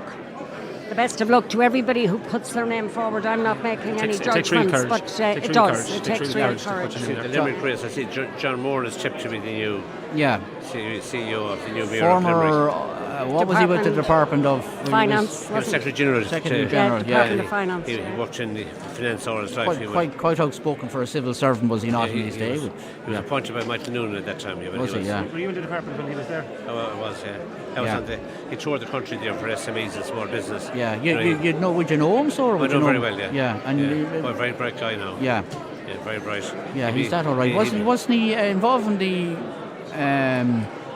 the redesign of an architectural premises in he's a man of many Limerick? talents now. Yes, that he has been around. Jerry, I just wanted, as well. Jerry, I wanted to ask you, because Blaine said, I don't know if you heard that, Blaine said a while ago that 49% of the tallies, of the local election tallies nationally are in, and Fine Gael have 24.7% of the vote, Fianna Fáil 22.5%, Sinn Féin 12%, Independents and others 17%, Green Party 3%, Labour Party 5%. And Independent 17%. Yeah. 17 independents, yeah. That would put Sinn Féin a lot lower than the polls. Like, say, a year ago, they were at 35%. Yeah, they're on 12% now. Does it with 49% of the tallies? Yeah, and then they came back to 25%, 22, 25 in recent weeks. That's and to drop to 12 is very low. It's kind of back to where they were in the last local elections. 5 years ago, yeah. And what are the implications of that, do you think? Well, there won't be running too many candidates for the Dáil. That's the implications. Because there ran too many this time, huh? But that's what happened the last time. They had a similar outing in the local elections. And then in the Dáil elections, then the whole thing changed. Yeah, but isn't there a pattern here of disaffected voters? Isn't that what's happening here? It's happened 5 years ago in a general election and again here. There's a large cohort of people who were disaffected and are moving to certain candidates. There seems to be disaffected with all. Yeah, that's what I'm saying. But the there's a rise for But on that point, there's no massive shift from the two main parties on the disaffected. Really, if you look at if they weren't disaffected, they'd be going to, people before profit and all those different type of right-wing candidates. You know what I mean? Yeah. To a degree. And they seem to be moving to independence. Yeah. And I suppose the governments, like the government parties, making the accusations, the various accusations against Sinn Féin about flip-flopping and all the various things, seems to be beginning to sink in or feed through or whatever the situation is. Yeah, and the migration issue, is it a factor in it? Or for Sinn Féin? Yeah. Potentially, yeah. Yeah, it is an issue as well. But I suppose even on the housing, I think that's everyone's talking about housing. But I was listening to a very big developer, and he was saying that the biggest problem that the state is building 33,000 houses per year currently, but it's not the problem with the funding, it's the problem with capacity. They cannot get the tradesmen, the carpenters and the builders. You can't get through Bord Pernal because we've decided that Bord Pernal are an independent government of their own. But we're over there on the north side of Dublin City with the entire political establishment ignoring the level of incompetence that they have. They are holding up tens of thousands of units. But Sinn Féin have objected to quite a number of housing as well. I think what's interesting out of this is the polls. We all tend to watch these. The political anoraks watch these polls monthly, and we get all fascinated. And there's lots and lots of newspaper columns wrote on the swing and the movement of the polls and this. And really, once again, this is another election where the polls are. Just an electoral poll. Well, no, with Sinn Féin. No, but with the whole, we all talk about the posters doing polls on the Irish Times, whatever the case may be. You won't beat the ballot boxes. No, you won't. But my point is, it just goes to show that we get so caught up in polls and the movement of polls, and really on election day for the last number of years, a number of elections across the world, across the globe, they're not picking up what people are feeling. Okay, I should have. Sorry, just turning back to Leitrim for a moment. I should have indicated that in Ballinamore there are two elected in the first count: Paddy O'Rourke and Enda McGlone. They're both re-elected, as the case is. Paddy O'Rourke, of course, who was a general election candidate. Was it last time out? Mark, would you? Yeah, wasn't it last time out? Yeah, Paddy O'Rourke. Wasn't it No, last time? Ellis ran the last time, but Paddy ran the time Before that. time before that. Yeah. You're a massive vote, 5,000 votes or something in the first part. Yeah. Yeah. And I'm looking here, sorry, now at the it's a other very- parties as well. You know, when you talk about Fianna Fáil and Fine Gael, I mean, they are pretty close to what the polls are saying. Sinn Féin, absolutely half of what the polls are saying, less. The Greens are on 3 nationally so far, which is, again, what the polls said. Labour on 5.5, which is probably a bit up. Soc Dems on 3.4, again close enough to what the polls are saying. People Before Profit on 1%, that's down. And then the other ones apart from that are obviously independents on 17%. But that again is what the polls were saying last week and the week before. Independent Ireland on 2.2%. Now the one that is quite different is Aintu on 2.3%. They were, I'd say, closer to 5-6%. Yeah. Funny enough, in that there, Renua is showing up for some reason, 40 votes for Renua. So I don't know. It's 0%. Yeah, but I don't know, is there if you- anybody still running on the Renua ticket? Yeah, but if you remember at the beginning, Niall, I was talking about the Europeans and I was saying that I thought the 5th seat could be between Maluli and Tobin. But that isn't going to happen because Tobin has not shown, initially in some of the tallies here, it was showing up. But I don't think it's happening. Now, it could be over in Meath and Kildare, places like that, but it's not showing in the but you west see, and the border. The wisdom among some was that the Aintu were going to push on from their participation in the campaign in the family and care referendums. They were the only party, as we know, to call for 2 no votes, and there were some who were suggesting that they were best tuned into the mood of the country and all that, but that does not seem to be the case.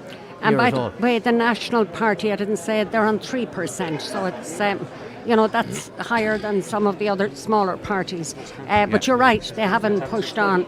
But a lot of people would say that, that referendum as well, to the likes of Michael McDowell and a few others, independents that really pushed that. But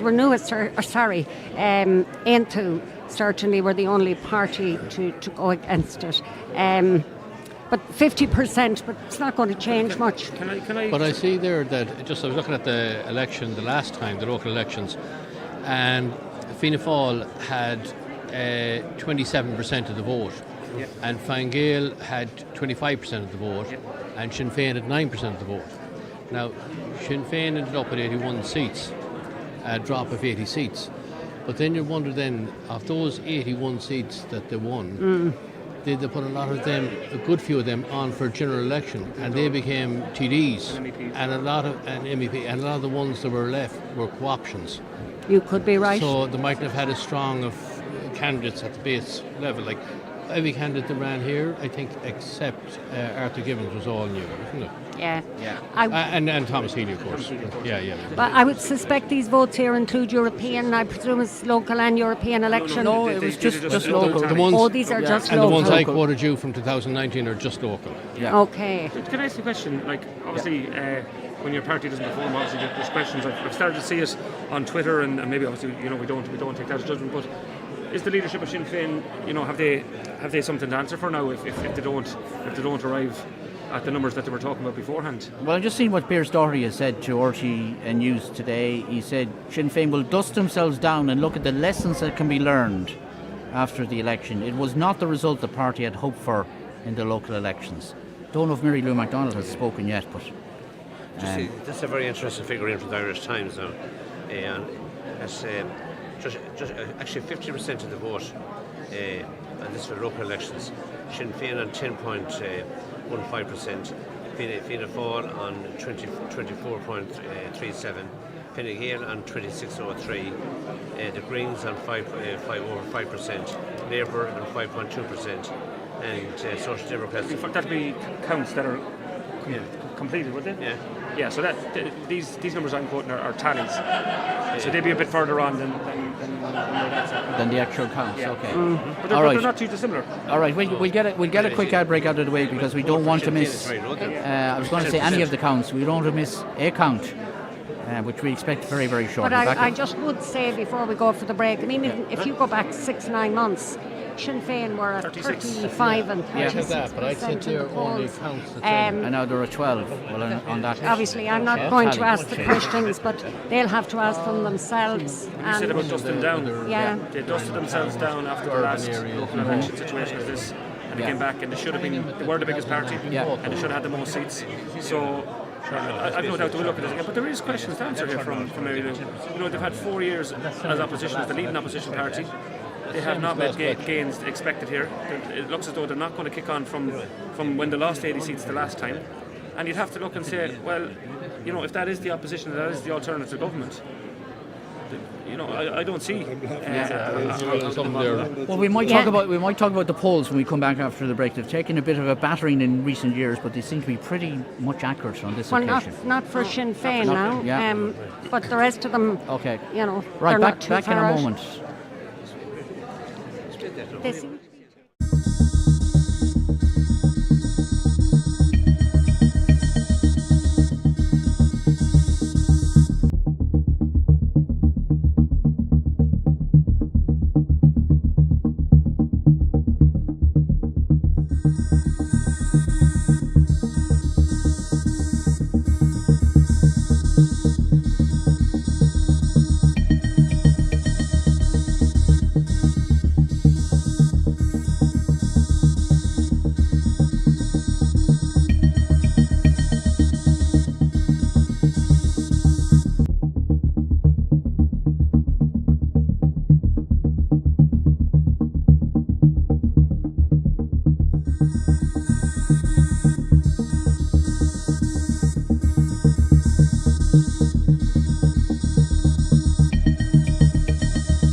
Right, okay, Adam Kearns has been on from Toronto. Just want to compliment the incredible streaming service for the elections. It just allows us to cheer on Liam Brennan.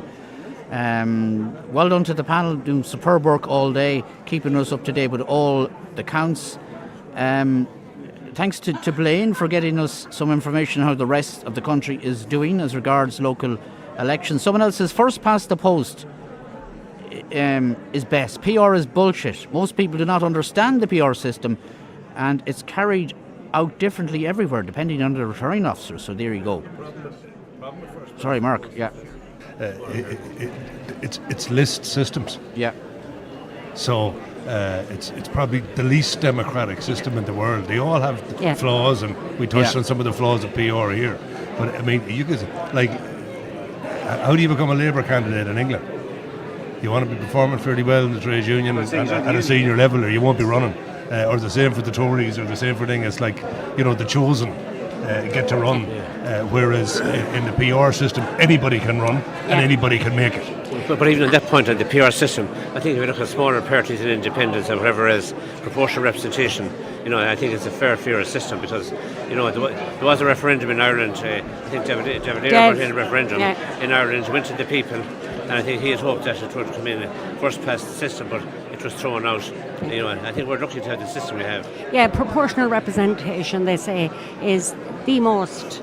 It gives the best representation of people's wishes or their views on the candidate, because it is quite sophisticated, and whoever contacted you is right in one sense, Niall, that people sometimes don't understand the full potential of PR, but they do understand the 1, 2, 3, but sometimes they don't maybe fully understand that if you don't want to see somebody elected, that you vote for other people, that they might stay in, but that part of it is not fully and widely understood, but we would be mad to change it because it gives us the most representative selection of candidates that the people vote for. And why would you give that up to give a less representative, a less democratic selection?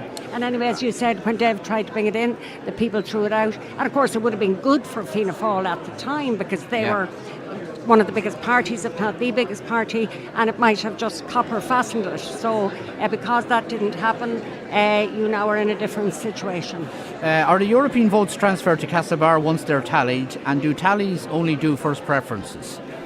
Tallies are only first preferences, and they're gone to Castlebar. They're gone to Castlebar. Yeah, they're gone already to Castlebar. And the European count, you'll know this, Marion, is starting tomorrow, isn't it? I think, but tomorrow night. They don't start it until every polling booth in Europe is closed, even though they have exit polls, I know, let's say from the Netherlands and other countries, but they wait to start counting because they wouldn't like the count from any country to influence an election that was already ongoing.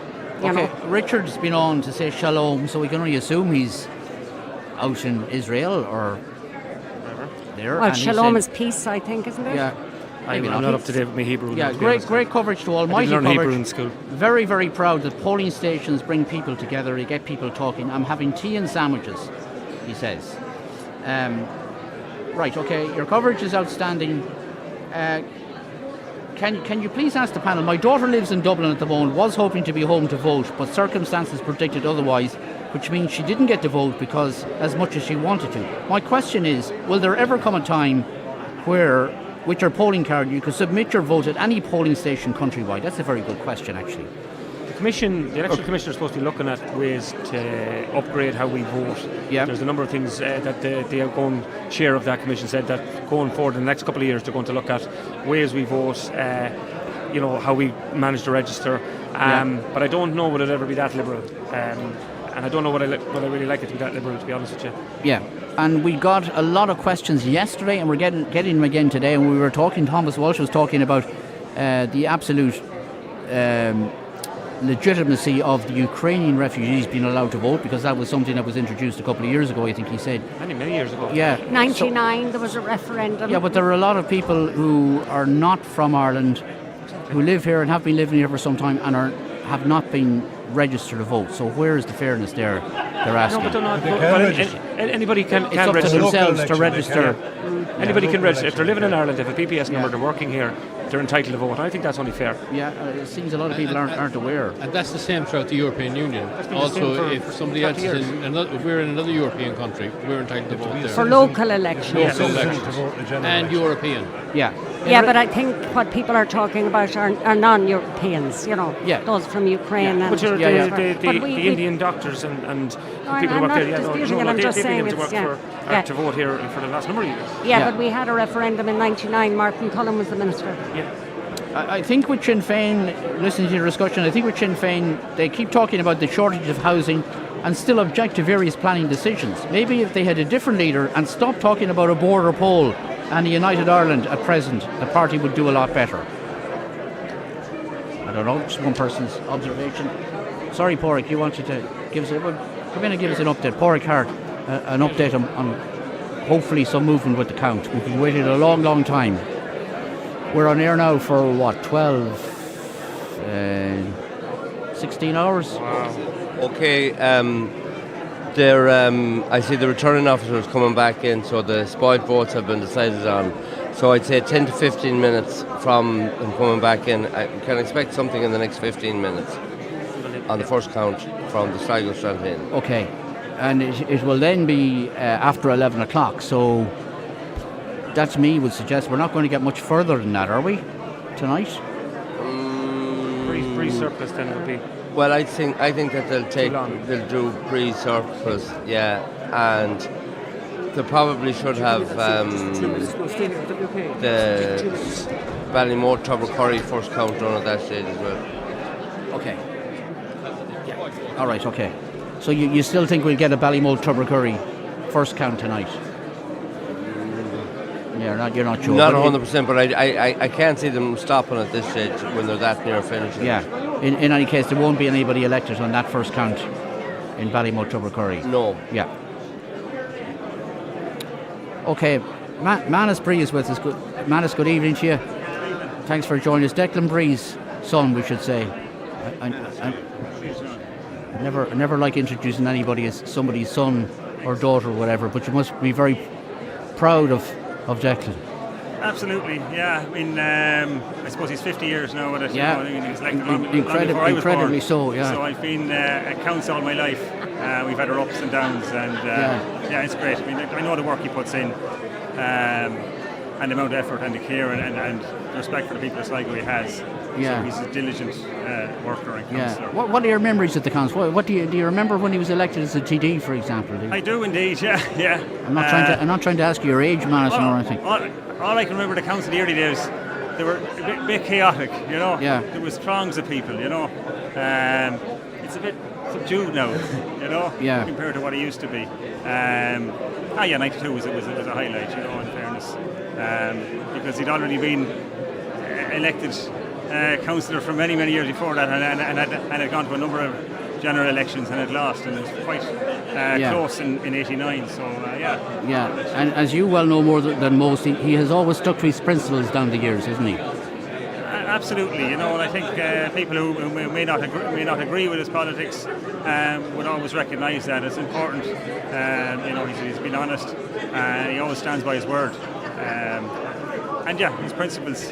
Anybody I'd meet up and down the country would always say that when I met at events or dogfights or conferences. Yeah, that's one of his traits, which is very strong. I think people in Sligo respect that. Yeah, okay. And is it a case of chip off the old block as well, or not? Myself? I don't. Well, I suppose I don't think so. No. But I mean, I know the amount of work public representatives have to put in. It's a huge commitment. Anybody who's here who's been in office, it's difficult, and I think you know it takes a lot out of your family life as well. So I don't know. I was fortunate enough to put myself on the ballot paper many years ago when I was a member of the Labour Party in Limerick County Council. So I gave it a go once, but yeah, I'm happy to help out, contribute in the background. Yeah, but you know how much work he puts in and has put in down the years. You've seen that obviously at first time. It's 24/7. Yeah, the weekends, and you know, it's non-stop. Yeah. That's the nature of it, and I think most councillors are the same. You know, if they really they're working for their community, they're working for their neighbours, and for them the best interest. And I always say that I know people give politicians a bad name, and people will say that to me, not knowing my family background, and I will always say, look, these are committed people who want to do good for their community and want to do good for their county and their town. And anybody who puts their name on a ballot paper has utter respect for myself. And anybody who gets returned for 50 years obviously is doing some good work. Yeah, absolutely. Okay. He was a bit of an agitator in his days, you well know, in his younger days. A bit of an upstart. Absolutely. And I'm talking way back when, in the mid-70s. I'm sure you've heard all that. He was in the Connolly Youth movement. Yeah. I suppose Ireland has changed a lot since then, you know. Yeah. And I don't think young people in their 20s or 30s will realise what Ireland was like. And in one way, he was on the right side of history in terms of some of the social change and the need to change Irish society. He's seen it all, really. We've changed dramatically as a country since then. Positively. It's some performance. Absolutely, to get well over the quota is brilliant, and I think his hard work has paid off, and I suppose when you're doing elections so often, it is easier. You're more experienced, and having the mayoral or the chair of the municipal district this year was probably was a help to him. I think it was probably a little bit of help, and he enjoyed it immensely, representing the people of Sligo town. Jerry, you've come across Declan Bree over many years. I couldn't hear that, sorry. Yeah, I'm just saying, but tallying and as a candidate. What? This is Declan's son.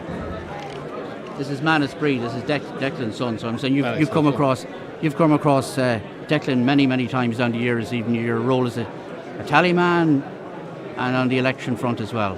Yeah, we're there at the election and tallying and in the count, because when I ran the county council, Declan was also running. And then we ran the general election, but we had the spring tide come in after my father got elected. And but always a great respect for Declan, and I was on the council with him for about 10 years, and he was always true to his word. And then I think he became mayor of Sligo with support of he was in Labour and Fianna Fáil. So it was the first time he became mayor. He was waiting something like nearly 30 years. So it was a long time coming, and so we've always worked fairly closely. And of course, he's only across the road from us now in High Street, where you are. But Declan, he's a good councillor. He's a great politician. He's very straightforward, and he works hard for everybody. And so it's great to see 50 years and increasing his vote today. So wish him the best of luck now in the future. All right. Okay. Well, he'll be elected shortly enough, we hope. We expect. And I think maybe Declan could probably tell the story. I'm not too sure about it. But one of his initial protests was an aunt of mine, Rosie Kelly. Had Kelly's Hotel. I think I know this story, And there was something there about planning permission. And they were protesting outside about the planning permission. And of course, Rosie had a short temper.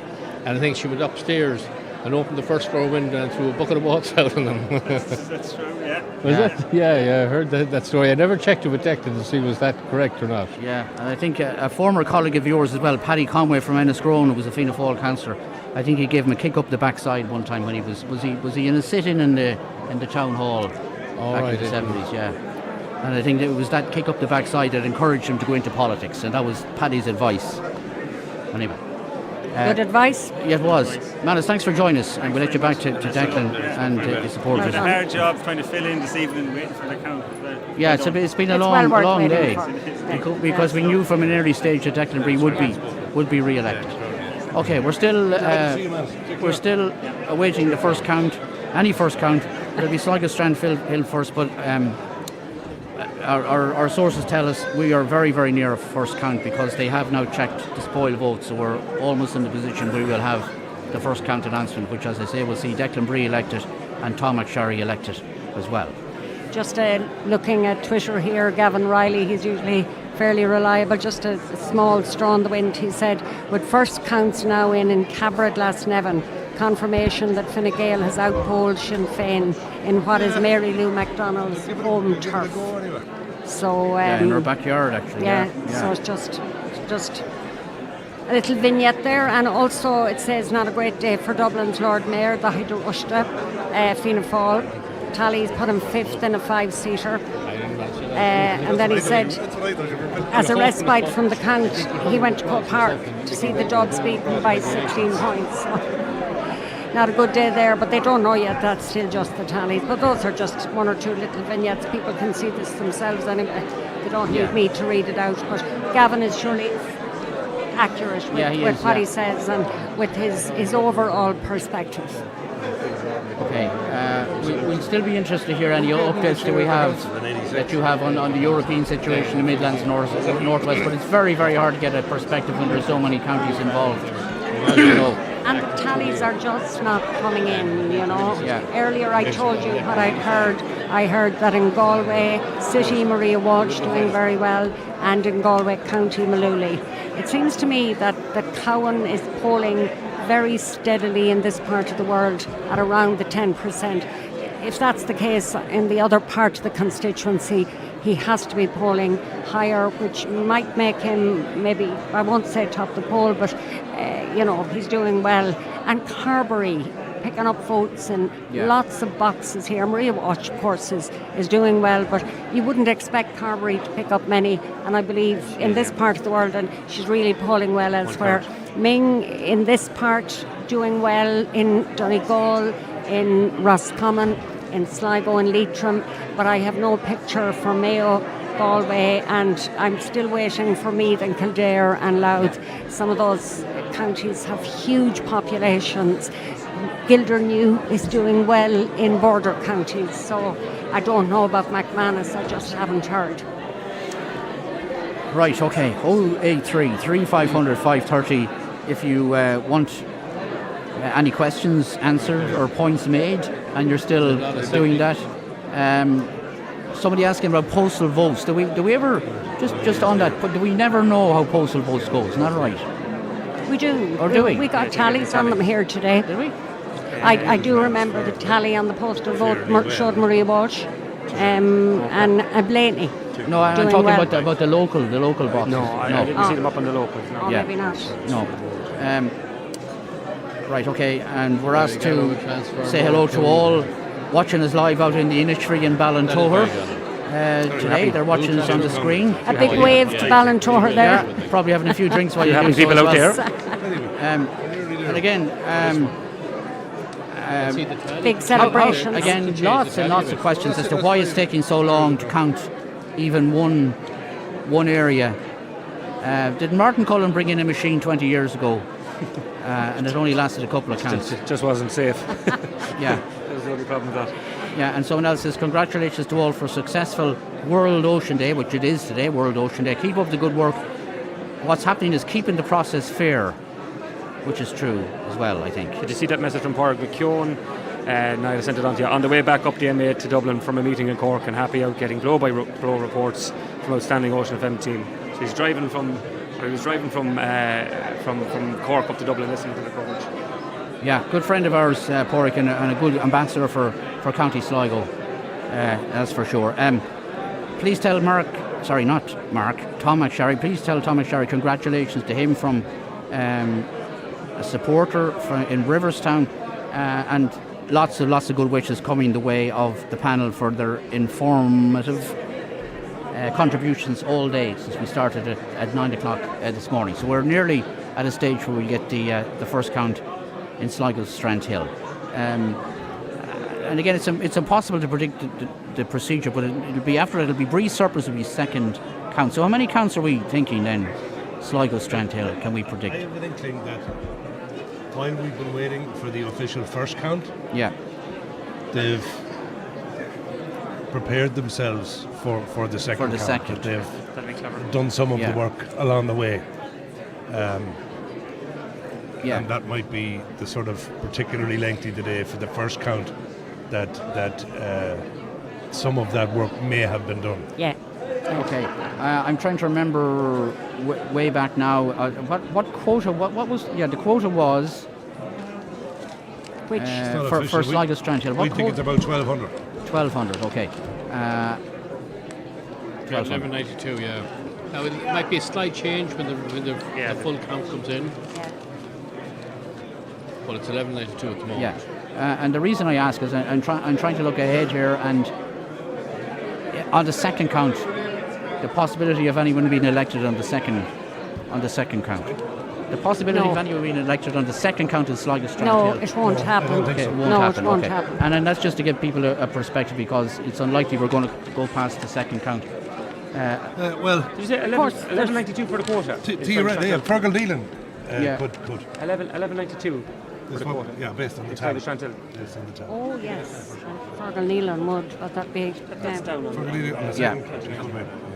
And again, if you're watching, you'll get a sense of the people who were in the polling station in the Sligo Park, and a sense that we're almost ready to hear the first count from Returning Officer John Moran. And again, more as you're saying, it's great to see that the people can see this, can see what's happening. Good to see John. Yeah. And what we often get is, why is X, Y, and Z at the count, and how do they get into the count? We get that as well all the time. But for the most part, they are family members, and they are supporters, and they're campaign teams of the candidates who are usually likely to be elected, but not exclusively, of course. Okay. Right. Any more thoughts before we get the first count? No, I think we're not a lot to be said here. We're just so anxiously waiting for it. I'm just again looking here, but this is old news. Eamon Ryan saying that they may well lose their seat in Dublin, but I can still get no read on Dublin because I heard Sinn Féin were doing that well. So where are the seats going? I mean, I think the second. Sorry. Yeah, go ahead. No, I'm just looking here at Carrick and Shannon. I think the second count is done there, so that's moving along. Okay. In Carrick and Shannon. So what have we got there? So it's the distribution of Leslie O'Hora Green Party's 50 votes. So that would have taken a long time. So it's moving along there. Nothing material to impact the spaces, but there's progress. Well, 50 votes is easy to transfer. Yeah. I think once we get past this first and the surplus, we expect Sligo Strantil to move quicker. Yeah, it's the surplus that'll hold us up.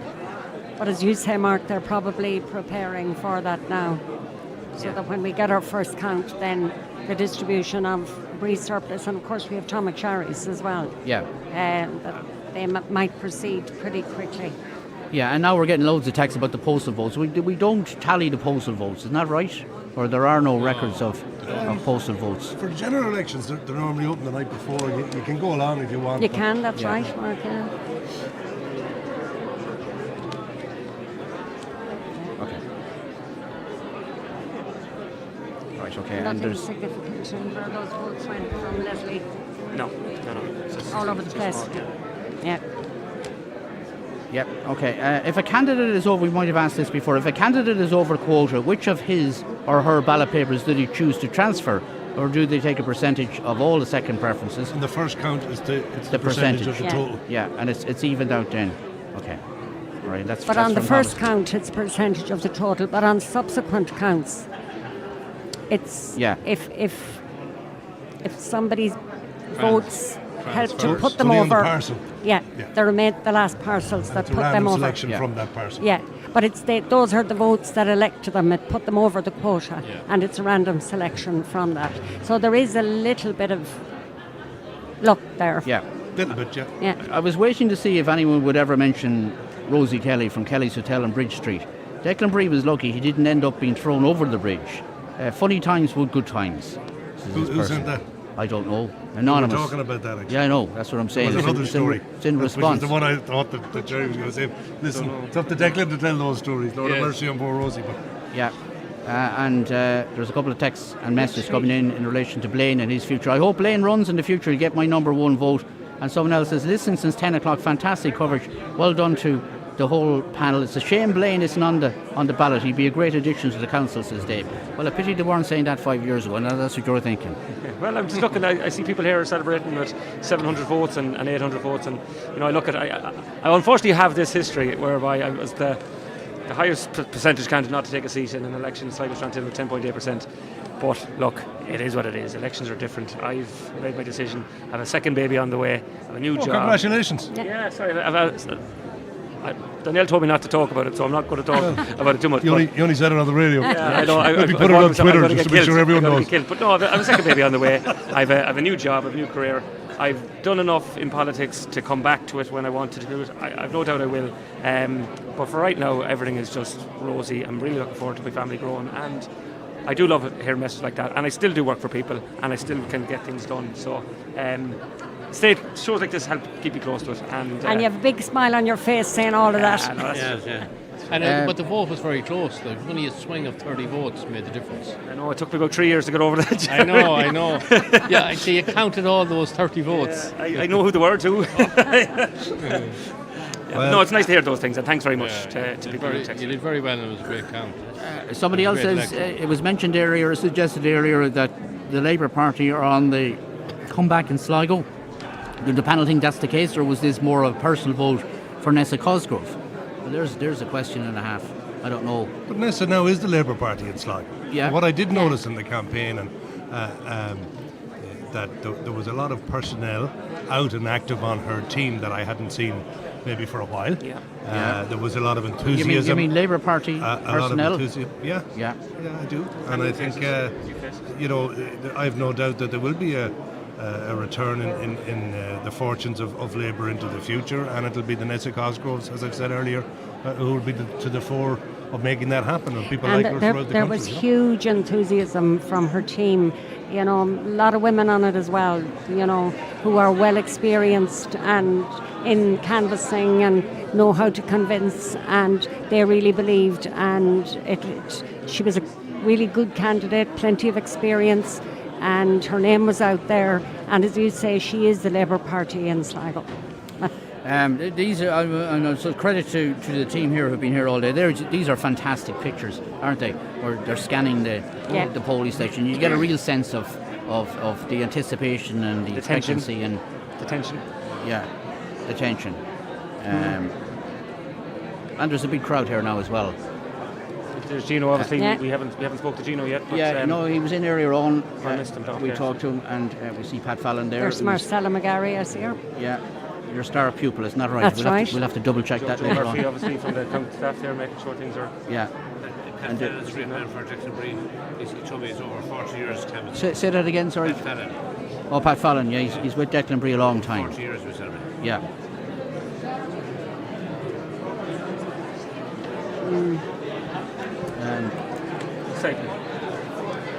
What are your memories of '92, Jerry, at the Gillooly Hall? It was the spring tide at the time. Yeah. So you were up against it. Yeah, and it was only short-term after get the election from the county council. Yeah. And so you go through it, but as soon as I went in, I kind of knew once I heard the boxes were being opened and how it was moving, you kind of knew that this wasn't going to happen. Yeah. And I think this man beside you was his first involvement in a No, it wasn't me campaign first. directly, was it? It wasn't me first, but the Healy's and McSherry's go back. I mean, friendships from the beginning, from Rosie and Mixer and Jerry's parents and all of that stuff. So we were all sort of friends. Yeah. This is the first election, because I didn't canvass door to door for anybody. This is the first election since I was 8 years old, and I wasn't doing something, whether I was licking envelopes or putting up posters or whatever. But no, I was involved in certainly my father's last campaign, but in sort of putting up posters and stuff like that. Later with Hugh Glynn and then with Jerry. I drove Jerry in that campaign. That's right. We had good crack, but it wasn't to be. Yeah, but there were different campaigns as well. Yeah. I remember. I can't remember why. That was a November election, wasn't it? Yeah, and I was the last candidate for Fianna Fáil that ever had a short election. See, previous to that, there were always short elections, a couple of weeks. So it was in November, the election was called, and the election was 3 weeks. So you didn't have this kind of months and months to canvass and prepare for it. Prepare for it. You say it came very quick after the local election. After the you local were elected in election as 91, did very well. But I suppose it wasn't time to. Yeah. But in those quick elections anyway, they were always used like the party was to suit the sitting candidates in a way. And they had it all over the country. Yeah. So they called election 10 days, 3 weeks, well 3 weeks I think it used to be in the winter. But now it's different. People get a better chance to get out there and they need it now to get a candidate elected. Yeah, well there is that, isn't it? Yeah, absolutely. I just got a text message there from Jeremy McMunn. We were talking about postal votes and tallies and stuff. He said that there is the tally for the postal vote in the Ballymote Tubbercurry boxes. So, and he's right. There's 135 votes. Not there for them all, though. Yeah, not there for them all. But I think that one would have been an interesting one, given the fact that there was some controversy over that the last Guard time. investigation after and Tom Byrne made a complaint. But I think that's probably why that's there more so than the others. And Connolly's picking up 10 there. Brennan 23. Well, this is what I think. Yeah. Michael Clark disagreed. Yeah, well, I just might read because there's a lot of text about that. The postal votes in Ballymote, Tubbercurry, Liam Brennan got 23, Michael Clark 25. There was 16 for Malani and 18 for Queenan.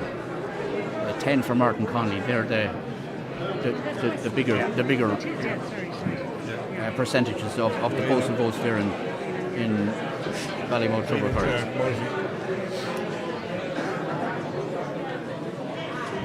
Right, okay. Sunday Independent headline is out for the morning. Sunday Independent. Coalition holds steady as early results confirm Sinn Féin slide. Independents so strongly. Several candidates from migrant backgrounds win. Yeah, and that's pretty much the RT headline as well in the past few hours, which is along the same lines that it's been a pretty good day for Fianna Fáil and Fine Gael, but not so for Sinn Féin. Okay, you're not going to miss anything, I promise you that. Been waiting long enough since 9 o'clock this morning. It's now gone past 11 o'clock. We still don't have one count. Oh my God! Probably one morning. Yeah. But the Sligo Strandhill count will be... Can you see up there, or they're ready for action, or? They're thereabouts. We'll be given notice, we're told, so... Podium's been there for the last while. Oh, that's there all day? No, he's been in and out the gym together.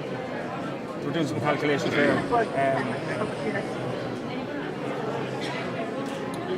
There's Declan Bree. We can see Declan Bree, who will be first re-elected to Sligo County Council, which is... It'll be interesting to see. I mean, obviously he's 50 years now.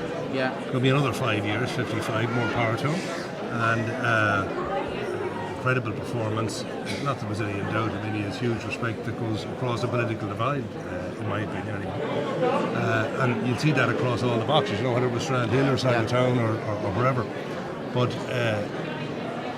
you're getting into the year now of longest serving ever in Ireland.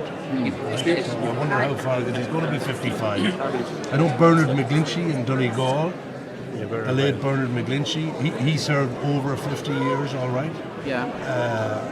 There was a man at Waterford whose name just escapes me now, who again was over 50 years. But I certainly Declan has got to be one of the longest serving of all time, or will be. Yeah, Mary Bohan. You were saying that earlier about Mary Bohan. I'm not sure how long Mary is a councillor. It's a long time. When Declan Bree was a TD, was he also a councillor as well? Was there double mandate he at was, that was, time? The dual mandate. The dual mandate was only abolished in 2004. Okay. No, you were. I won't say a victim of that. You had to. Or 2003, perhaps. Relinquish your council seat, didn't No, you? I actually didn't. I held on to it. Yeah.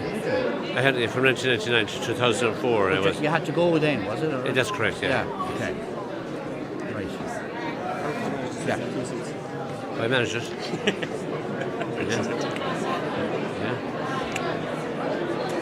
I was chairing the PLC at the same time. Still waiting on the first count from Sligo Strandhill, which shouldn't be too far away.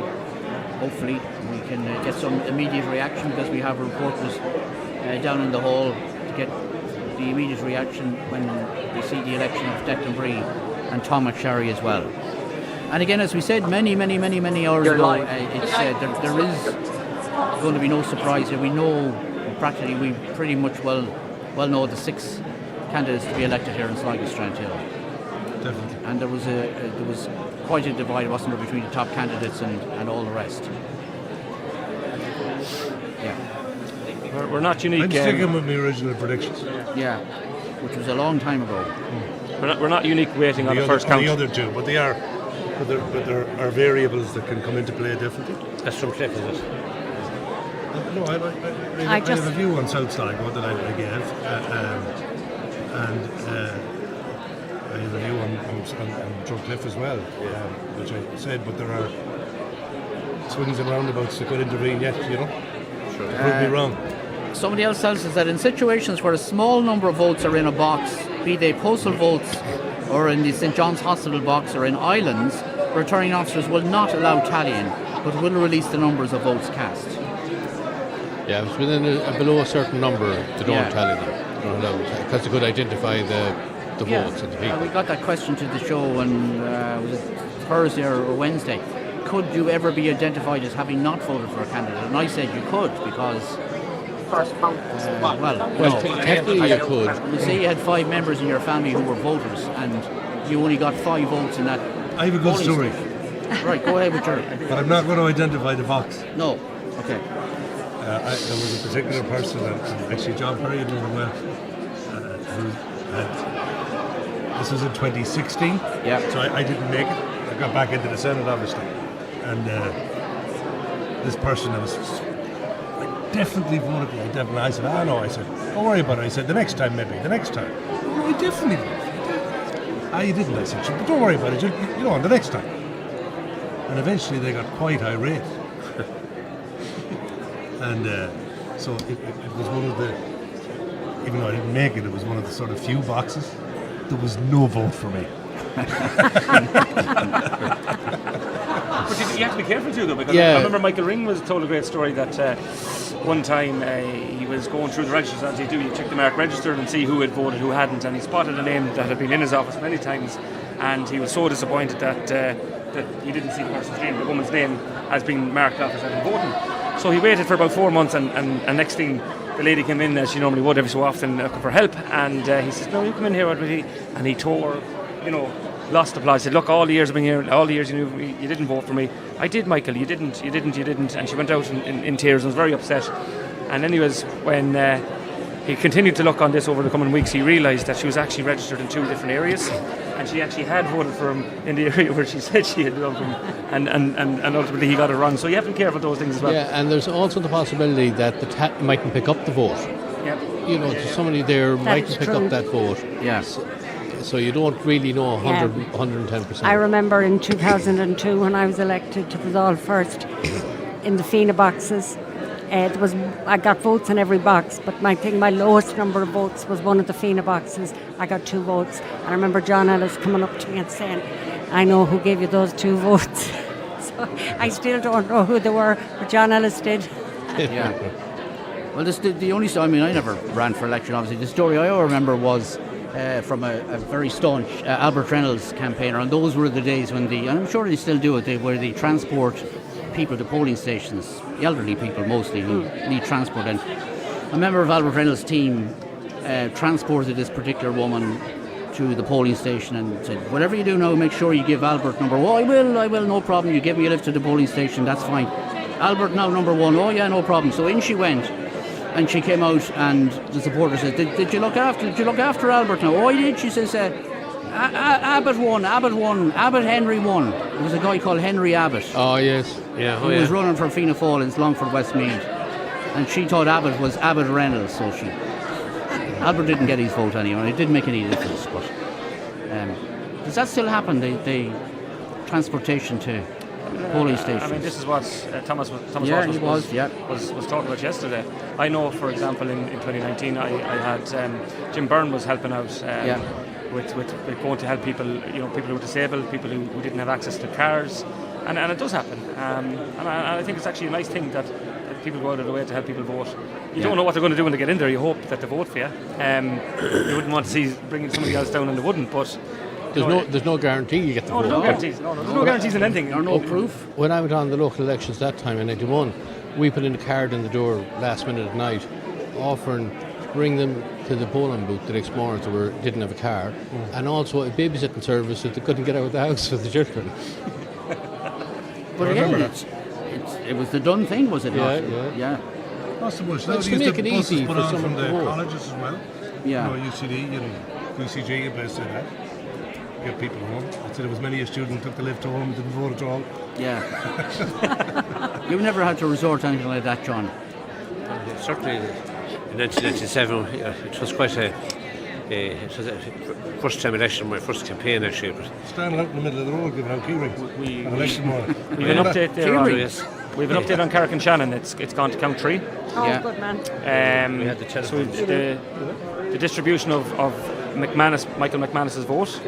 Yeah. Again, it's 123 votes, so it's double what Leslie O'Hora's was. The majority of them are going to Des Gucking, which would be expected at the independent, in the sense in picking up them again as an independent, and the other independent, Sharon Garland. But it's I think it's just proof to anybody who's listening here into Sligo. It's just how quickly this will move now once we go by. Can I ask you, Blaine, of those votes, how many went to Guckin? It was 1-2-1.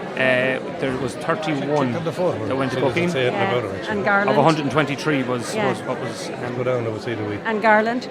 Garland was 10. And what about Stenson? I'm just looking at the independent. 17, yeah. So that's what I'm saying. It's the majority. Majority. 48, 58, yeah. Just interesting to see if it's a straw in the wind. Yeah. No, see that lad there? He's running in South Dublin. He's John Hogan's son. Okay. Rory Hogan. I don't know if it's been a fall, is it? Okay, still waiting on this first count from Sligo Strandhill. Certainly not too far away. Looking from the pictures we're viewing here.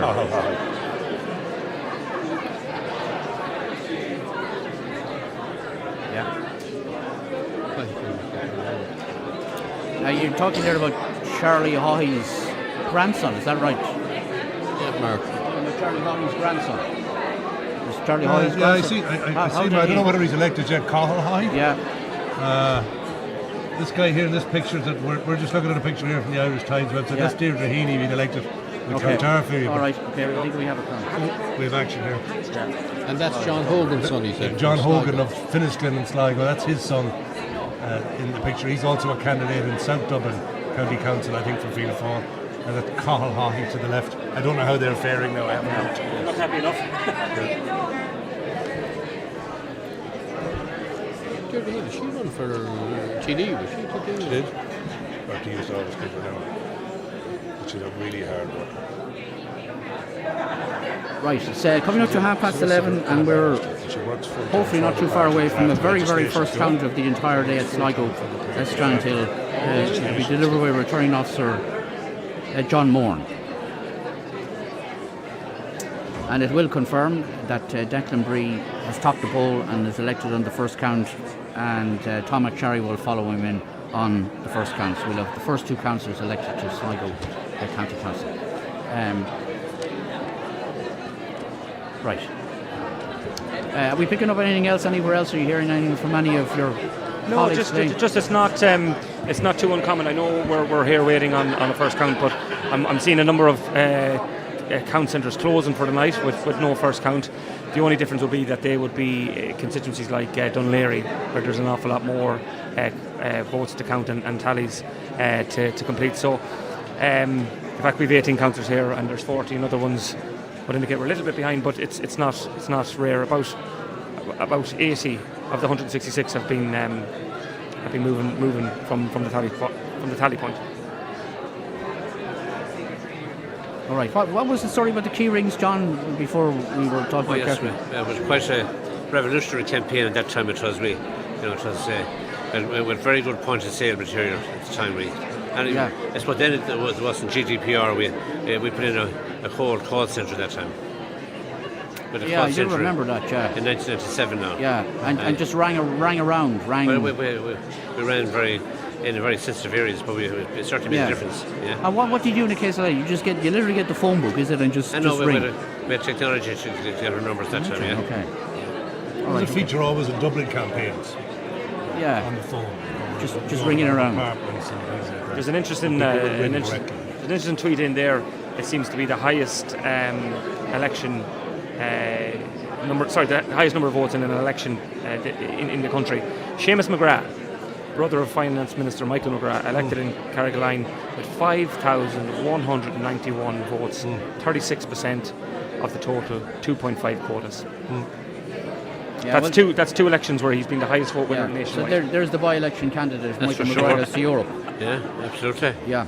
Yeah, but there's the by-election candidate if Micheál Martin goes to Europe. Yeah. Same constituency. Do you think that he's going to go to Europe? Well, I mean, why else is he doing the Henry Kissinger?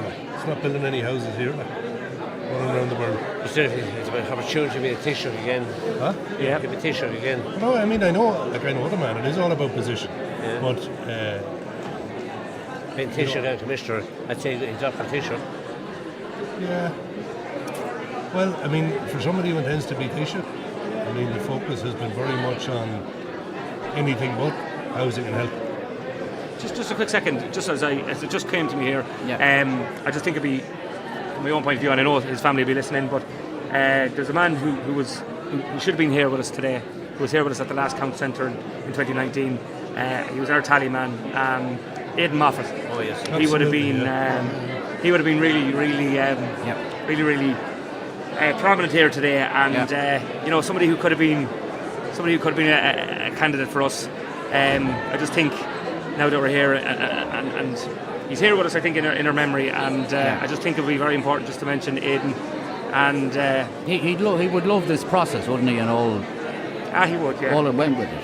He would, yeah. And Aidan, he's here with us, and he's missed. That's all I'd say. I just came to me there, and I just felt it was important just to give him a reference. I think a very well thought of, and I think yes, Aidan would be. You know, certainly, if he was here, no doubt he'd be a candidate on this occasion if he was around. Yeah. You know, he had an interest. Would he have an interest in running Lane, would you have thought? Yeah, and I just get a little bit emotional when I talk about it because, you know, it's he should be here with us. He's not, and unfortunately, you know, we're moving on with the world. But definitely, when we were looking for a candidate, he would have been, you know, a chairperson. He would have been a party officer, and he would have been somebody that would have been to the forefront. He could have been very well being the second candidate, and I just think it'd be important that we just give him a little bit of a mention, given his role and his memory here today. Lord mercy on his soul. Yeah.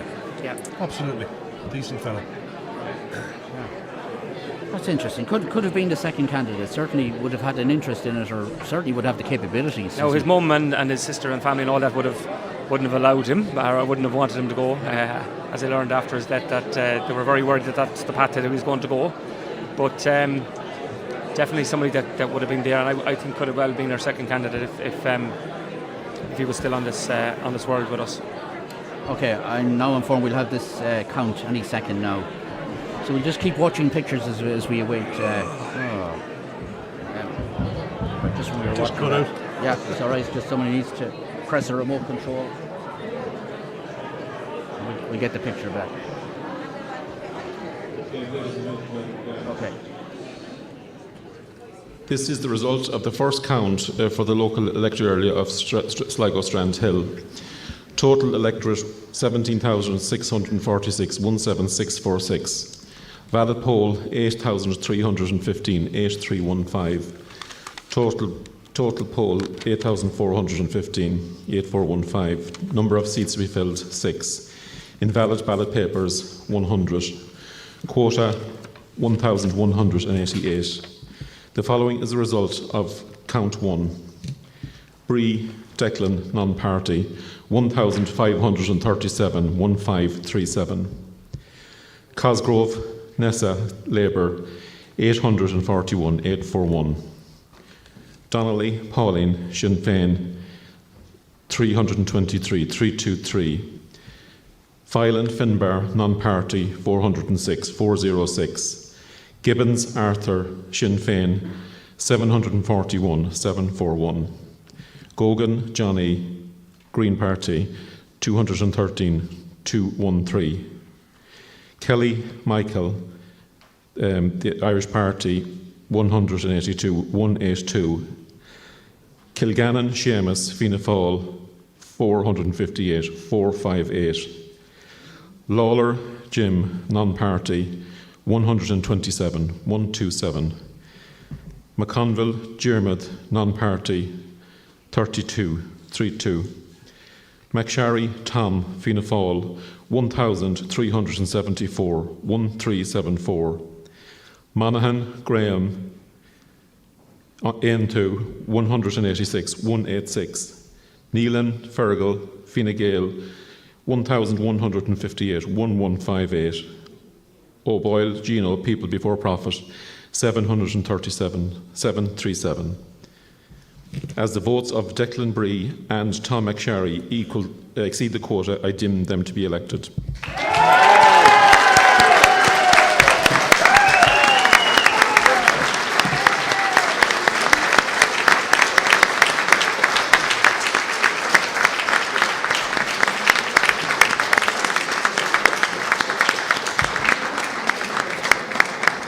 I will now proceed to distribute Declanbree's surplus of 349 votes, as it is the largest surplus and, together with other surpluses not distributed, fulfils the following conditions: equals or exceeds the difference between the two lowest candidates, can elect a continuing candidate, and can save the deposit of the lowest candidate. Thank you. Pretty accurate tallies. Well, that's the point. Very accurate That's tallies. the point I was just going to make. Incredibly accurate tallies there. Incredible. The only big difference there was about 30 votes for Leland. That was the biggest difference. Everything else was within 5 to 10 votes. There you go, just after half past 25 to 12. First two candidates elected to the new Sligo County Council. Outgoing Councillor Declan Bree, outgoing Councillor Tom McSherry. And as we said all day, tremendous performance. Tremendous performance, Jerry, by both, isn't it? Oh, great performance by both of them. And it was a good campaign with both candidates, and they had been tipped to do well, but they did exceptionally well. So we have to congratulate both of them now and getting elected. Sometimes that's the poison chalice when people think, oh, you're going to do well. Sometimes you could be perceived as being safe. Yes. You got to go out and convert those. But absolutely two I'd also leading prominent politicians. My wife Catherine And my family. Neelan very close to the quota there. Yeah. He's on 1158 and the quota is on 1188. 1188, yeah. So 30 votes. 30 votes. Yeah, so it's very close to 3 people elected. Tallies on were the very first accurate. count. Very accurate tallies. Okay. All right, let's go. Let's just go to Austin down on the floor. Austin. I think thanks must go to the entire community. Why do you think your vote was so solid? It was solid in the areas we half expected it to be, but also in other areas too. It's grown. What do you put that down to? I would say that I do a reasonably good job at representing the interests of the public, and I think that's returned at election time. I'm very proud of the fact that I have been consistently delivering to the people of this community and consistently looking after their interests. And I suppose part of the cream on the cake today is that the candidates from the far right, the orchestrators of hate and the orchestrators of racism, have been absolutely and totally rejected by the people of this community. And you know, when I was elected Mayor of Sligo last year, I said how proud I was to be Mayor of Sligo, a community that was always very fair and welcoming. And you know, today I am even more proud of the electorate and the people of Sligo. They have rejected out of hands that type of right-wing fascism and racism. We have every reason to be proud of ourselves in Sligo and Strandhill. Well, half a century after your first election, yet again, Councillor Declan Bree, congratulations. Thank you very, very much. Thank you. We might get you for a consider piece in a few moments. Is that okay? Thank you.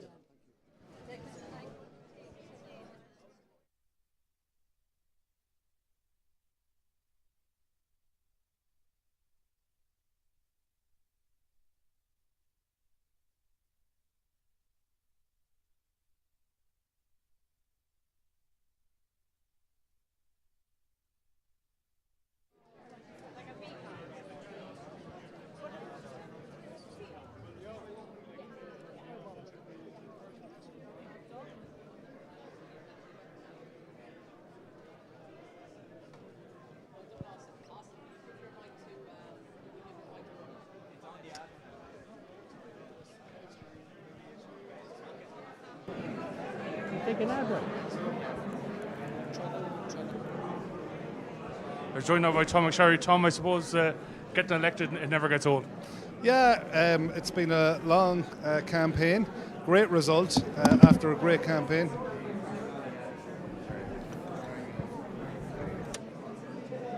It's a feeling that never gets old, Tom. No, it never gets old. I'm absolutely delighted to be re-elected to Sligo County Council, and I look forward, Ronan, to representing the people of Sligo Strandhill to the best of my ability over the next 5 years. I feel I have a clear agenda now after 14 weeks on the canvas, so I look forward to starting to work first thing Monday morning. And those 14 weeks, I suppose you were surrounded by such a strong team behind you to get all those votes. Yeah, well, I'm very lucky and very fortunate. I have a great team.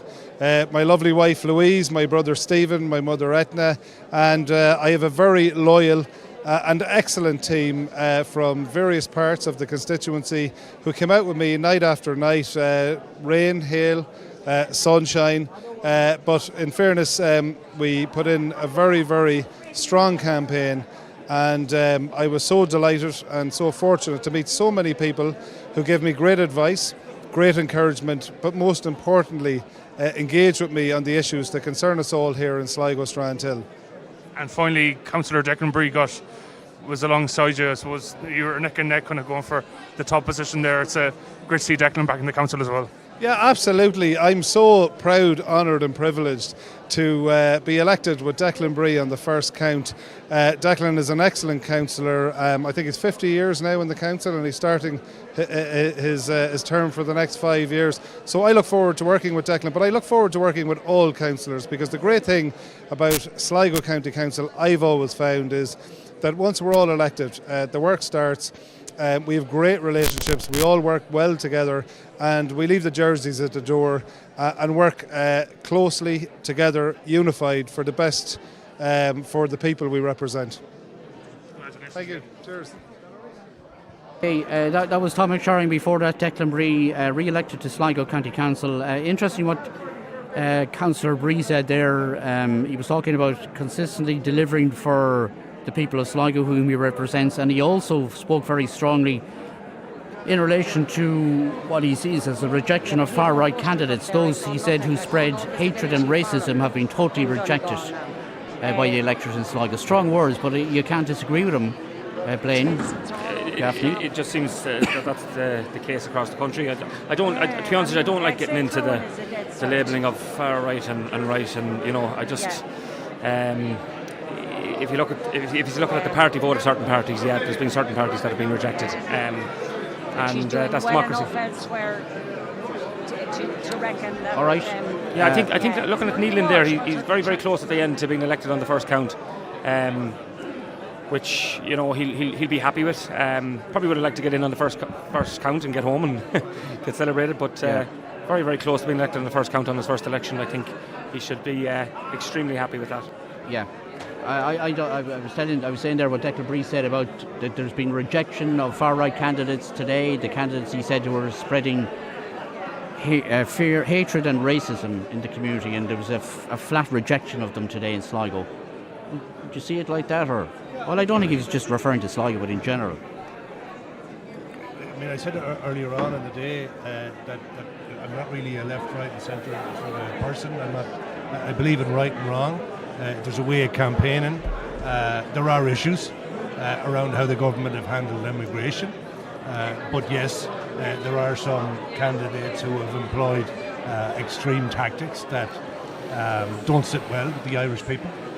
We support protest, we support the right for protest, but no, we don't support the targeting of individuals and stuff like that, which is wrong. So I just don't like the pigeonholing of people as left, right or centre. As I said many hours ago, if us as a panel were lined up, pick 100 policy areas and asked our position, you'd probably find that some people would pigeonhole us to be left, right and centre across 100 different policy areas. So I'm someone who believes in right and wrong.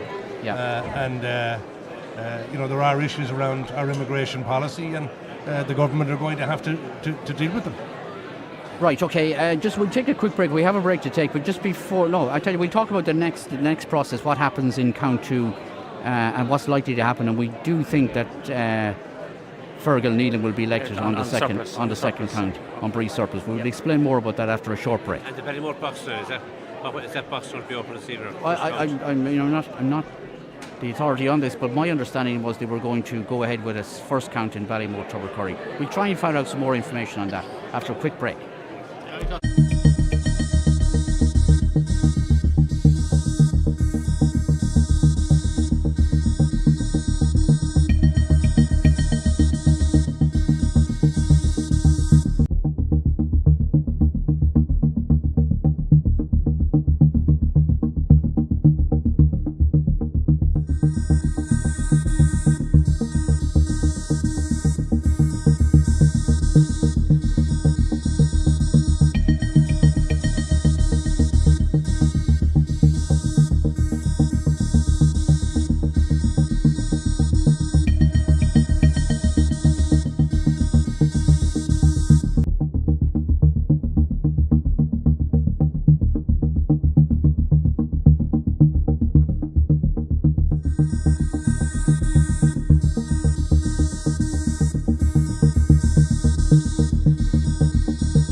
Right,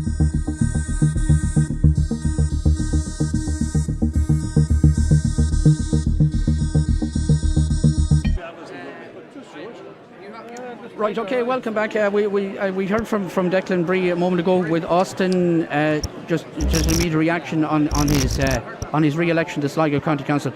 Declan Bree, well done, great performance again, and lots of people are reminding us, and you don't be reminded that it's your 50th year, so how appropriate it is that you get such a vote in your 50th year as councillor. Yeah. I, as I said during the campaign, I certainly am the most experienced of the councillors there. And I think that experience stood to me during the campaign. I'm really thrilled, humbled, the fact that I've got such support after 50 years. As I canvassed throughout the campaign, I met young people who were voting for me, whose parents voted for me, whose grandparents voted for me, whose great-grandparents voted for me.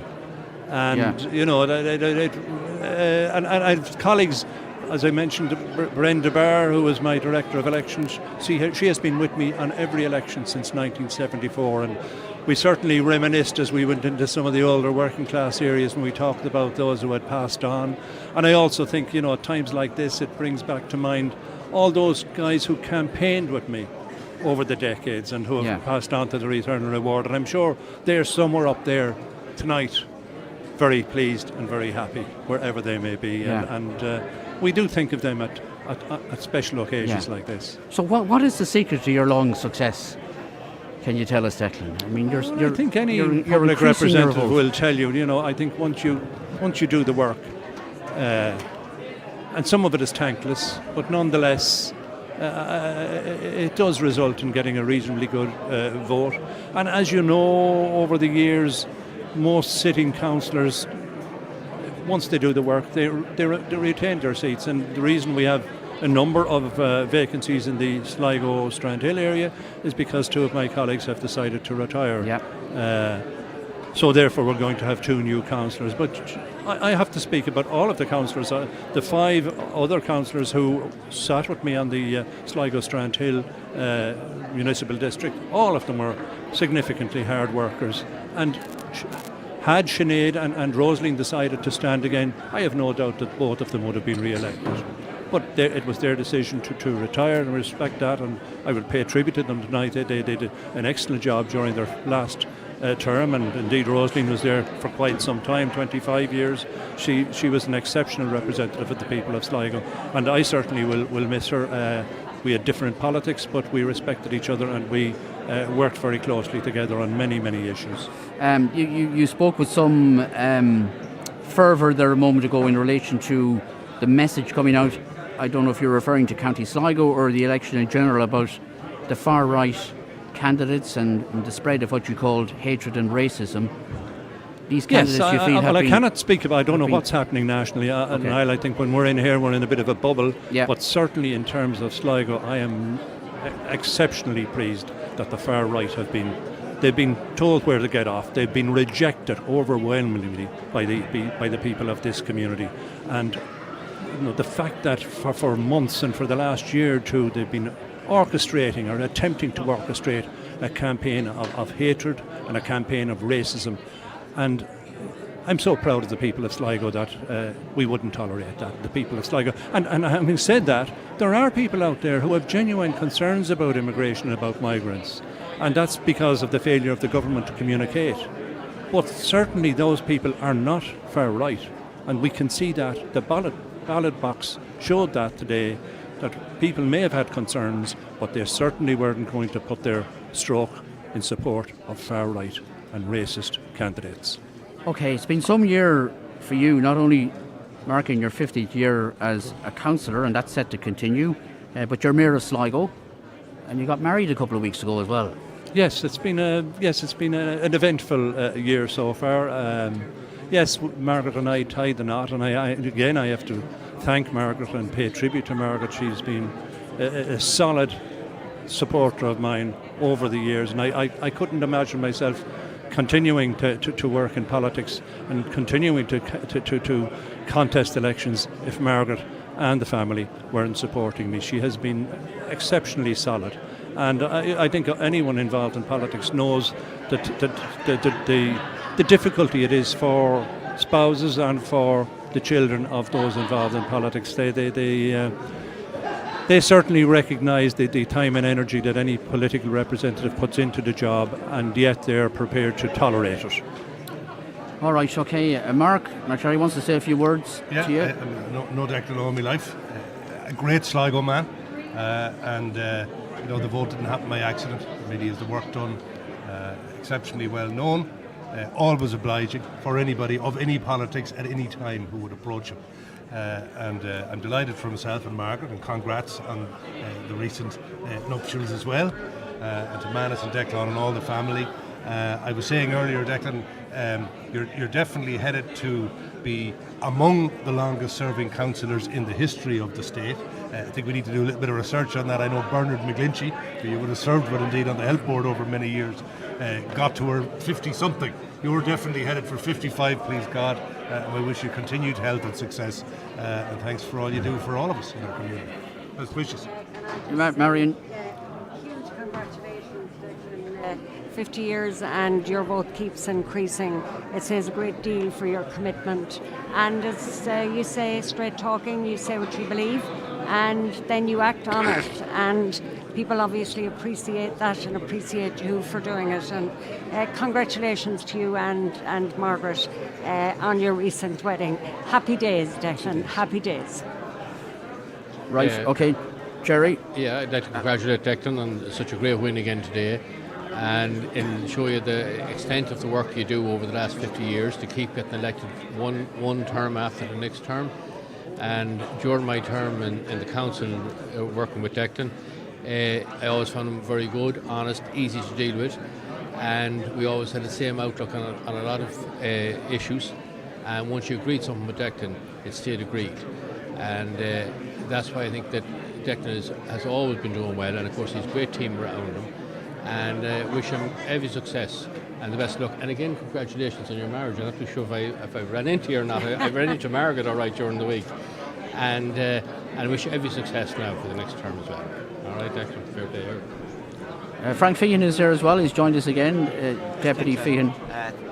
I've known you really for the last few years, but over my life, you always came across as a real socialist, and you live by your principles, and you can see with the vote you got, you're well respected. You should pinch yourself there now, because you just got elected, but the way everyone's talking about you is where you had died or something like that. But again, you're a great friend, you're a great worker, and you do Sligo proud. Congratulations. Well, I'd like to thank all of you for your kind remarks. Maybe we should have had this panel discussion last week, and I might get an extra couple of hundred votes.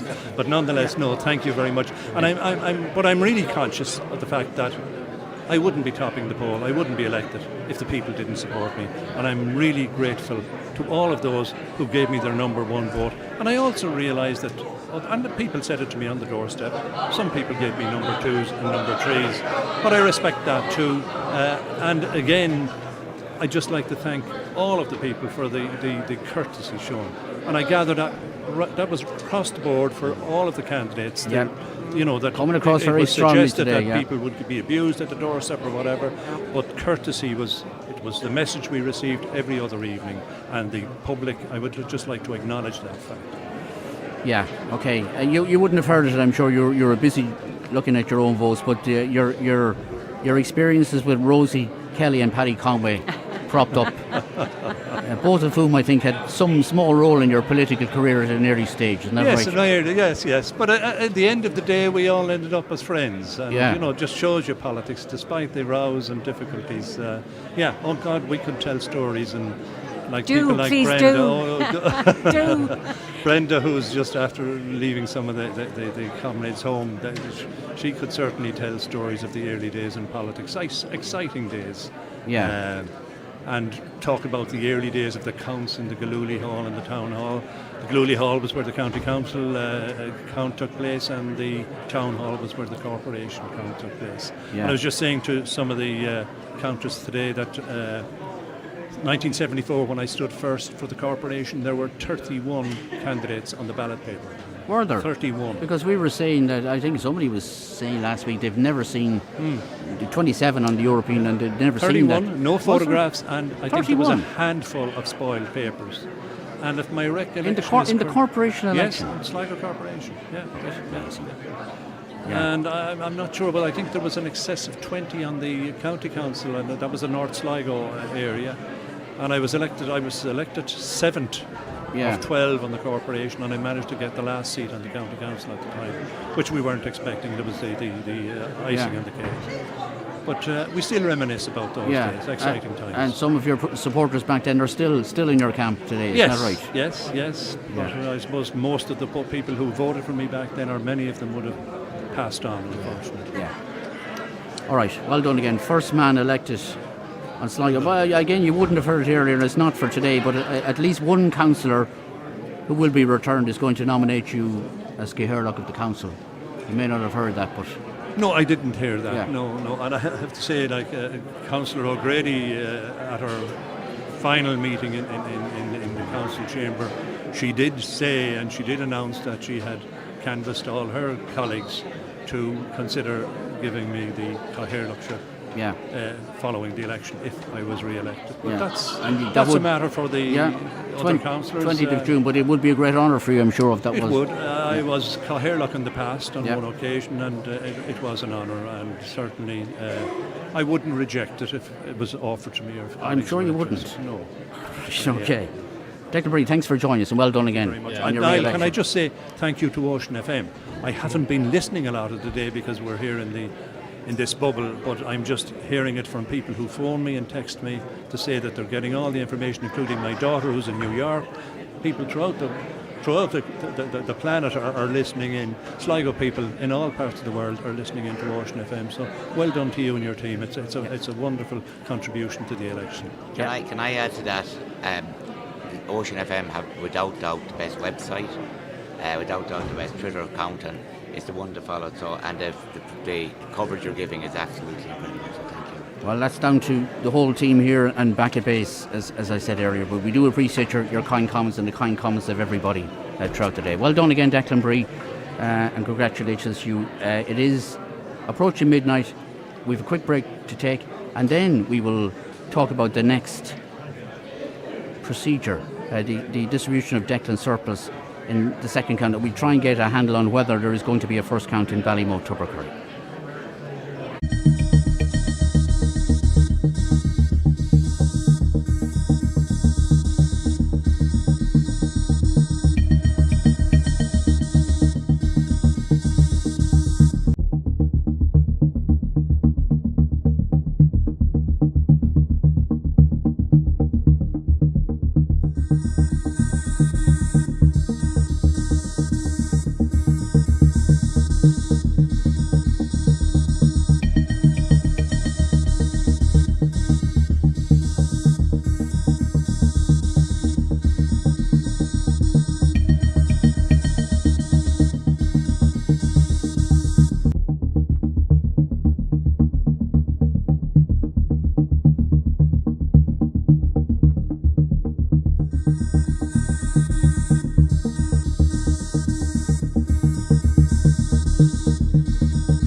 And we're back here at the Sligo Park Hotel, the ongoing coverage of the Sligo local election counts. We've just, in the past half hour, had the first count for Sligo Strandhill, and as we've been hearing, Declan Bree and Tom McSherry elected, and maybe I'll run through the figures.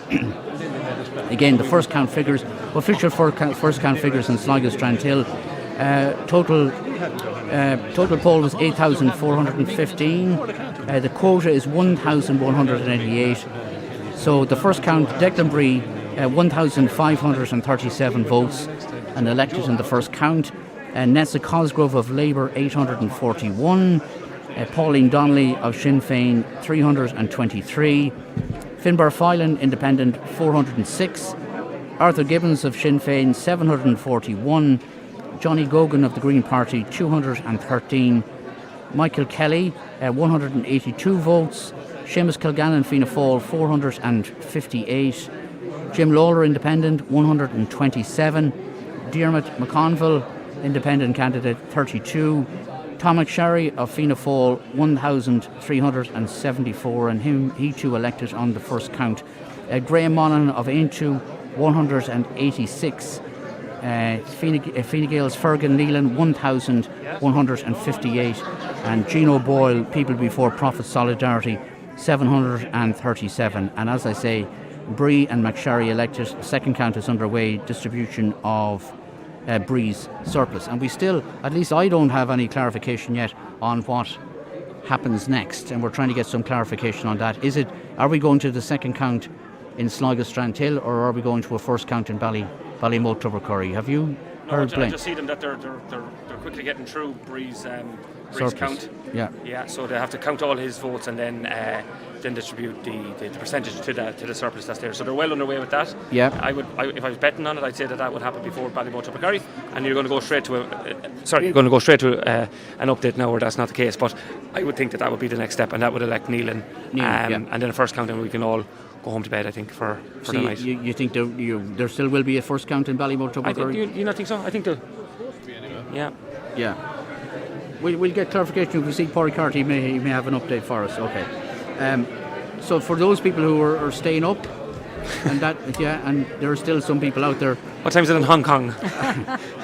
They're getting back up and we're still here. But that is the situation. We'll have perhaps one more candidate elected before the night's proceedings come to an end, and then we resume tomorrow. We don't know what time. Probably, I think it's usually 10 o'clock on the Sunday morning. But I'm not sure. I think it was the last time. It didn't start at 9, it started at 10 o'clock 5 years ago, I'm pretty sure. Right. Just an interesting thing here, again showing how local candidates, how much they impact on the vote. Just there's something here about Longford. Fianna Fáil and Fine Gael between them took 79.6%, 80% of the vote in Longford. And yet, they're obviously very strong there, and there mustn't be strong independents or Sinn Féin candidates, whatever. I know that Granard is the strongest box in the country. Granard is the strongest box in the country for Fine Gael, and they also have, one of the strongest, and they also have a high number of representatives on Longford County Council.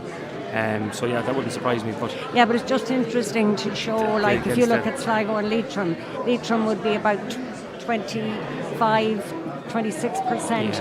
Others, not Fianna Fáil, not Fine Gael, not Greens, not Sinn Féin, and not Sligo, I'm not sure. But again, if they put Sligo Strandhill, significant votes for both Bree and Gino. So different counties, very different results, and a lot of that is down to the people themselves, the personalities.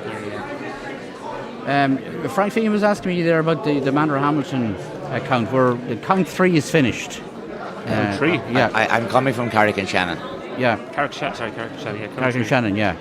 We're finished count 3 now. You knew that, did you? Oh, you did. So, I was in Carrick and Shannon. All right, no, I thought you were asking me what was happening in Carrick and Shannon. I'm coming from Carrick and Shannon. I was down at the count. All right, okay. Lola Gonzalez. It looks as if Fine Gael may not get a seat in North Leitrim.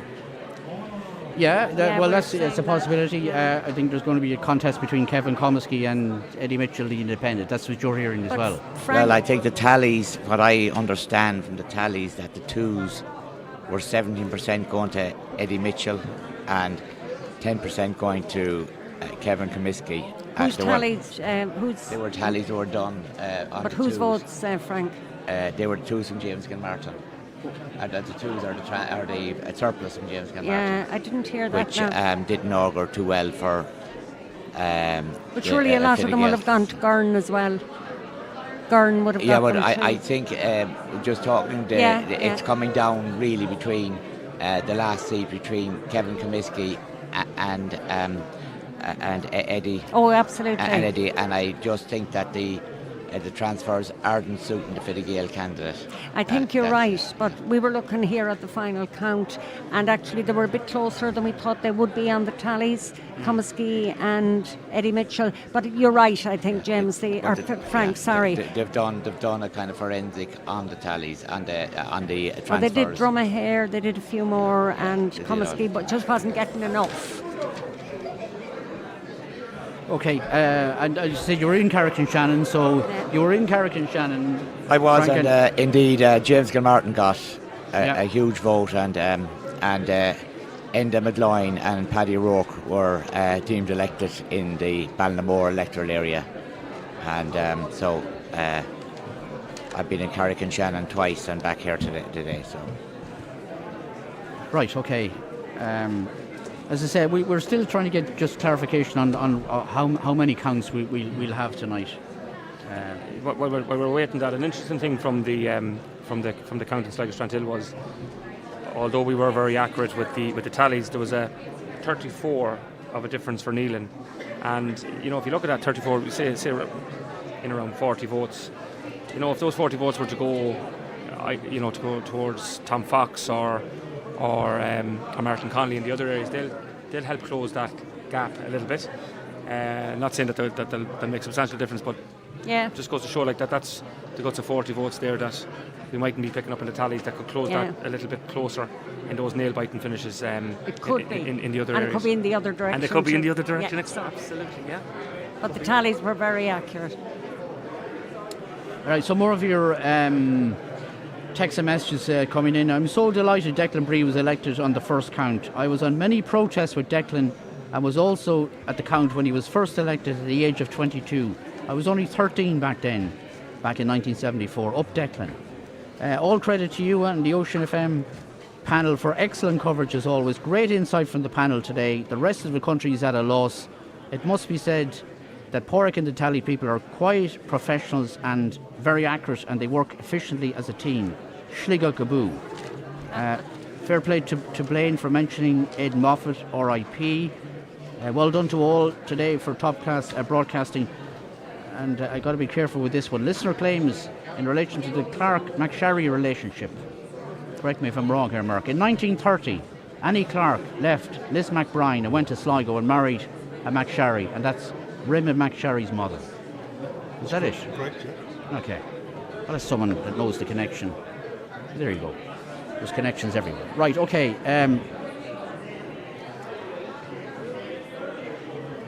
Right, okay. Any more thoughts on what we've seen today, what we've heard today? Of course, the real battle, or one of the most interesting battles, will be tomorrow. Ballymote Tubbercurry. We may get one count tonight, but there's going to be some fight for the last few seats in Ballymote Tubbercurry. Yeah, Mark gave his prediction very early on. I called. Yeah, I could be wrong, absolutely, and Blaine rightly pointed out how tallies can go either way as well if we have some inaccuracies. So I was calling it for Taylor, Queen, Clark, Mulvey, Mullaney, Gallagher and Brennan. But the order of eliminations and the order of elections will be key. So it is conceivable that Connolly is in there instead of Gallagher. I think it still looks likely that Brennan will remain there as opposed to Henry, just the way the figures are looking. And then in Sligo, Drumcliff, I was calling it as Walsh, Healy, McSharry, Casserly, Gilroy, at the expense of Tom Fox. I still think that's likely there. I think a little bit more doubt around the Connolly-Gallagher side. Yeah, I think that's what's been picked up. I think Tom has a lot to do tomorrow. And if there was going to be, if Fine Gael were going to hold on to one of those, it would look more favourably on Martin Connolly at this stage. But anything again can happen. There could be a difference in tallies here. There could. We don't know this surplus that's going to come back from Walsh, how strongly that's going to come back to Fox. And then there's a lot of geography in the other areas. So this is going to continue on long into tomorrow. If there's 50 votes between any of the candidates, we'd be foolish here to call it. And I'm not calling anything early in that particular one. I'm still holding out that Connolly would retain that seat. I said it from early on this morning. Frank, there's been a lot of speculation, and really, until you see the final count, it could be 50-60 votes either way. I just have a sneaking suspicion that Martin Connolly can sneak the last seat. I think he's well placed with Patrick Cleary, who got an incredible vote of over 1,000 votes, and that could go to the nearest Fine Gael man, which could be Martin Connolly. But I think until we see the first count, the tallies may not be 100%. They are never 100%, but I think it would change. Malani, if you look back to 2019, Malani in Highwood was elected on Feeney's elimination. It's a long way from Dromore West to Highwood. Feeney, right? So it's going to be key then, the order of eliminations in terms of the candidates. Cleary in Castle Patrick Cleary, so will he get back? Will he give enough over to Connolly? But what's going to be sort of key before that is the votes of the Tubbercurry sort of area candidates, including the 580 there, I think, or thereabouts for Conway. Actually, I have the wrong figures in front of me now. No, it is 580. Is it 580? Right. Yeah. 581. I just have an inkling that that Gallagher is newer. He just might have. He just may pick up more from the James Conway and the Jason Gorman and the James Conway and that. I just have an inkling they might, but they may not. So there'll be no surprise. Just an update then on Sligo Strandhill. Obviously, we're waiting on the distribution of Declan Bree and Tom McSherry's surplus votes, but the amount of votes that they're looking at there is 535. Yes. So that's what if Neelan needs 30. 30, yeah. What happens then? We go on then to the. I think Neelan will be elected tonight. Yeah. And then we go on then to. Ballymount Tubbercurry, I don't know. We'll have to get clarification if there is going to be a count from Ballymount Tubbercurry tonight. Time is moving on. Couple more comments. Congratulations to Declan Bree and Tom McSherry getting elected on the first count. It's a great live broadcast. Well done to all the panel all day. Inspiring stuff there from Declan Bree in that interview. Sligo is on a great path, says this person. And someone else, congrats on doing a great job, all of you. You were discussing funny incidents that happened during elections. This story was told to me by somebody who worked in a polling booth in South Sligo, an elderly couple who were staunch Matt Brennan supporters. But this was a referendum, and they arrived to vote in one of the referendums. They collected their ballot papers and went into two separate booths, and after a short while, the woman stuck her head around the booth and shouted at the husband, "Hey, I can't find Matt Brennan's name on this paper." And hello You're the to kind Matt. of voters you want. Yeah, hello to Matt if he is listening. Exactly. Hello to Matty Brennan. Yeah. Absolutely. Every good wish. Yeah, there you go. Well, at least we're loyal anyway, I suppose. I always remember canvassing outside Tubbercurry Church for a general election, and Matty coming over and a big welcome, a big hello, and it's lovely when you're starting out and somebody who's in a different political space, and that's a good few years ago. Yeah. Just still, he was a gentleman and his welcome was warm. I always remember that. I never forgot him. Well, I'll always remember Matty Brennan when you go on the train, and he'd always be on the train to go to Dublin, and he always knew my father's from Tubbercurry, and he always would welcome me. And I remember 30 years ago, you just remember that smile and that gentleman, and you remember these things. So Thank you, Matty. Yeah, people are nice to you when they don't have to be, and they have nothing to gain from it. You never forget that. And I couldn't vote for him. Something. Yeah. There was another famous story, was there not, about a Sligo politician on the train, but that's another day. That was a time that the government nearly fell. Yeah. And he was a man called Jinx. Jinx, isn't that right? And he was sent up on the train. This is where the term comes from, isn't it? To put No, a I jinx don't on. think Is so. it not? I thought it did, but I don't think so. There's a road off the Strand Hill Road, Jinx's Avenue, Jinx named Avenue, after him. But he was brought up to Dublin. There was the government in the 20s. It was a Fine Gael-led government, a Cumann Gael-led government, and he was brought up in the train to vote against the government. The government could have fallen. I understand he was taken off the train now. This is allegedly brought into Granger's pub in Connolly Station, Still there. filled full of alcohol and sent back in the train, and his vote went missing, and the government survived to live another day. Is that right? Is that the gist of the story? As far as I know, it was Alderman John Jinx was his name, is Yes. that right? Yeah, I was going to say John Jinx. Yeah. And That is, you're right. So- now, how he was sent back is, I don't know. How would you be sent back? Seemed he was sent back on the train. That, It is true, yeah. But his vote wasn't registered Well, in the Dáil, and I the was government always told survived. that that's where the expression came from, but maybe not. Maybe not. Put a jinx on something, okay. Right, okay. As I say, we'll still try and get an indication as to the state of play. I think we have a short ad break to take. We're not caring. Yeah, we will take a short ad break and we will try and get some clarification What's happening? on what's going to happen in the next half hour to hour.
Welcome back. I'm not waiting an hour.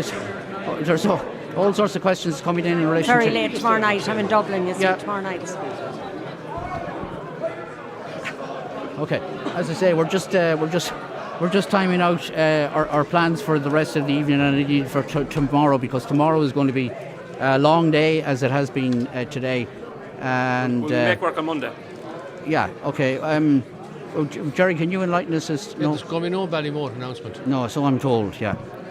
So for those waiting up, people were waiting there. Yeah, they were. So for those, I don't know if that's official or unofficial, but we've been told the same thing. So official enough now. Yeah. Okay. So anybody who's waiting on a first count in Ballymote at Tubbercurry need not wait any longer. There won't be any progress at all in that count tonight. So we're going to have one more count in Sligo Strandhill, as far as I know. Breeze Surplus. Breeze Surplus, second count, which will, we think. And McSherry's 535 is what they're distributing there. That's what the council put up themselves. Okay, and McSherry's. Yeah. Okay.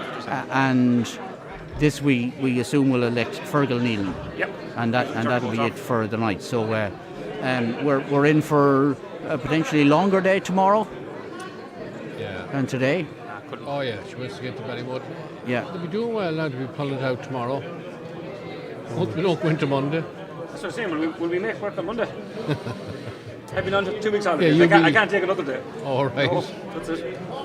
Okay. Well, we'll continue on having some discussion until we get that second count, and we do realise and appreciate that people have worked long hours today. And what I should say is, for those listening, those listening on FM, when we do finish here in Sligo, which will be certainly some time away yet, the Leitrim count is ongoing, and they're pushing on through, I think, until 2 or 3 in the morning. We will transfer FM proceedings to Carrick and Shannon, so you can hear the proceedings there and how that pans out, because there are 3 counts ongoing: Ballinamore, Carrick and Shannon, and Manor Hamilton.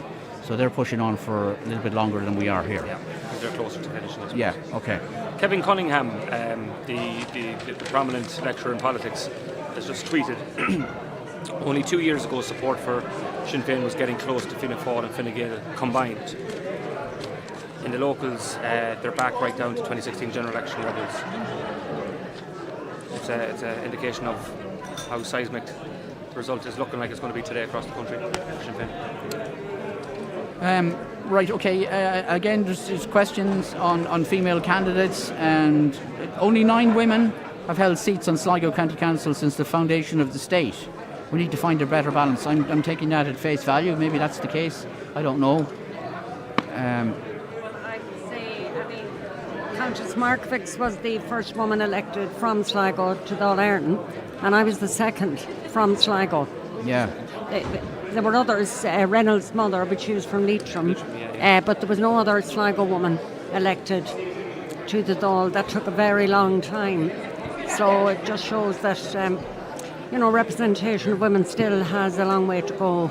And maybe Sligo's a small bit of an outlier, even though looking at Leitrim, it's actually not any different looking at the counts today, now that I think of it, about the same. Yeah. They're low percentages, The Dáil itself is higher than that. How long until the posters come down? How long do you have to take your posters down? This person wants to know. Indeed, I saw some posters being taken down last night. A load of posters were down. They were taking them down at 5 to 10. I saw people taking them down. I was surprised there were so many down. And the cable I ties. didn't. Yeah, and I that's the second point they made. Will the cable ties be taken with them this year? I'm sure they will. I couldn't believe how many were down.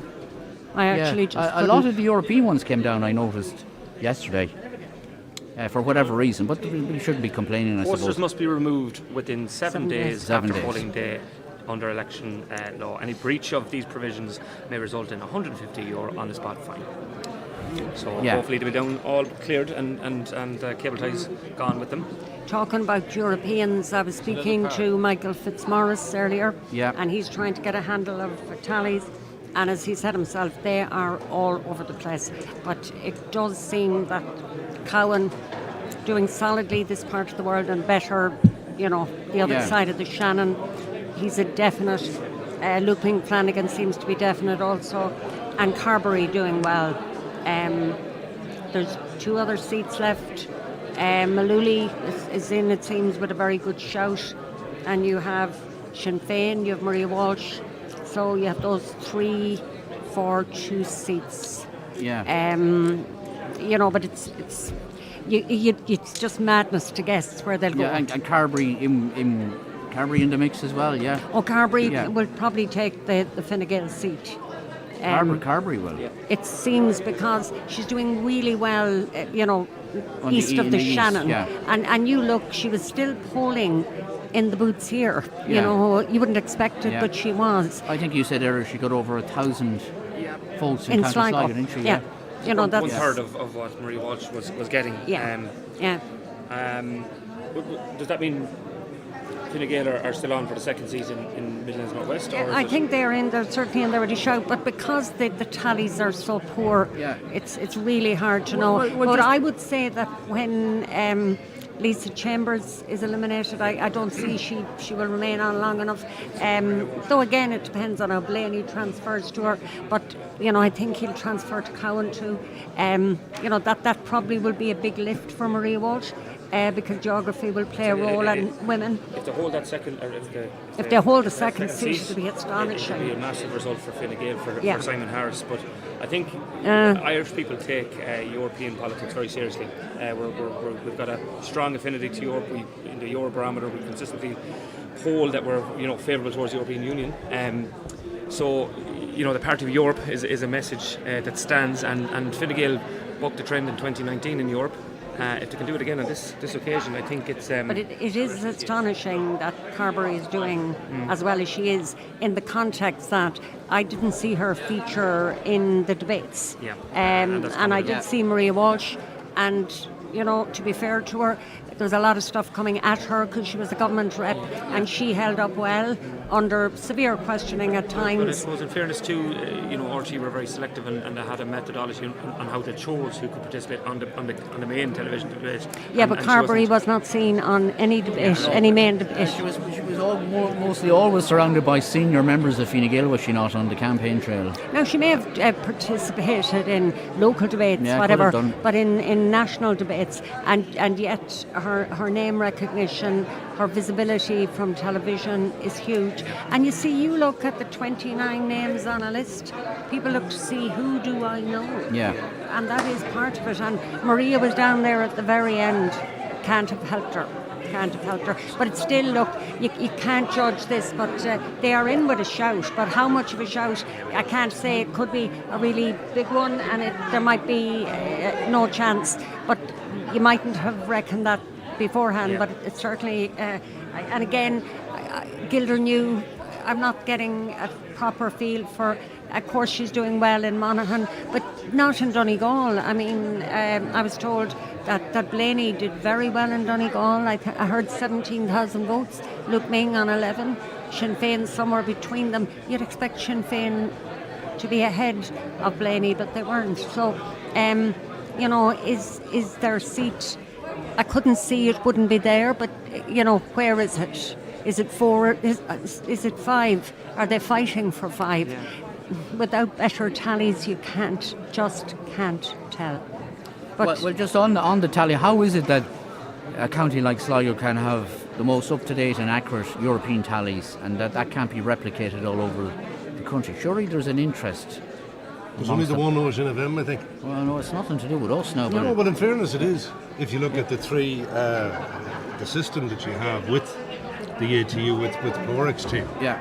That hasn't been replicated to the same extent or as well as RTE, even national broadcasters. Now, I don't know whether there are other local radio stations around the country that are doing similar. I don't know. There's not. Well, the thing is that it's in the party's interest because all those votes go into the one box. Yeah, that's the point. So nobody knows Yeah. where the votes come from for the European elections. Now, we always cared about that.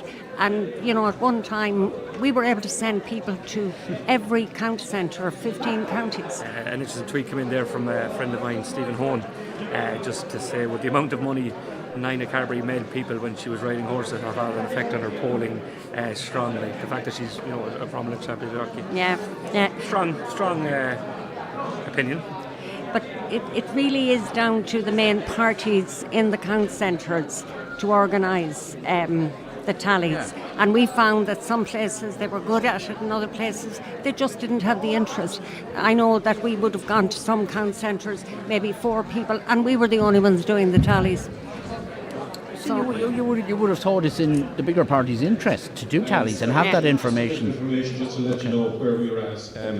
It's proposed to complete the second count for the Sligo Strandhill local electorate area tonight, but we will not be completing the first count for the Ballymote Tubbercurry electorate area tonight. So once the Sligo Strandhill second count is complete, it's proposed to adjourn the count until 10 o'clock tomorrow morning. Thank you.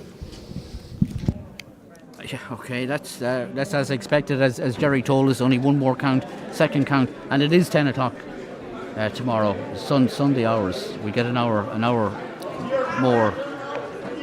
I'm going to bid you good night. That's okay. Thanks for all your help today, Marion. Not at all. It was an honour to be here and a delight. And thanks so much for inviting me. And we know you have a busy I'll say hello day. to you tomorrow. Yeah, absolutely. We look forward to it. Thanks for being with us once again. We'll keep talking for. As they say, trust me, I'm a nurse. Hopefully not too much longer. Thanks. I go down and put on those earplugs. Yeah. Okay. All we're looking for now is sort of an indication of how long we'll be waiting for the second count. Isn't that it? It's very hard to say. There was talk there of an hour. An hour. That was 10 minutes ago. Okay. Yeah, but now, given what we've heard an hour throughout the day, and we have. Here we are. Okay. Well, look, we see how we get on. We have some more guests to talk to. Yeah, it is. There's been quite a dramatic drop off in the people here, and I suppose as we were saying earlier, there was an indication and an expectation that Ballymote Tubbercurry would be counted tonight, but it's not. And then a lot of the candidates were here. We saw a lot of the candidates here and their families and supporters, and they obviously have left the count centre. Now we have the option of going to Leitrim for an update. We can do that as well if we need to. But we just try and get an indication from Jerry's going to see if he can find out, get some sort of a timeline on when the second count will be with us from Sligo Strandhill. And just to remind people again that we do expect that Fergal Nealon will be elected on the second count. His teams are hanging around in the area there for that. That'll happen next. Who, of course, is a new. It will be a new councillor. New voice. Yeah. New beginning. Yeah. New start. So yeah. Yeah, and I think you were fairly instrumental in persuading them, or. No, do you know what? I'll be honest with you. I didn't. It was actually. I probably would have been looking at maybe Jim Byrne at the time. When we didn't have a candidate, and I think the party headquarters were talking to a number of people. I think some of the candidates that ran as independents were speaking to. I see here Councillor. I know he wants to get home to West Sligo. It's a long old journey out to West Sligo. Say a few words before you go, Councillor. Joe Queenan is with us. Joe Queenan, who will retain his seat in Ballymote Tubbercurry after again a very good performance. First full preferences. You must be happy enough with your performance, Joe Queenan. I am, Niall. Thank you very much. I know you don't like talking before the official announcement, but just before you head off to Enniscrone. Back to study in Enniscrone. Yeah. Look, tomorrow's a long day, but it looks okay for me, and I'll acknowledge everyone it's tomorrow.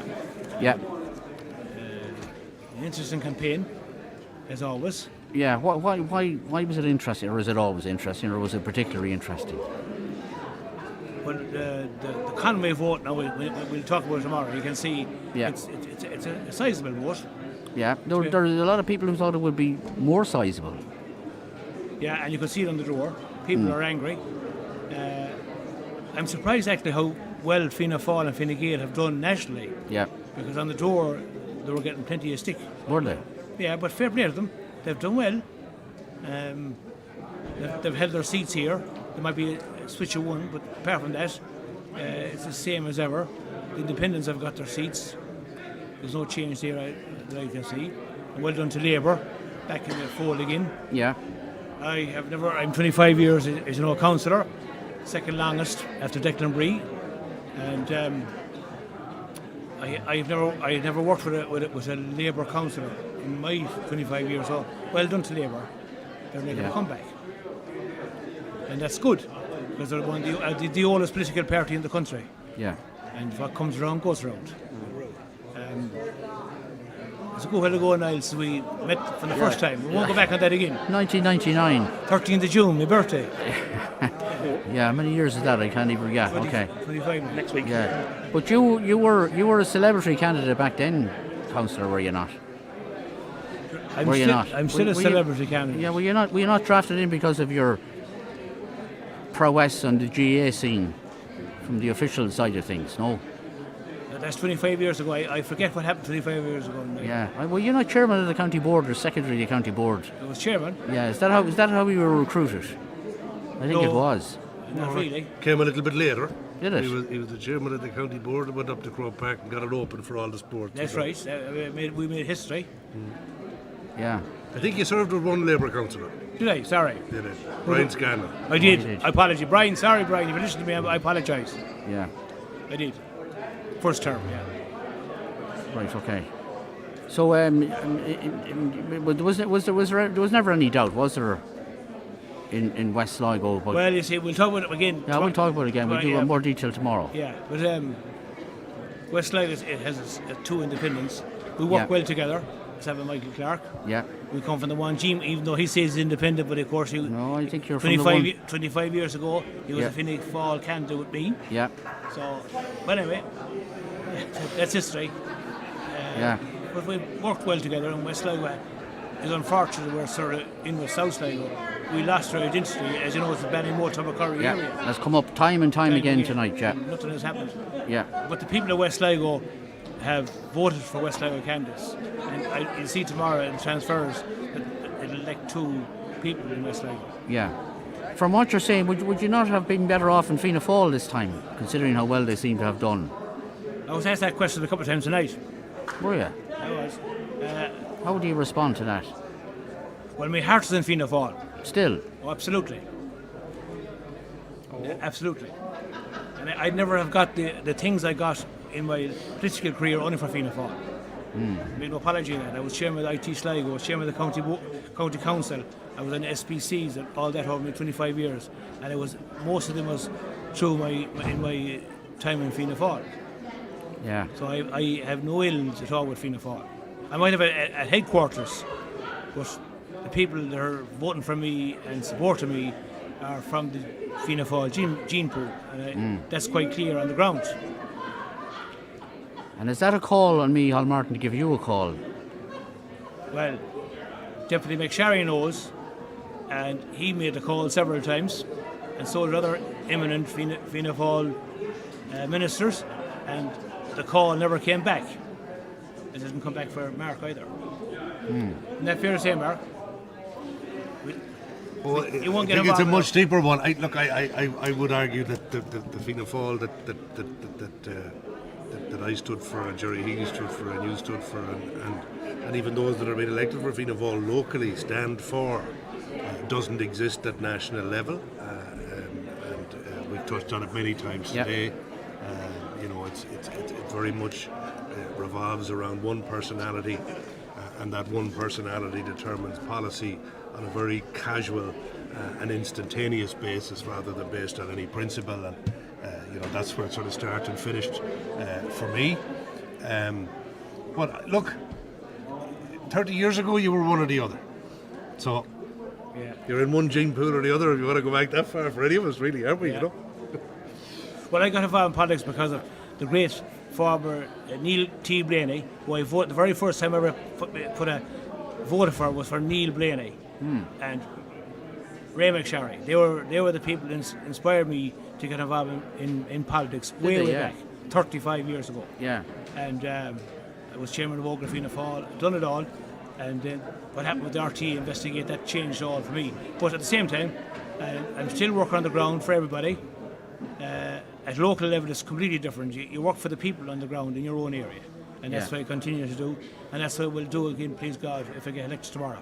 Okay, well, the former Deputy Blaney was a bit of a maverick in the party, as you well remember. Well, so was Queenan and so was McSharry. Well, that's what I was going to suggest. But you said it, I didn't say it. But. Yeah. Which you're looking at here,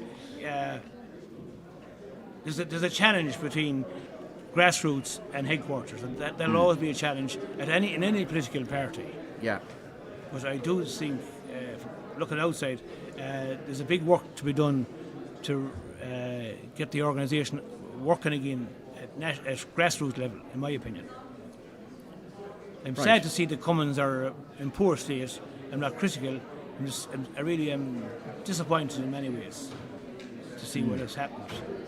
Mark will tell you better, but there's a very poor common structure. It's all about personalities now, and the councillors that are elected have their team behind them, and that's the way it's gone.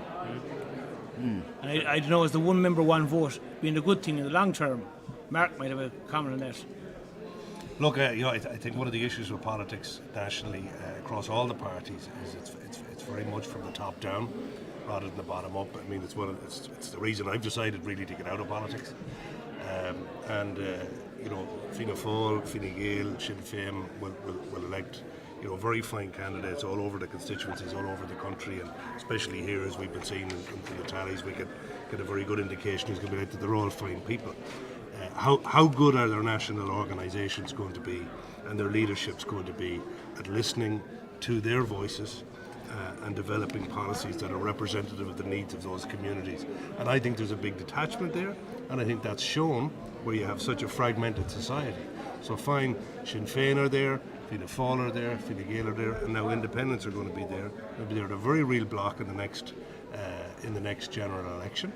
And that's not necessarily a good thing. Yes, it should be sending a message to the political establishment. I'm not sure that it's been received, and I think you're going to have a four-way fragmented split after the next general election. And the reason for that is, you have a media that is predominantly controlled nationally between Dublin 2, 4 and 6, between the two canals of Dublin. Most of the decisions are being made by the consultancy firms in those areas. The leaderships of the establishment party, Sinn Féin included, are within a bubble that isn't being informed by their grassroots. They may try to be informing them, but it's coming in a silo fashion down from the top. All right, I'm just wondering when it all changed, or why it all changed, or. Are we being a little bit too negative? No, not be negative at all. It's a fact. Are we? For me, the sea change was, 97 to 2002.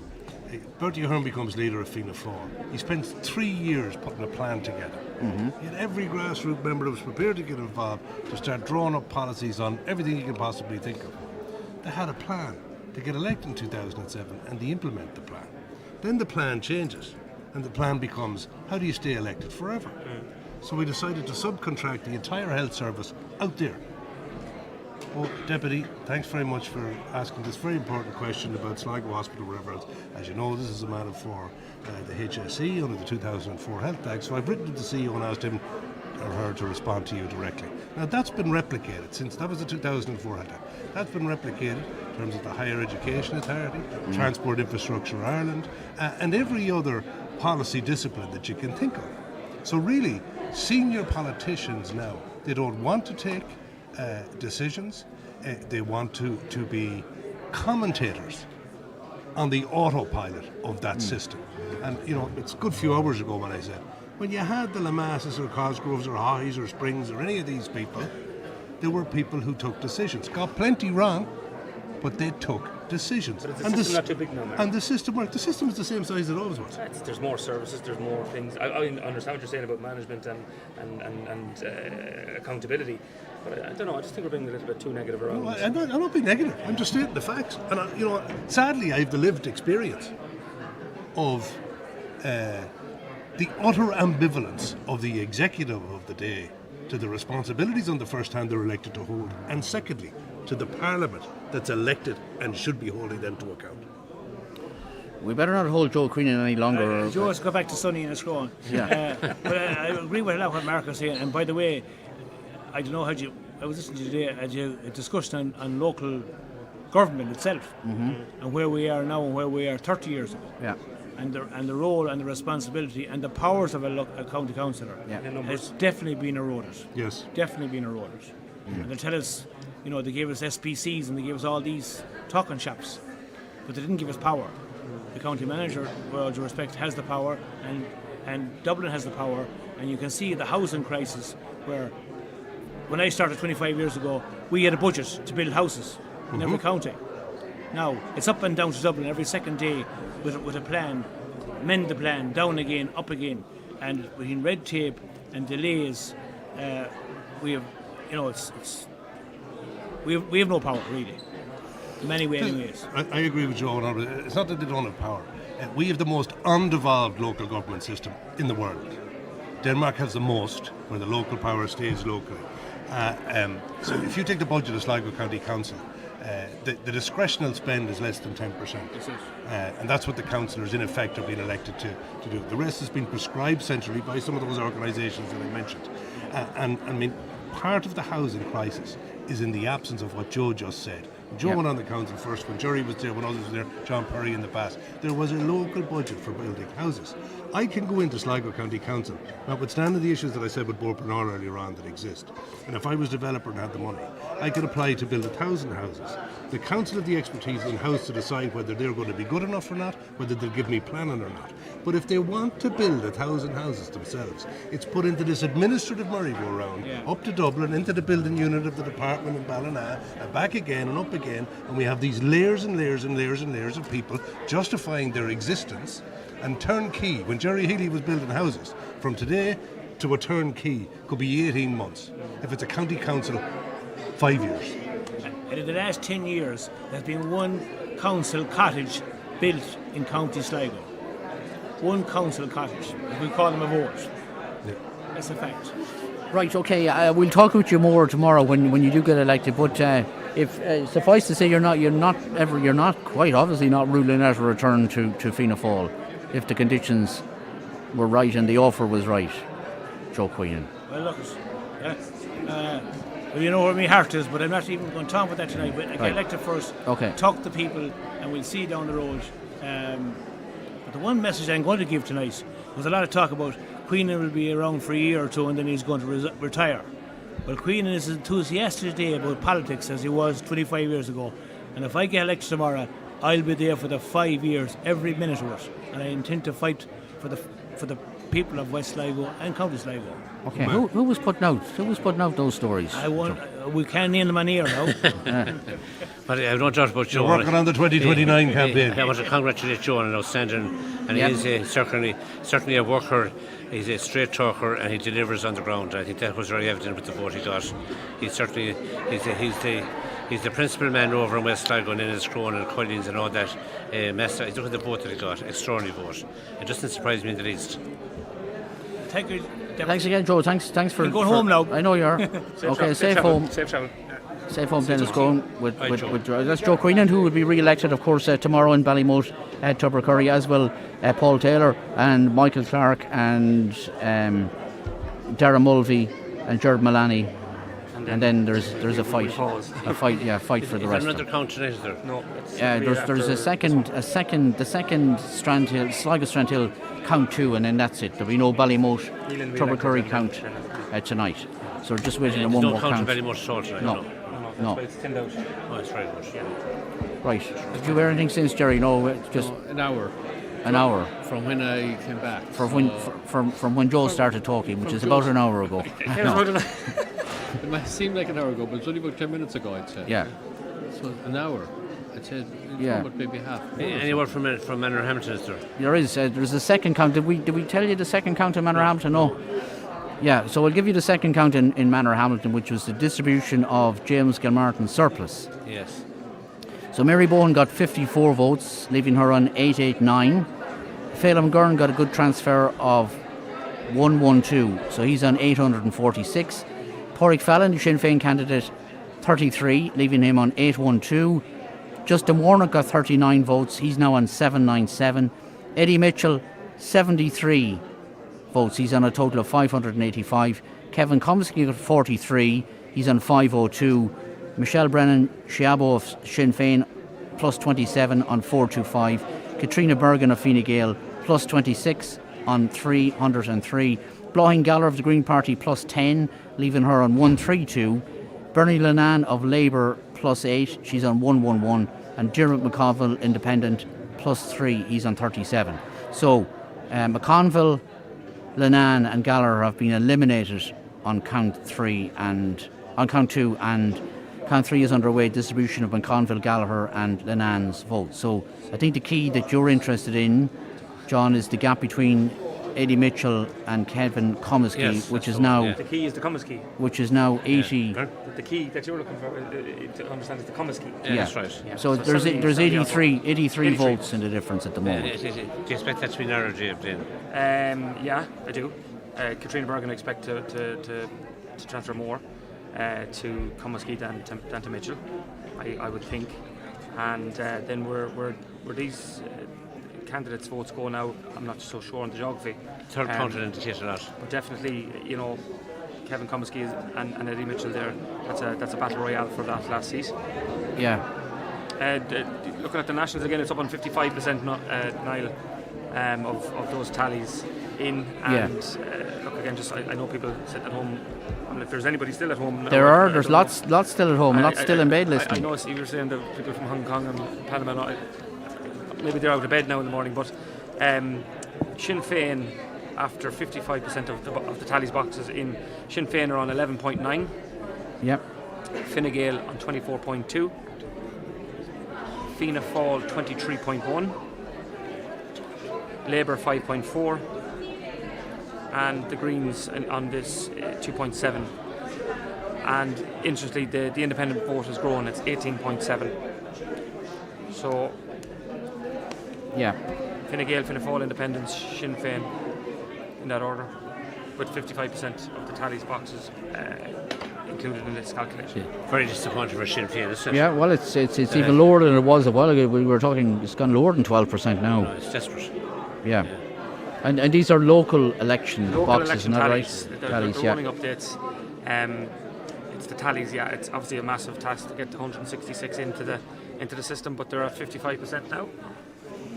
Right, okay, let's hear from Philip Steels, who's with us. He's one of the campaign leaders in the Fergal Nealon campaign, a successful campaign it will turn out to be in the next half hour or so. Philip, you're welcome. Thanks for joining us. Tell a little bit about your involvement in Fergal's campaign. Well, I suppose it's best to say that I'm a friend of Fergal's, and I would have met him through a time when he started a business called Story Tracks. Yep. When he was backed by the Sligo local enterprise. Following that, I would have been engaged with Fergal in a number of successful campaigns he's done way outside of a political campaign, and I couldn't help but get involved here just to give him a hand and support him. Yeah. Because I think when he does get elected, I think he's going to be a good candidate, and he's going to be a good councillor to the people of Sligo Strandhill. You saw a lot of potential, always. 100%, and I always will. Yeah. So whatever he does, he does with passion. Whatever he does, he dives in and he puts 100% into it.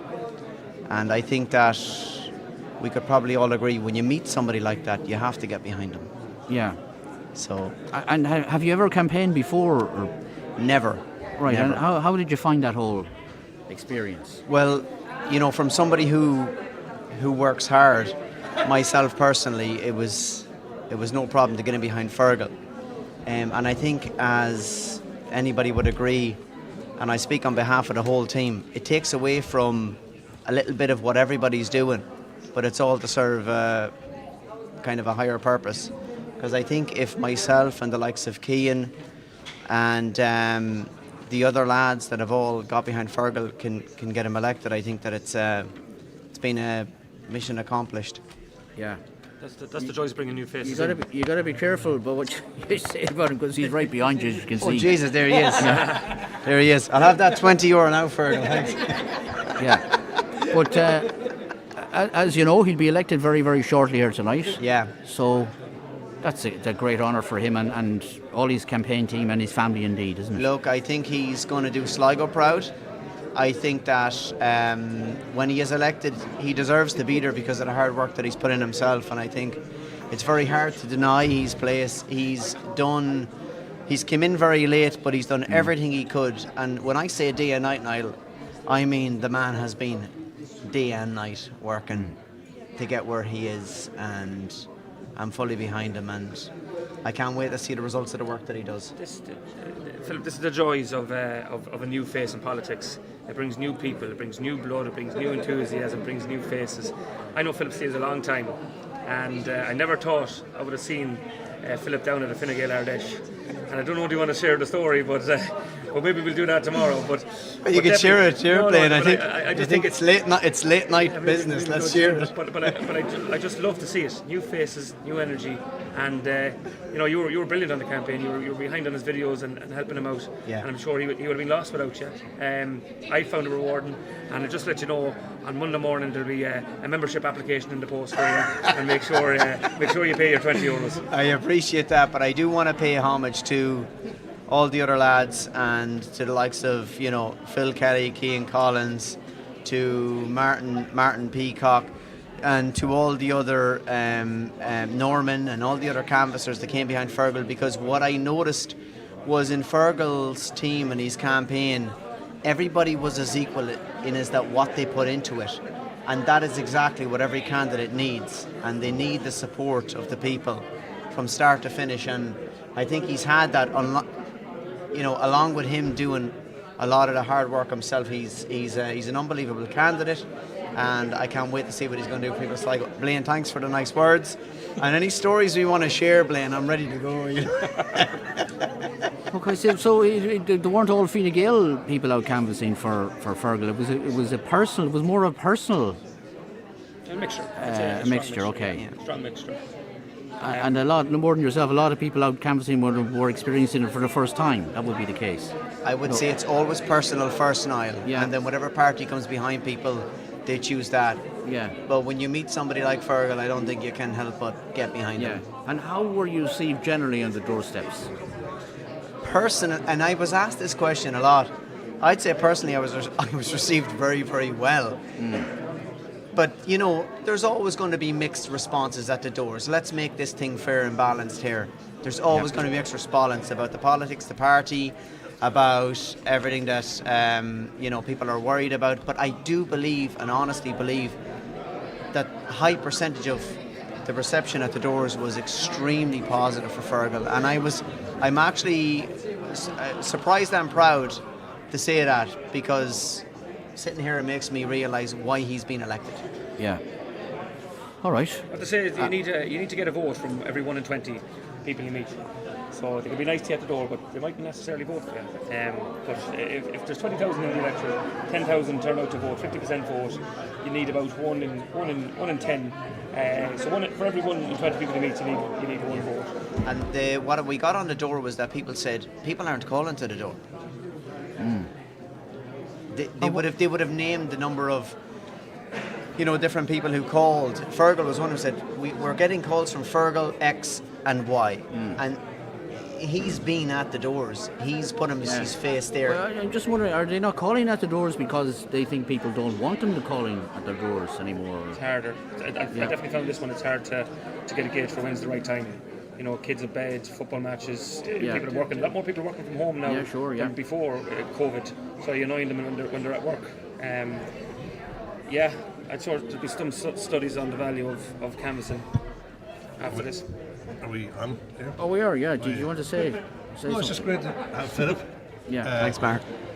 Does Philip want to tell us about him meeting Helen McEntee at the Fine Gael or that? I was just saying I didn't want to mention it. Okay, well, you might as well. It's late. Well, I like Blaine's version tell of the it. story, I yeah. like Blaine's version of it. Blaine, do you want to give it or will I give it? You give it a like. So basically, I'm at We'll mark down the time now, just in All case. right, okay. I saw the pictures. Let me give you the backstory, okay? So Fergal invites me to the Ardèche. I'm there as a guest, and I go in, and I would have met a lot of the cabinet members. At the point I met Helen McEntee, it was late at night, and we're walking through kind of the side part of the Radisson Hotel, and I stop because I noticed that this lady she gave actually a great speech, and I just said, "She's a fair play to you." I said, "That's a great speech you gave." And she goes, "Thanks very much." And she's taller than me, so she's like looking down at me. And I said, "Well done." I said, "Are you a moderator?" And she went, "You should run for election, is it?" No. What's your name? She went, "No." And I said, "What's your position?" And she went, "I'm Minister for Justice." So I'm like this, look. God, I'm sorry about that. I didn't mean to offend you. And I walked by on the way to the toilet and I spot this awkward reaction. Blaine's. Is she okay? Well, you definitely need to send in the membership card after that story, Blaine. She remembered me. She came to Sligo and she asked Fergal, and she says, "Where's that lad who asked me what my position was?" So we've made some impact with the higher cabinet anyway. All right, okay. Asher, look, it's 1:05 in the morning. Yeah. My child's asleep. I'm sure she'll forgive you. Yeah, can we delete this now? No, it's okay. That'll the boys have it on camera. That'll be up on YouTube in 5 minutes. You might see it herself tomorrow. Thanks for that, anyway, Philip. Thanks for. I'm going to find the photo. Thanks for joining us. Thanks very much. Well done to you and Fergal and all your team again. Thank you. And that's the count we're waiting on. Okay, it's 1:05. I don't know if we a break to take. 1:05 in the morning, probably not. Yeah, we will take a break. Back in a moment.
Total of the votes distributed, 349.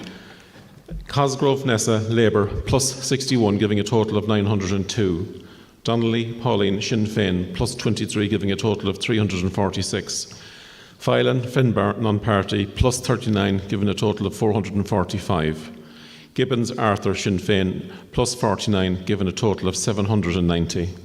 Gogan, Johnny, Green Party, plus 14, giving a total of 227. Kelly, Michael, the Irish People, plus 7, giving a total of 189. Kilgannon, Seamus, Fianna Fáil, plus 21, giving a total of 479. Lawler, Jim, non-party, plus 9, giving a total of 136. McConville, Diarmid, non-party, plus 2, giving a total of 34. Monaghan, Graham, Aenthus, plus 7, giving a total of 193.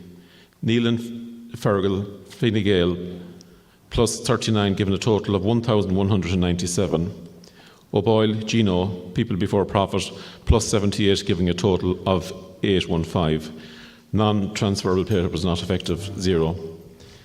As the votes of Fergal Neelan exceed the quota, I deem him to be elected.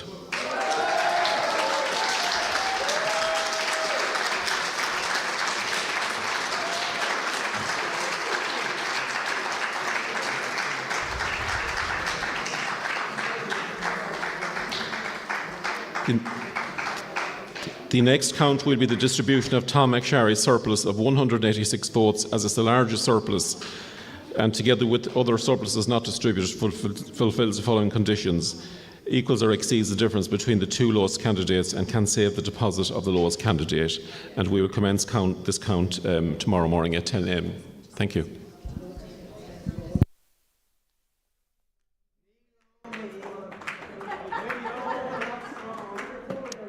Okay, that's it. That's Fergal Nealon elected to Sligo County Council, new councillor, first new councillor elected to the County Council. He'll be speaking with Austin any second now when the photographs are complete. We've heard from some of his supporters there a few moments ago, so tremendous performance by Fergal Nealon. We'll rerun, repeat the figures in a moment, but he just exceeded the quota, 1,197. The quota is 1,188. So, Fergal Nealon elected, third candidate elected, and that is the end of proceedings for the night. Let's hear what Fergal Nealon with Austin. Thank you, Niall. Well, Fergal Nealon, congratulations. Your immediate thoughts tonight? Thanks very much, Austin. Just overwhelmed. Just have an unbelievable team behind me. Couldn't do it without them, and just so honoured that the people of Sligo Strandhill have put their faith in me to deliver for them at council level, and it's just such a massive honour and a privilege, and I'm just really, really driven to do my best for the people of Sligo Strandhill. You've worked as a filmmaker in the past, as a professional poker player. You've been involved in bringing aid to the Ukraine. Are those transferable skills for being a local councillor? Oh, certainly, yeah. I think, well, you know, we got medicine and humanitarian aid to the Ukraine 10 days after the war broke out. We used back channels, we used back roads, like going up the back of Kieran's Hill, to bypass bureaucracy and get around red tape and to get things done and to make things happen fast. I think we need to do that in Sligo Council. And also, I believe, in terms of my previous poker career, if you can, it was all about taking all the available information available to you, processing it and making the best decision going forward for future potential gain, which is what I hope to do in lobbying for the people in Sligo. You grew up in a house where being a public representative was part of the bread and butter of the Nealon household. Was this an ambition of yours? No, certainly not. If it was, I would have done it much earlier. I didn't believe I deserved a vote just because my name was Nealon. I wanted to come back. I have family now. I'm much more invested and feel I have much more of a stake in society since I've had family, and I think it sort of came to me. And true to the career path, I believe that I've got a very varied skill set that I can bring to politics that wouldn't have been there if I took it on just off the back of Ted's name in my early 20s. Well, if he's looking down from the tally counter up high tonight, I'm sure he'd be proud. Councillor Fergal Nealon, congratulations. Thanks very much, Austin. I really appreciate it. And there you go, Fergal Nealon elected to Sligo County Council, son of former TD Ted Nealon. So a proud day for the Nealon family. And that is it. That is the end of proceedings here on day one of the Sligo County Council local election counts. It's been a long day. The progress has been slow.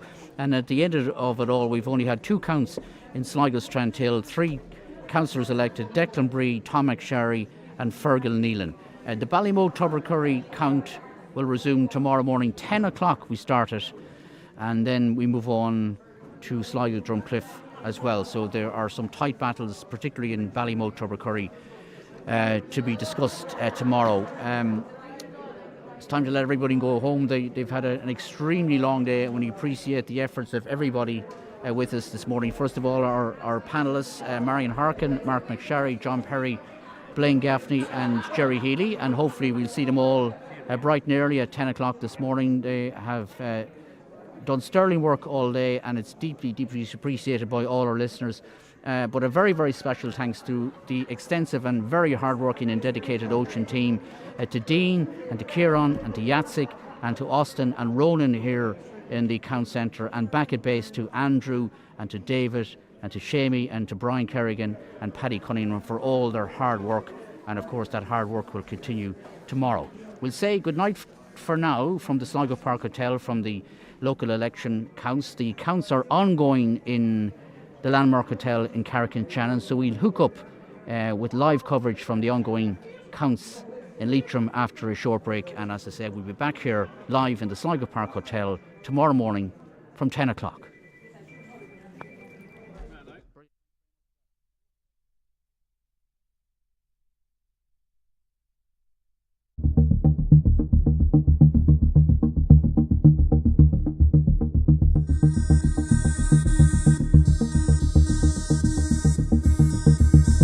Thank you.